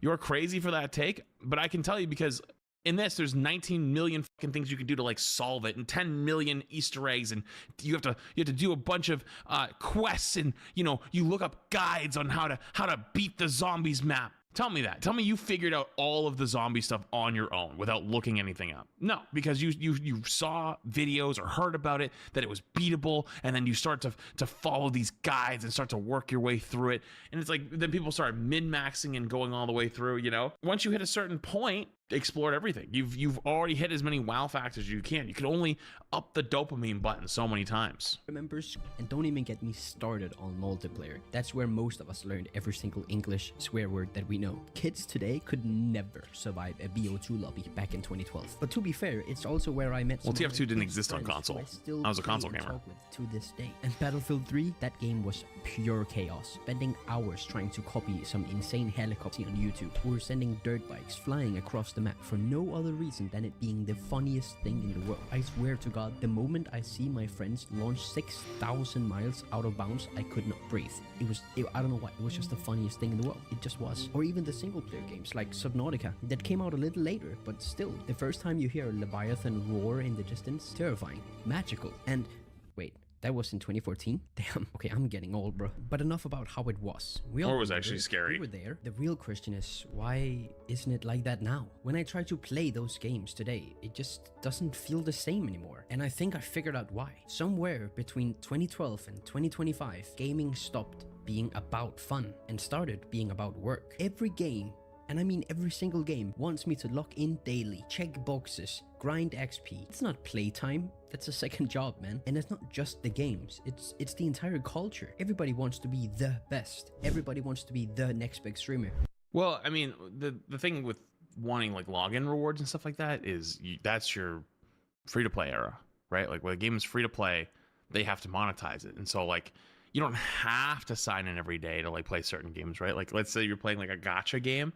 Like, yeah, you can sign in every day and do all your dailies and do all that stuff and play for free and get tons of content, but then the game will never make a single dollar off you. So the idea is that you trade your time for money, and that's how free-to-play games make their money, right? Whether that's through skins, whether that's through new content, new characters, whatever it might be, you know? I always say I'm putting a shift in at the Overwatch factory rather than going to play. I mean, it kind of feels like that, though. And it's also the same reason why, as I was saying in the beginning, was like games weren't meant to last 10 years. Because if you don't, like, let's say like Overwatch is a good example. Like if you don't, like if you played Overwatch a bunch, right, and you were really good at the game, and then you stopped playing for 3 years and you came back, you're going to be shit, right? And the only way you get back to like whatever you were is by putting a bunch of time in, because everyone else has been grinding it the whole way through. But like games were never meant to last 10 plus years, you know? They were like, you picked up, like I remember having my DVD binder from PlayStation games, and I had hundreds of games in them, and I would pick one out and I'd play the whole game and I'd beat the whole game, and then I'd put it back in the binder and I'd move to the next game, and I'd kept doing that until eventually like a year or 2 or 3 years later, I'm like, damn, I haven't played that game in forever. I'm gonna go back and play it. And then I would go back and play it. But you don't have to really do that as much anymore, because games come out so fast and so many good games come out. So you just move on to the next one, and move on to the next one, and move on to the next one. And a lot of times then you fall behind. You don't have the time to actually keep up on the games. But now it's not even like big new games are always coming out. It's just like there's like the juggernaut games that own the industry, and they just keep getting updated consistently, you know? The next big YouTuber. Success has been so normalized to the point where if you're not pulling a 20 bomb every single Warzone match, or grinding Minecraft elytras in the first 20 minutes of starting a new world, or unlocking dark matter in week 1 of launch in some Call of Duty game, it feels like you're falling way behind. And even when I do try to chill, I just can't. I feel like I'm not running the right loadout, or following the meta, or keeping up with the latest season. It's exhausting and it's unrealistic. But here's the thing, do we really need to follow these rules? These rules that nobody even agreed on, they just kind of show up. You kind of do. Do you actually keep playing after you unlock the dark matter camos? Do you actually stick to your Minecraft world? There was actually I think a nade shot video that was like surfaced and like was like floating around from Battlefield, and then there was also a Tim clip this week where it was like they were talking about how they weren't going to stream the game. Like it's a fun game, but I think Tim's was just like he doesn't want to stream the game because it's like, you know, like it's just not fun. It's fun to play, not fun to stream. And then for Nate, it was like, he doesn't know what to do. Like, once you unlock all the guns, it's like, well, what do you do then? Like, you quote unquote beat the game at that point. There's not something to endlessly grind for. And it's like, oh, it's just like the COD brain / hamster wheel of like, you always have something you need to accomplish, something you always need to grind for, something you always need to like push for, you know? And it's like, you know, when you used to play Halo 3, right? Let's say you used to play Halo 3 back in the day with your friends at night. When you played multiplayer, what were you playing for? Were you playing to win, or were you playing to rank up? Right? Like a lot of people just play just to win, and you try to win every game with your friends. But now rank is so important, and it's like it feels like unless you're getting rewarded for something, and many gamers have said that unless you feel like you're getting rewarded for something, there's no point in grinding, right? So it's like, what do you do? You know? I know I don't. I spent an entire week grinding for the zombie dark matter camo and the multiplayer dark matter camo when Black Ops 6 came out. And guess what? I haven't touched that game since. It's what, like a year later or something? Almost a year later? Why the hell did I do that? Why didn't I just... Yeah, I think playing games for fun is become harder for a lot of people, because it's like you feel like, it's almost like, remember back, like, God, do you remember like on Instagram? You remember like Instagram in like 2014 when like you used to see like celebrities posting like their Instagram lives of like traveling and all this other stuff, and people always used to be like, wow, like that's incredible, they own these crazy cars and they travel and all that stuff. And now by like the year like 2025, like people don't want to see that. They're like, no, like you're just showing off, like fuck you, you know?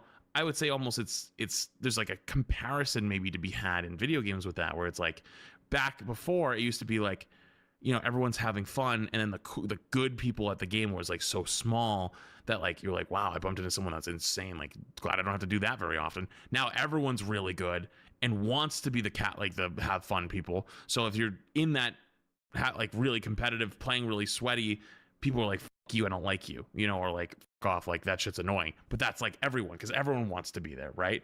And then everyone got there, and everyone tryhards now, and mid-maxes and stuff like that. And then now they want to be the casual people. So the casual people look back at them who are trying to be over there and like, fuck you. But it's such a weird realm, you know? Have fun. And that's when it hit me. Maybe the problem isn't the games or us. Maybe it's how we've been told to play them. Back in the day, we weren't obsessed with the meta. We weren't obsessed with the fastest way to progress. We also didn't have that with info chaos, super with easy, discovery, you know? with laughing at the dumbest stuff imaginable. And there's actually a word for that.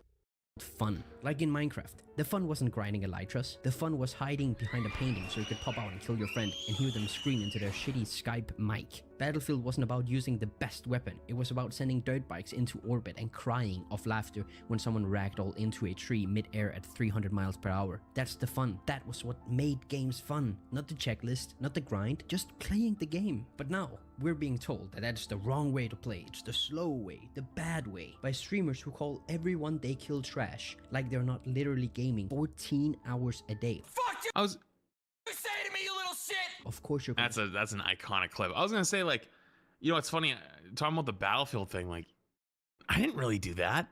I don't remember strapping C4s to bikes and trying to constantly send them to orbit. That was like a one-time thing. Like 95% of my Battlefield experience was trying to win the lobby and get kills and playing the objective and trying to run around and grab vehicles because I loved the vehicles. I'd always be in the tanks or the BPs or try to fly the helicopters and stuff like that. And if I was playing Minecraft, I wasn't killing my friends. I was trying to survive in hard mode. I was trying to build a cool base. I was mining for diamonds. Like, I was playing the game the way the game is meant to be played. And then if I played COD, I've tried to be the best in the lobby and win, like beat the enemy team. So I think I understand the point it's trying to make, but like back then you never saw the enemy team's point of view. You only saw your point of view, right? So like you played in a COD lobby, if you stomped on people or got stomped on, you never saw the reaction because like there wasn't like all chat. You'd have to be in the lobby and you'd hear them talking and they'd have to actually talk shit. And like, I don't know what it is, but like the lobbies back then, like actually just talking shit was like, everyone's just screaming into their mic, you know? Although now like a lot of like the typing chats, like it feels much more like targeted. I don't know. It's weird.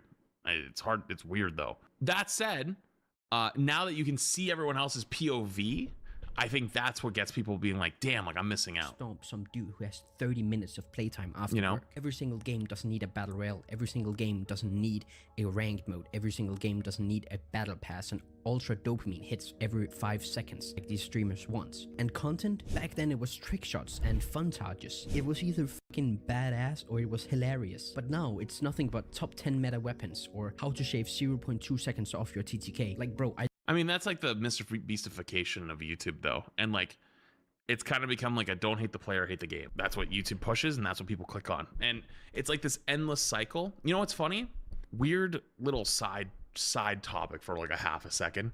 I don't really stay in touch with a lot of drama, like streamer drama, whatever. But there's a lot going on this week. A lot of good shit. And it's very interesting to me.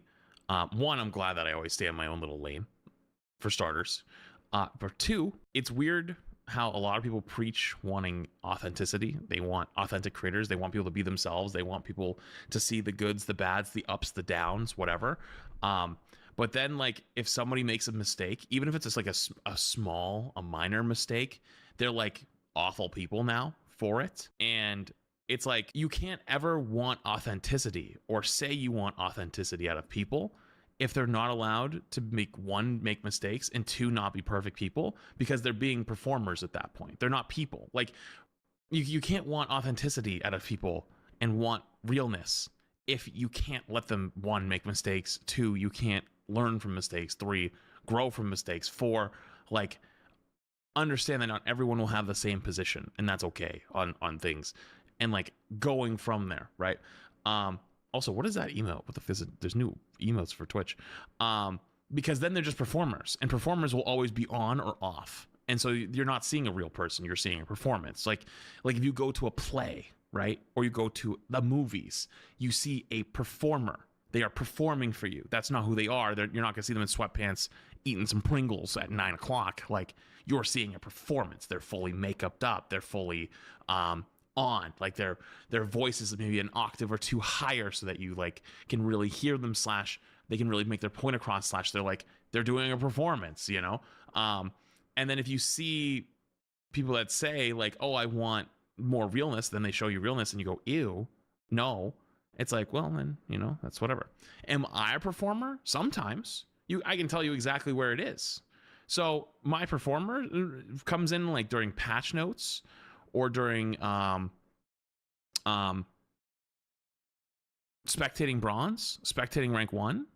Those are the performances for sure. Because like those I know are pieces of content that are going to be more YouTube focused. They're going to be more TikTok focused, right? And that's where those people are. Because like if you're here in my Twitch chat or even YouTube chat right now, you see the ups and the downs of the normal day. I'm not going to be able to hide them from you, right? I'm not good at it. But if I'm putting out pieces of content that I know are like cut A, cut B, and then this is in the middle, I know where it can start and where it can end. I could flip it on for like 10 minutes and then flip it back off. Like that's how it is. And like that's why it's always my most highest performing pieces of content. I'm very well aware of that. I'm very well socially aware, whatever the fuck you would call it, right? But like, what do you want me to do, right? At that point, it's like, that is like I said, the best performing content. It's what people want to see. It's what people engage with. It's what they watch, and it's what they form their opinions around. If we're just chilling, talking about some dog shit, nobody cares about that, and it's not interesting, and it might be a turnoff to them, you know? And then they're like, ew, I don't like him because, I don't know, they were fucking joking watching Rule 30 Fortle. You know what I mean? It's like, you know what I mean? It's like, okay, sure, I guess, whatever. So you can't really like hate the players in this case because like all these people are making lives off of YouTube and stuff like that. You can't blame them for changing their algorithm, their means to fit it, because that's how they have to be, you know? Nobody can 100% be yourself on camera, I feel. That is hard. It is hard. I think you get closer and closer over time. But I don't know. I think you're probably right. All right, let's keep going. Sorry, I did so much yapping. And content, back then it was trick shots and funtages. It was either fucking badass or it was hilarious. But now it's nothing but top 10 meta weapons or how to shave 0.2 seconds off your TTK. Like bro, I don't have 8 hours to practice your spray pattern. And the wildest part of it all, we just suck it up. We actually believe all of it. We don't need to do that. We can play exactly like we used to. And most importantly, we can still have as much fun as we used to. We just forgot how. So everything moves us 3 solutions to fixing this issue of gaming being a chore instead of being fun. And they are the following. Solution 1 is to go touch some grass. Nah, I'm just kidding. Who the f wants to go outside? No, that's true though. Go touch a new genre. If you're always sweating in shooters, try something different. Maybe Rust. I mean, that's still got shooting, but it's also base building and survival chaos. I don't know. You just actively promoted going to play Rust instead of like, I don't know about that one. That was so quiet, I can't even hear it. It's single player and it's a beautiful, very terrifying and completely underwater game. It'll remind you that games don't have to be the same cycle of lobbies, loadouts, and battle paths. True, they can also make you poop yourself. Play single player games or survival games, then go try and play a shooter or League of Legends or something else. Just play something else. You'd be surprised how different games can be. Solution 2 is to play with someone who sucks massive ass. Play with someone who is so bad at video games that it is embarrassing. Okay, that's really bad advice. Your mom, your this is actually awful advice. Grandpa. Doesn't matter. Just someone who's not living in this sweaty, hyper-progress world like you are. Because when they screw up, it's hilarious. Okay, there should be like an asterisk here. Don't play multiplayer games with them because they're gonna be so fucking miserable by game 3. I always do. Let me tell you from the perspective of somebody who is pretty damn good at most games. If I queue with you for multiple games, and we play like quick play of a game, right? There is something called MMR, matchmaking. The matchmaker will decide very quickly, oh shit, this person's really good. And even if you're playing with someone who's really fucking ass, the game instinctively goes, we have to match for the better player. And so they will give you harder and harder lobbies. And so as they give you harder and harder lobbies, the person who's really shit that you're playing with goes from playing with like the normal shitters that they play with to absolute demon demigods. And they're not even going to get to play the video game. I can give you an actual first-hand account where I played some Overwatch with like some old coworkers a long time ago, like a year and a half ago. We were catching up about some stuff from like old Overwatch League stuff, and I hopped on like my alt account that I hadn't touched in years because I was like, okay, like we're just playing quick play. I want to have like lower MMR to be fine. We played like 2 games. By game 3, just because like just playing the game normally, I didn't play any tank. I played only DPS and support. We were in demon lobbies so bad that they didn't like want to play anymore after like another like 2 or 3 games. Like we were just like they were getting like almost spawn camped was how bad like it was going for them, because that first 2 games I was rolling, right? And how do I not roll? Because someone's like walking up to me in a straight line and like not even like paying attention. You know what I mean?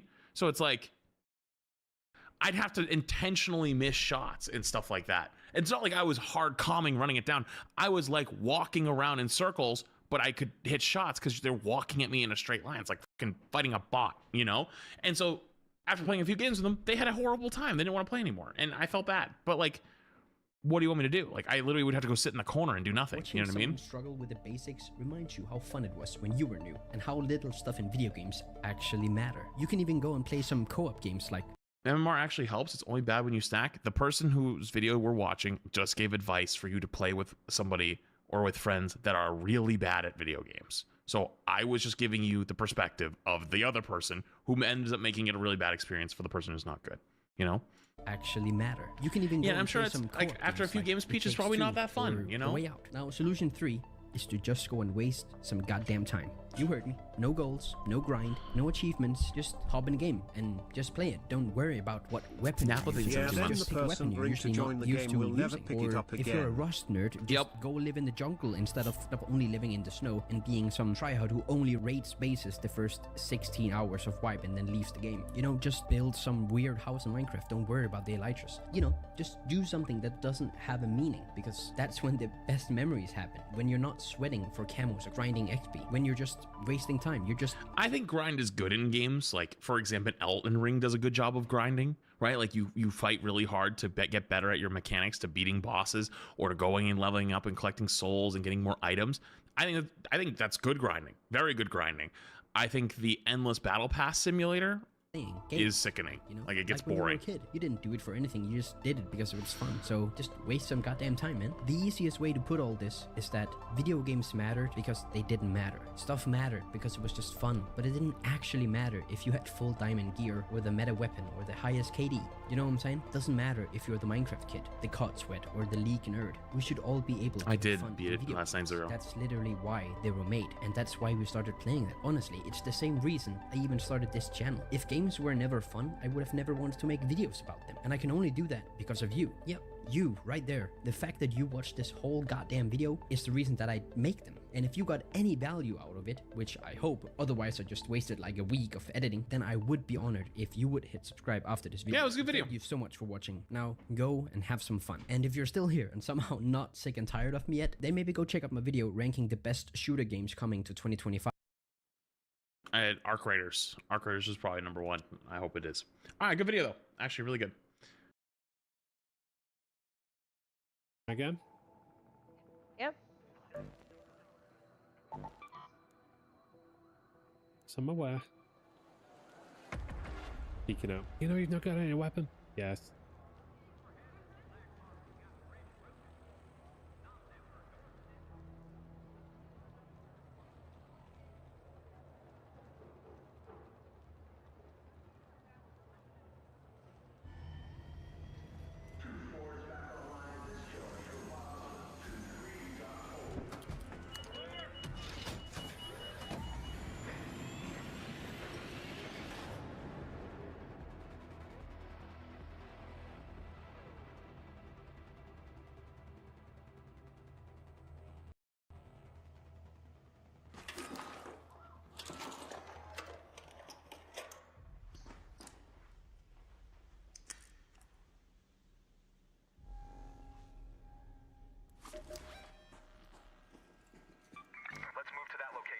You're gonna give me my weapon and stuff?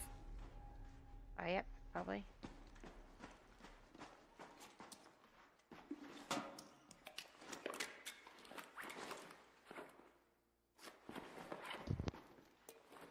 Yeah, what?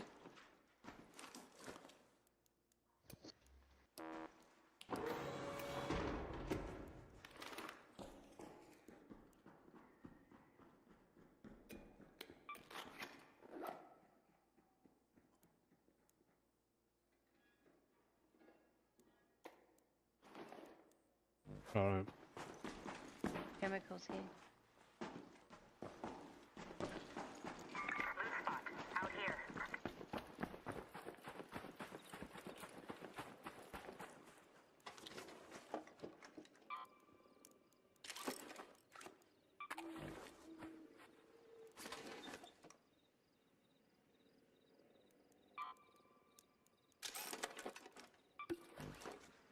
Reaching.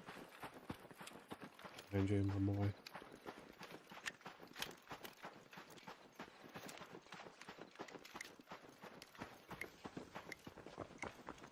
Shut the door until you get here. That's alright, use breach. Just exfil. I'm already outside, so I'll use the thing.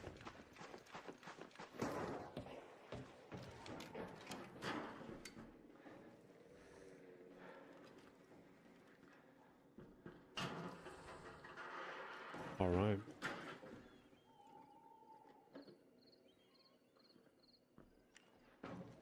Don't seem to have... Not much in here. That's alright. Go have a look. We'll block off, eh? We'll go down here. Yeah. Typical direction. You want to go in anywhere in particular? Head round to Rosa, maybe? I mean, it's the usual good Yep, spot, or we eh? go to that other room that The Ghost other one pointed out. we can go to as well is this one over here. Let's go to that location. Okay, We can that's head fine. there on the way. We've got to pass that way anyway, so if we stay out of the way and head there, that's where Ghost was talking about we've got to go to. Oh, It's yeah. right next to a hatch key, and you go upstairs and you go upstairs above, and then you jump out of that building across a alleyway and into a window of a building below it, and there's like 5 or 6 boxes to loot in there. It's crazy.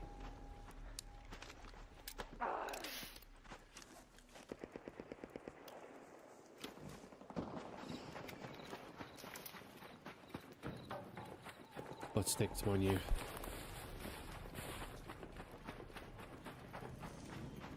You hear where I was coming from? I'm looking Fall above now. you, above you, above you. Fall back, fall back. Oh, that just came out. Fuck. Inside, baby, inside.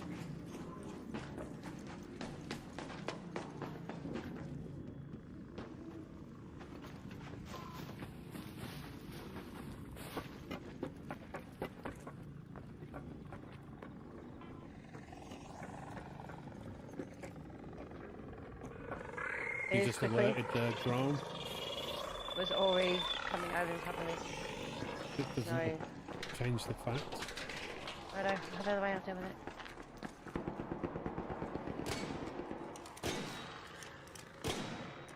But the reason I wanted this particular anvil back is it's got a suppressor on it. It's sneaky quiet. Did you put one on yours as well? I think It looks like it. Yeah, yeah, it's nice. It was very quiet. I was really close to us, eh? Yeah, look, look, look. He just died in that. He just died in that building. See that? No, I didn't. Right there. Down Raider, down there. Do you want to go over? Yeah, fucking hell. I'm gonna throw. Wait, wait, wait, he's got a teammate, I think. Yeah, I know.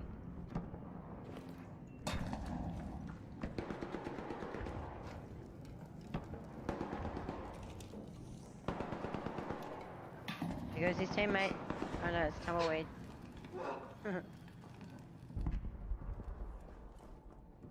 Here's his teammate.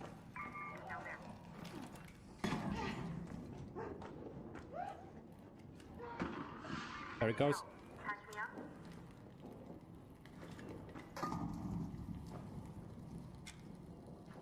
Wait for those flames to die out, hey?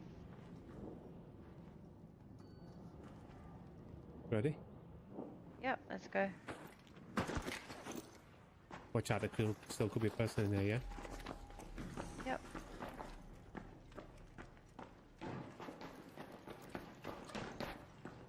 hear someone reloading if that's not you. There they are. They're on me. I'll hit back through this way. I'll blaze them. Back through this door. Come back through this door.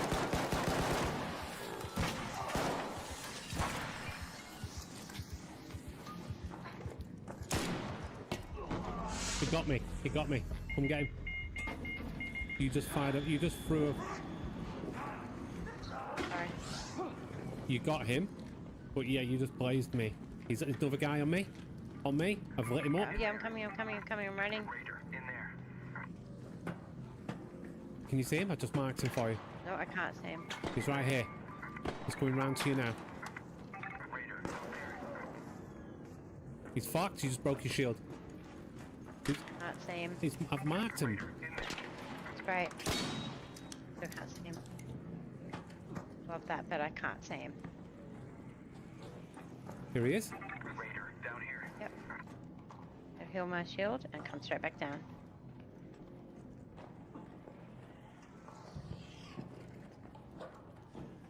Come, baby, keep coming, keep coming.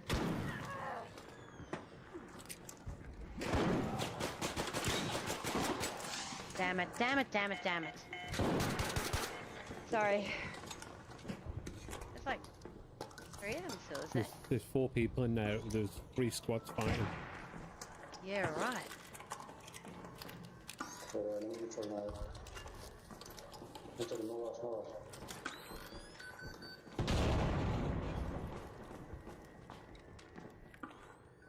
Damn. Yeah, we got caught. We got caught in the middle of a epic squad battle and didn't know. Well, there's Dusty.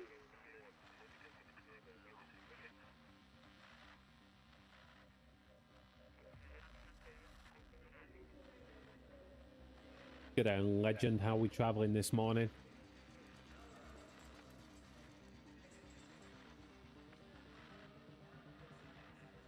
Well, that was a bit of a rough start to the evening than we used to. 2 wipes. Hmm. Hmm. We did indeed. mate. I didn't We know took there out. was We that took many out down one. there. We took out one team, and we thought, oh, that was it. Job's done. So we went down to collect the bounty, and lo and behold, there was 2 more teams fighting inside there, and we got caught in the middle. We got pinched by 2 teams fighting. Yeah. Don't like that, do you see? Nope, don't like it at all. That was a fucking good shield I just had there. I just lost it. Are you ready to jump in, Dusty, or you need a little bit of time? Oh.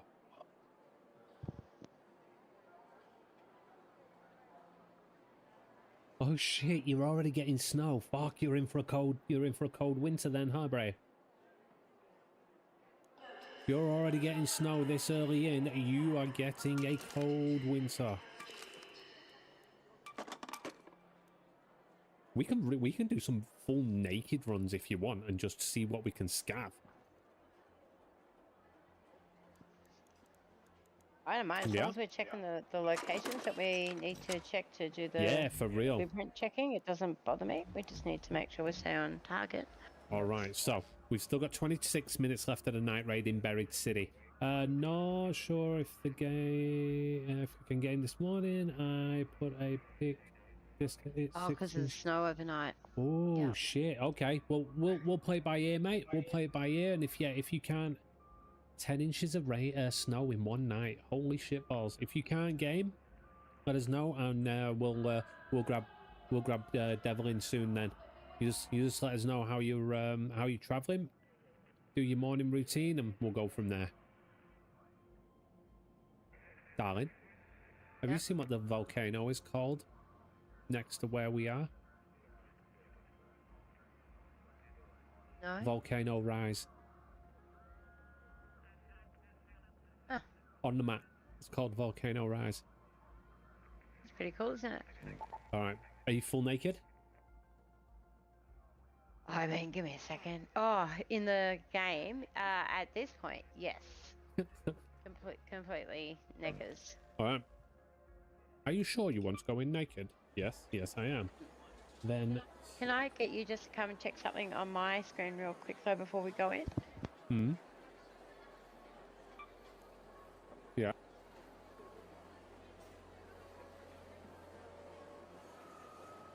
Two secs.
All right, I think my comms are all fixed now.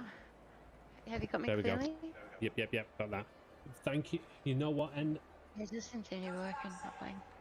Ah, Ender! you're a fucking legend, mate. You never cease to help me out.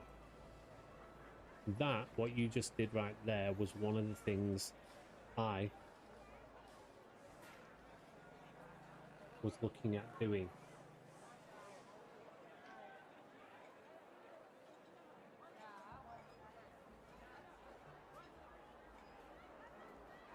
You're a fucking legend, bro. I've sat here. No limit. You're right, All right, I think we're good to go. yeah. Fucking limit.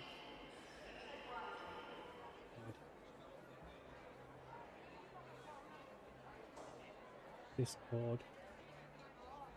All right, well, we'll give Dusty a chance to fix his stuff because we know that he really wanted to jump in. And if, you know, he's snowed in and he's got to deal with that, then that is what it is. And we'll be able to check with Wolf and see whether he's still running by himself and wants to join us. Oh, the comms are good now. Thank you. I was just getting a whole bunch of feedback and I wasn't sure whether that was coming through the stream or not. Don't need to be hearing me twice. Oh, there we go. Right, so what we're going to do is we're just going to start the stream again. Mate, we're not turning it up. Not But good starting evening, the stream everybody. again. Welcome to another Rise Plays stream. Right. Rick will be your host, All right. and I'm here for the lols. Perfect. Let's try that again.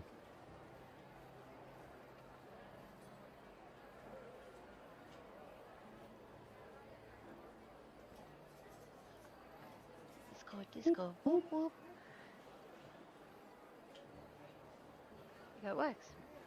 Alright, shall we? Thank you, Ender. You're a fucking legend, bro.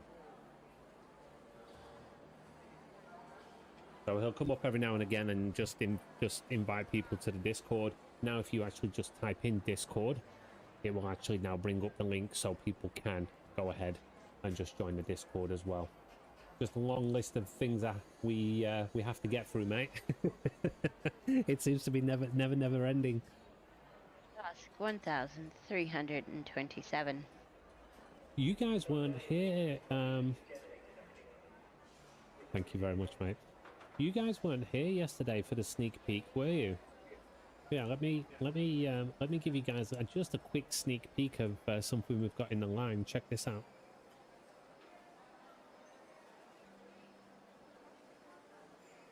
Notice anything different?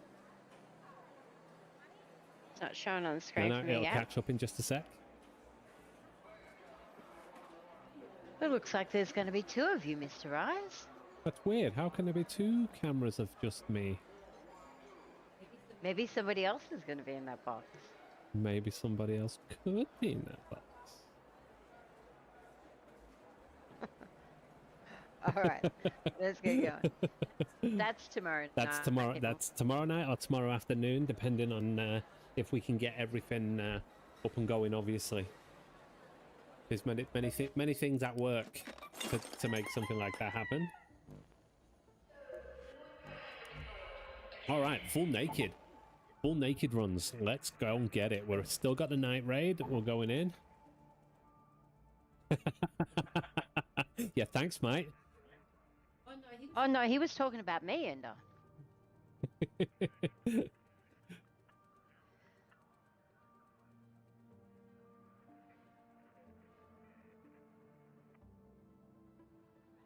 All right, shall we venture forth, Sir Richard, into the battlement?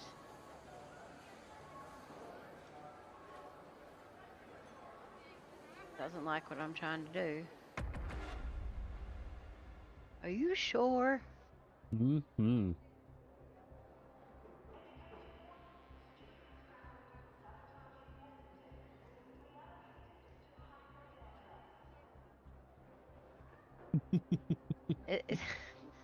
Oh shit!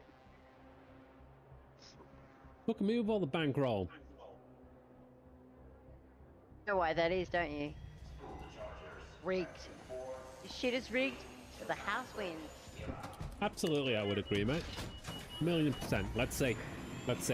Bell reckons it's rigged. I don't think it's rigged. Yeah. Sure. It's what it is. Rigged.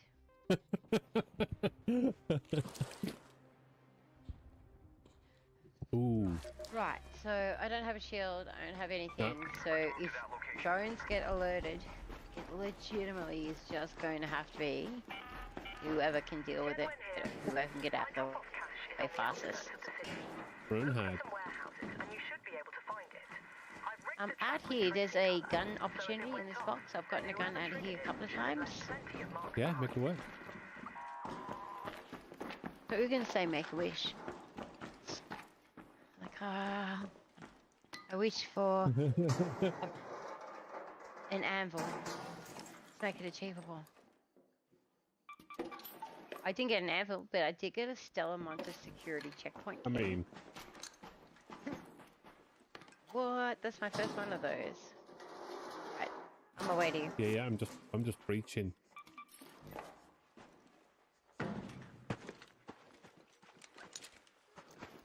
Was that a drone through those trees, or am I just tripping balls? Was that just really, really good moonlight? Would be column A and column B. Both. Drone. Going really wide. So we're running full naked right now. Full naked. Like dick swinging in the breeze kind of naked. Not been breached. 16 minutes and not been breached. Alright, let's see.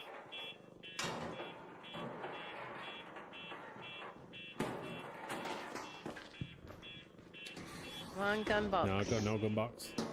Oh, I'm breaching Sorry. again.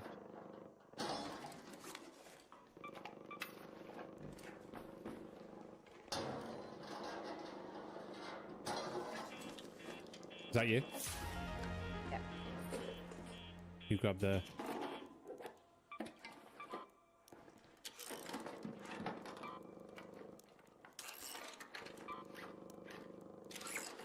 some grenades at least, right? Right. There you go. Yep.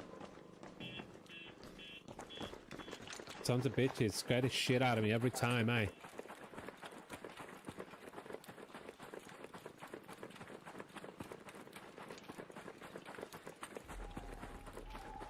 Oh, check this out. What you got? Blueprint potential. Oh, fuck.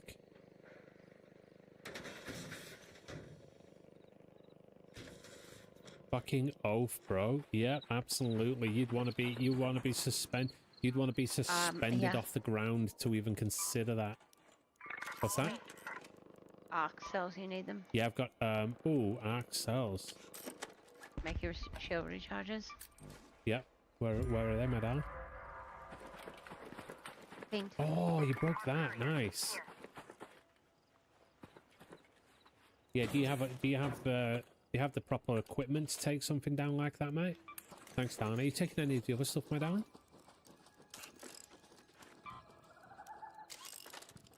They got room for no scrubs. It breaks down to... I'm breaking it all down to robot alloy.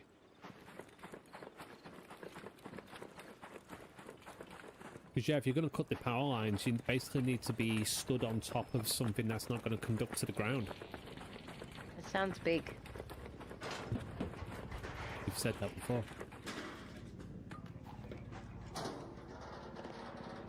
There's also chemicals here, which I know you need. Perfect. Certainly do. Alright, well our blueprint spot Darling, has not yielded darling, a sorry, blueprint. you've done this a couple of times now. When you open this box and you said there's chemicals here, what do you think chemicals are? Oh, sorry, not chemicals, crude explosives, which you can break down to chemicals. So effectively, condensed chemicals. Okay. Better than chemicals, but chemicals, right? Okay, cool.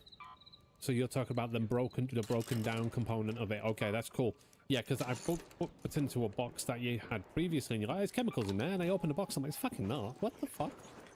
and then yeah, you're talking about the raw broken down component side of things. Makes The crude explosives, so you break them Yep, down yep. to like 4 or so Well, I am a choco. of the chemicals.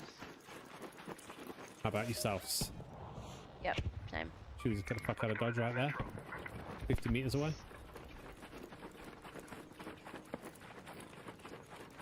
Problem we got now is we've got to try and get out of Metro alive.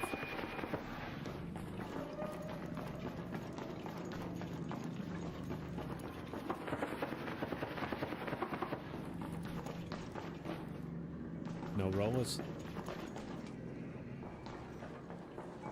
I did press it, it didn't do anything. Yeah, the power wire doesn't transfer through. I've got a pop-up come right in front of that was rude. Power wire doesn't transfer through, which is so long as the saw doesn't touch the...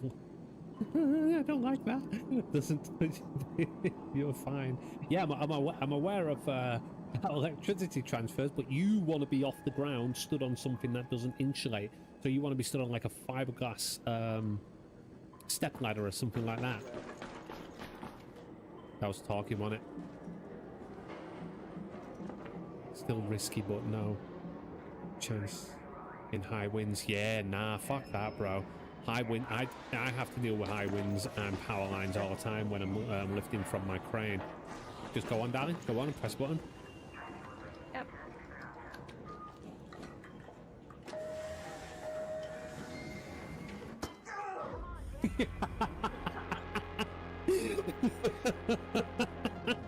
she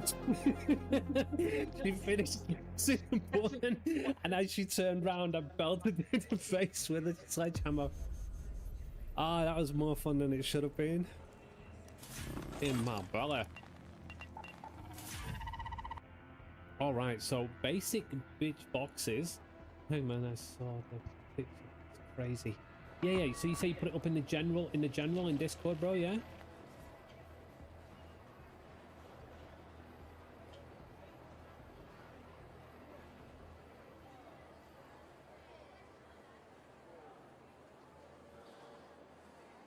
Just a quick squeeze back. Look at Dusty finally remembering these in the bloody Discord. We've been talking to you for days in there, mate. I gave up. I was about to block you. Oh shit. Darling, look in IRL Discord. Mate, that's fucking cool.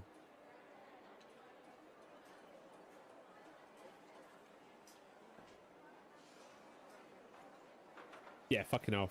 Yeah, it's like the people where, like, when I go lifting stuff up and the power lines run parallel to the driveway, and they say shit like, "Oh, just lift it over there." I'm like, not a fucking chance, mate. I'm not working within 6 meters of the power lines.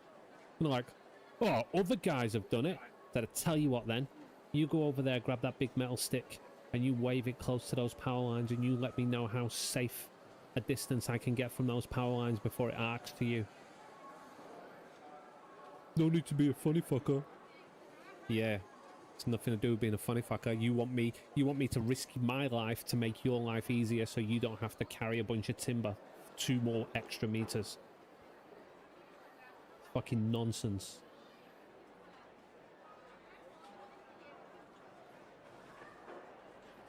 Yeah, that is some serious snow, bro. That's excellent. How deep are you gonna get up there? You get like 4 foot snow drifts and shit blow through your place on a regular basis, don't you? Where you are, near Lake Michigan and shit.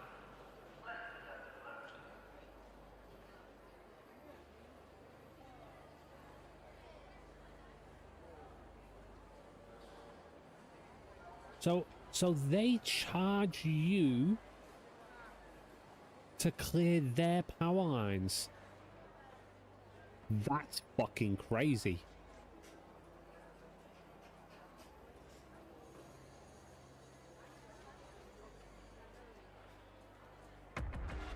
Yeah, that's some next level bullshit that they charge you because their power lines are interrupted.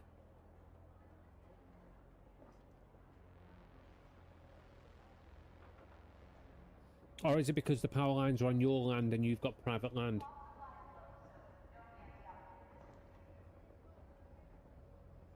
What's that in real measurements?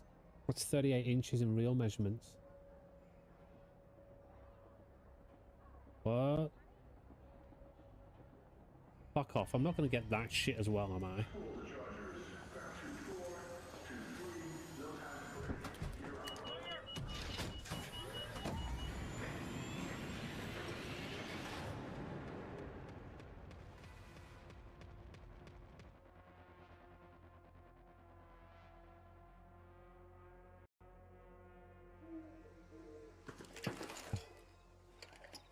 I didn't realise they do all that friends request bullshit on Discord and get spammed.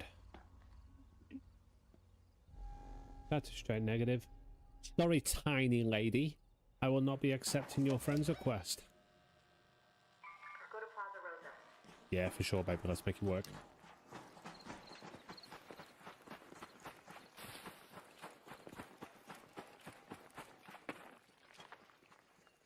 Yeah, that's what I said. What is 38 inches in real measurements?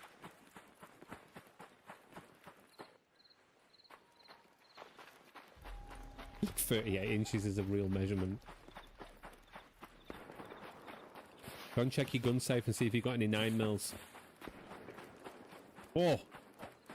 A bullet just went tearing over my head. Yeah, we can see the evidence of players there. Yeah, they're heading straight for Rosa.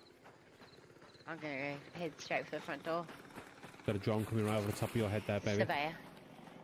Yeah, it's okay. I'm gonna risk it for the biscuit. Come out if you don't want to risk it. No, just try and it's alright. breach it. I'm gonna try and loop the loop. Do-si-do. But we've got very few options when we've got no weapons. Oh, fucking hell. Alright, just breach. Are you coming in? I can't get around the drone at the moment. It's fine. I'm making my way. Shut the door as soon as you get in. Oh, there's a fucking thing on the roof. It hasn't seen me yet. Ninja rolled. I'm coming in over the top, alright? I can't get past the drones out the front. There's so many. Don't shoot, we're being told. I'm going to do don't shoot as well. Yeah. I mean, if they shoot me, it's really a waste of bullets for them.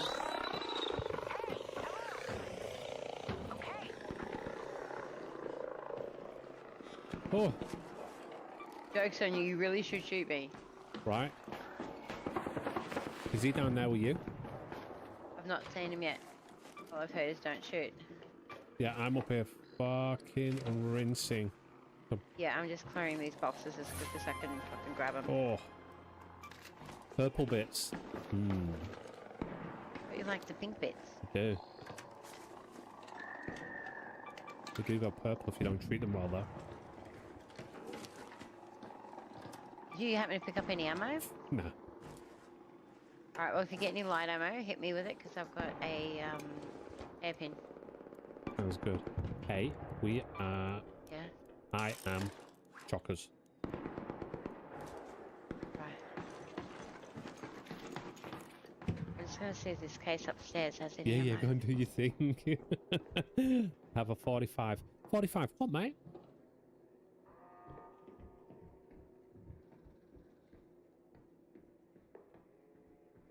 We've got a 308. I'm up here. Ready out the window, Yeah, ready to ready? go when you Let's are. go. Yeah, Belzy's have got a really, really nice 308, bro. You should check out the Beretta BRX1. Beautiful piece of kit. That's my baby. I'm going straight up over here because there's just drones everywhere.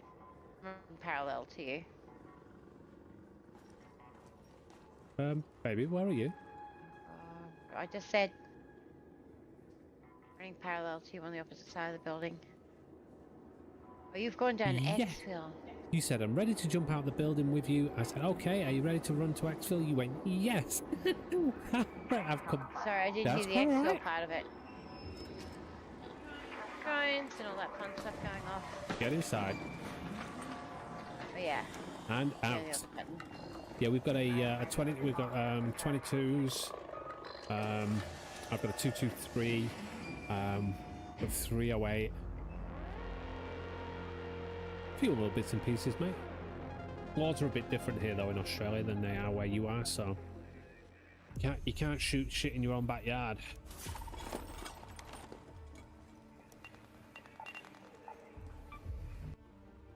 You can only go to gun ranges to shoot them, which I think is nonsense. But Which is frustrating because the dog's favourite food is kangaroo. yeah, mate. Well, the BRX, the reason we got the BRX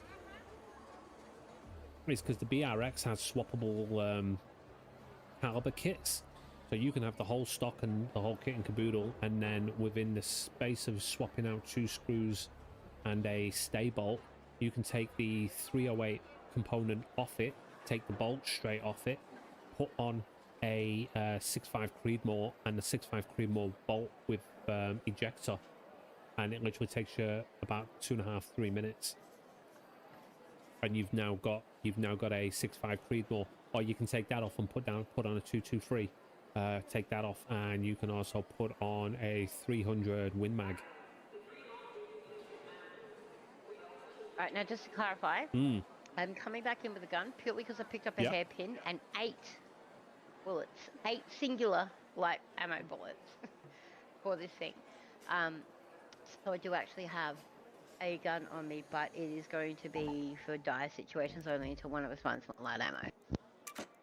Because I assume we're going with, like, our usual rules, right?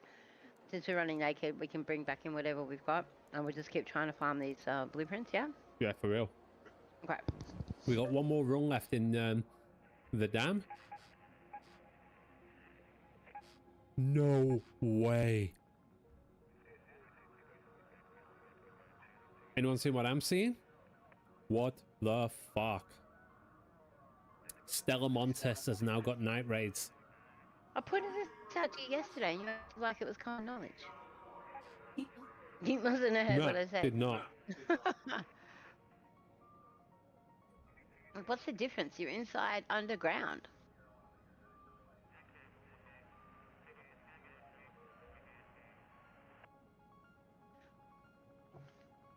Yeah. Yep. But yeah, even if you have your own property and you have So you can't build your own gun range, basically, is the long and short of it. Well, imagine... no, that's probably not true. If you pay enough money, you can do anything. But yeah, the basics are you can't even shoot your own pistols unless you're on a certified range.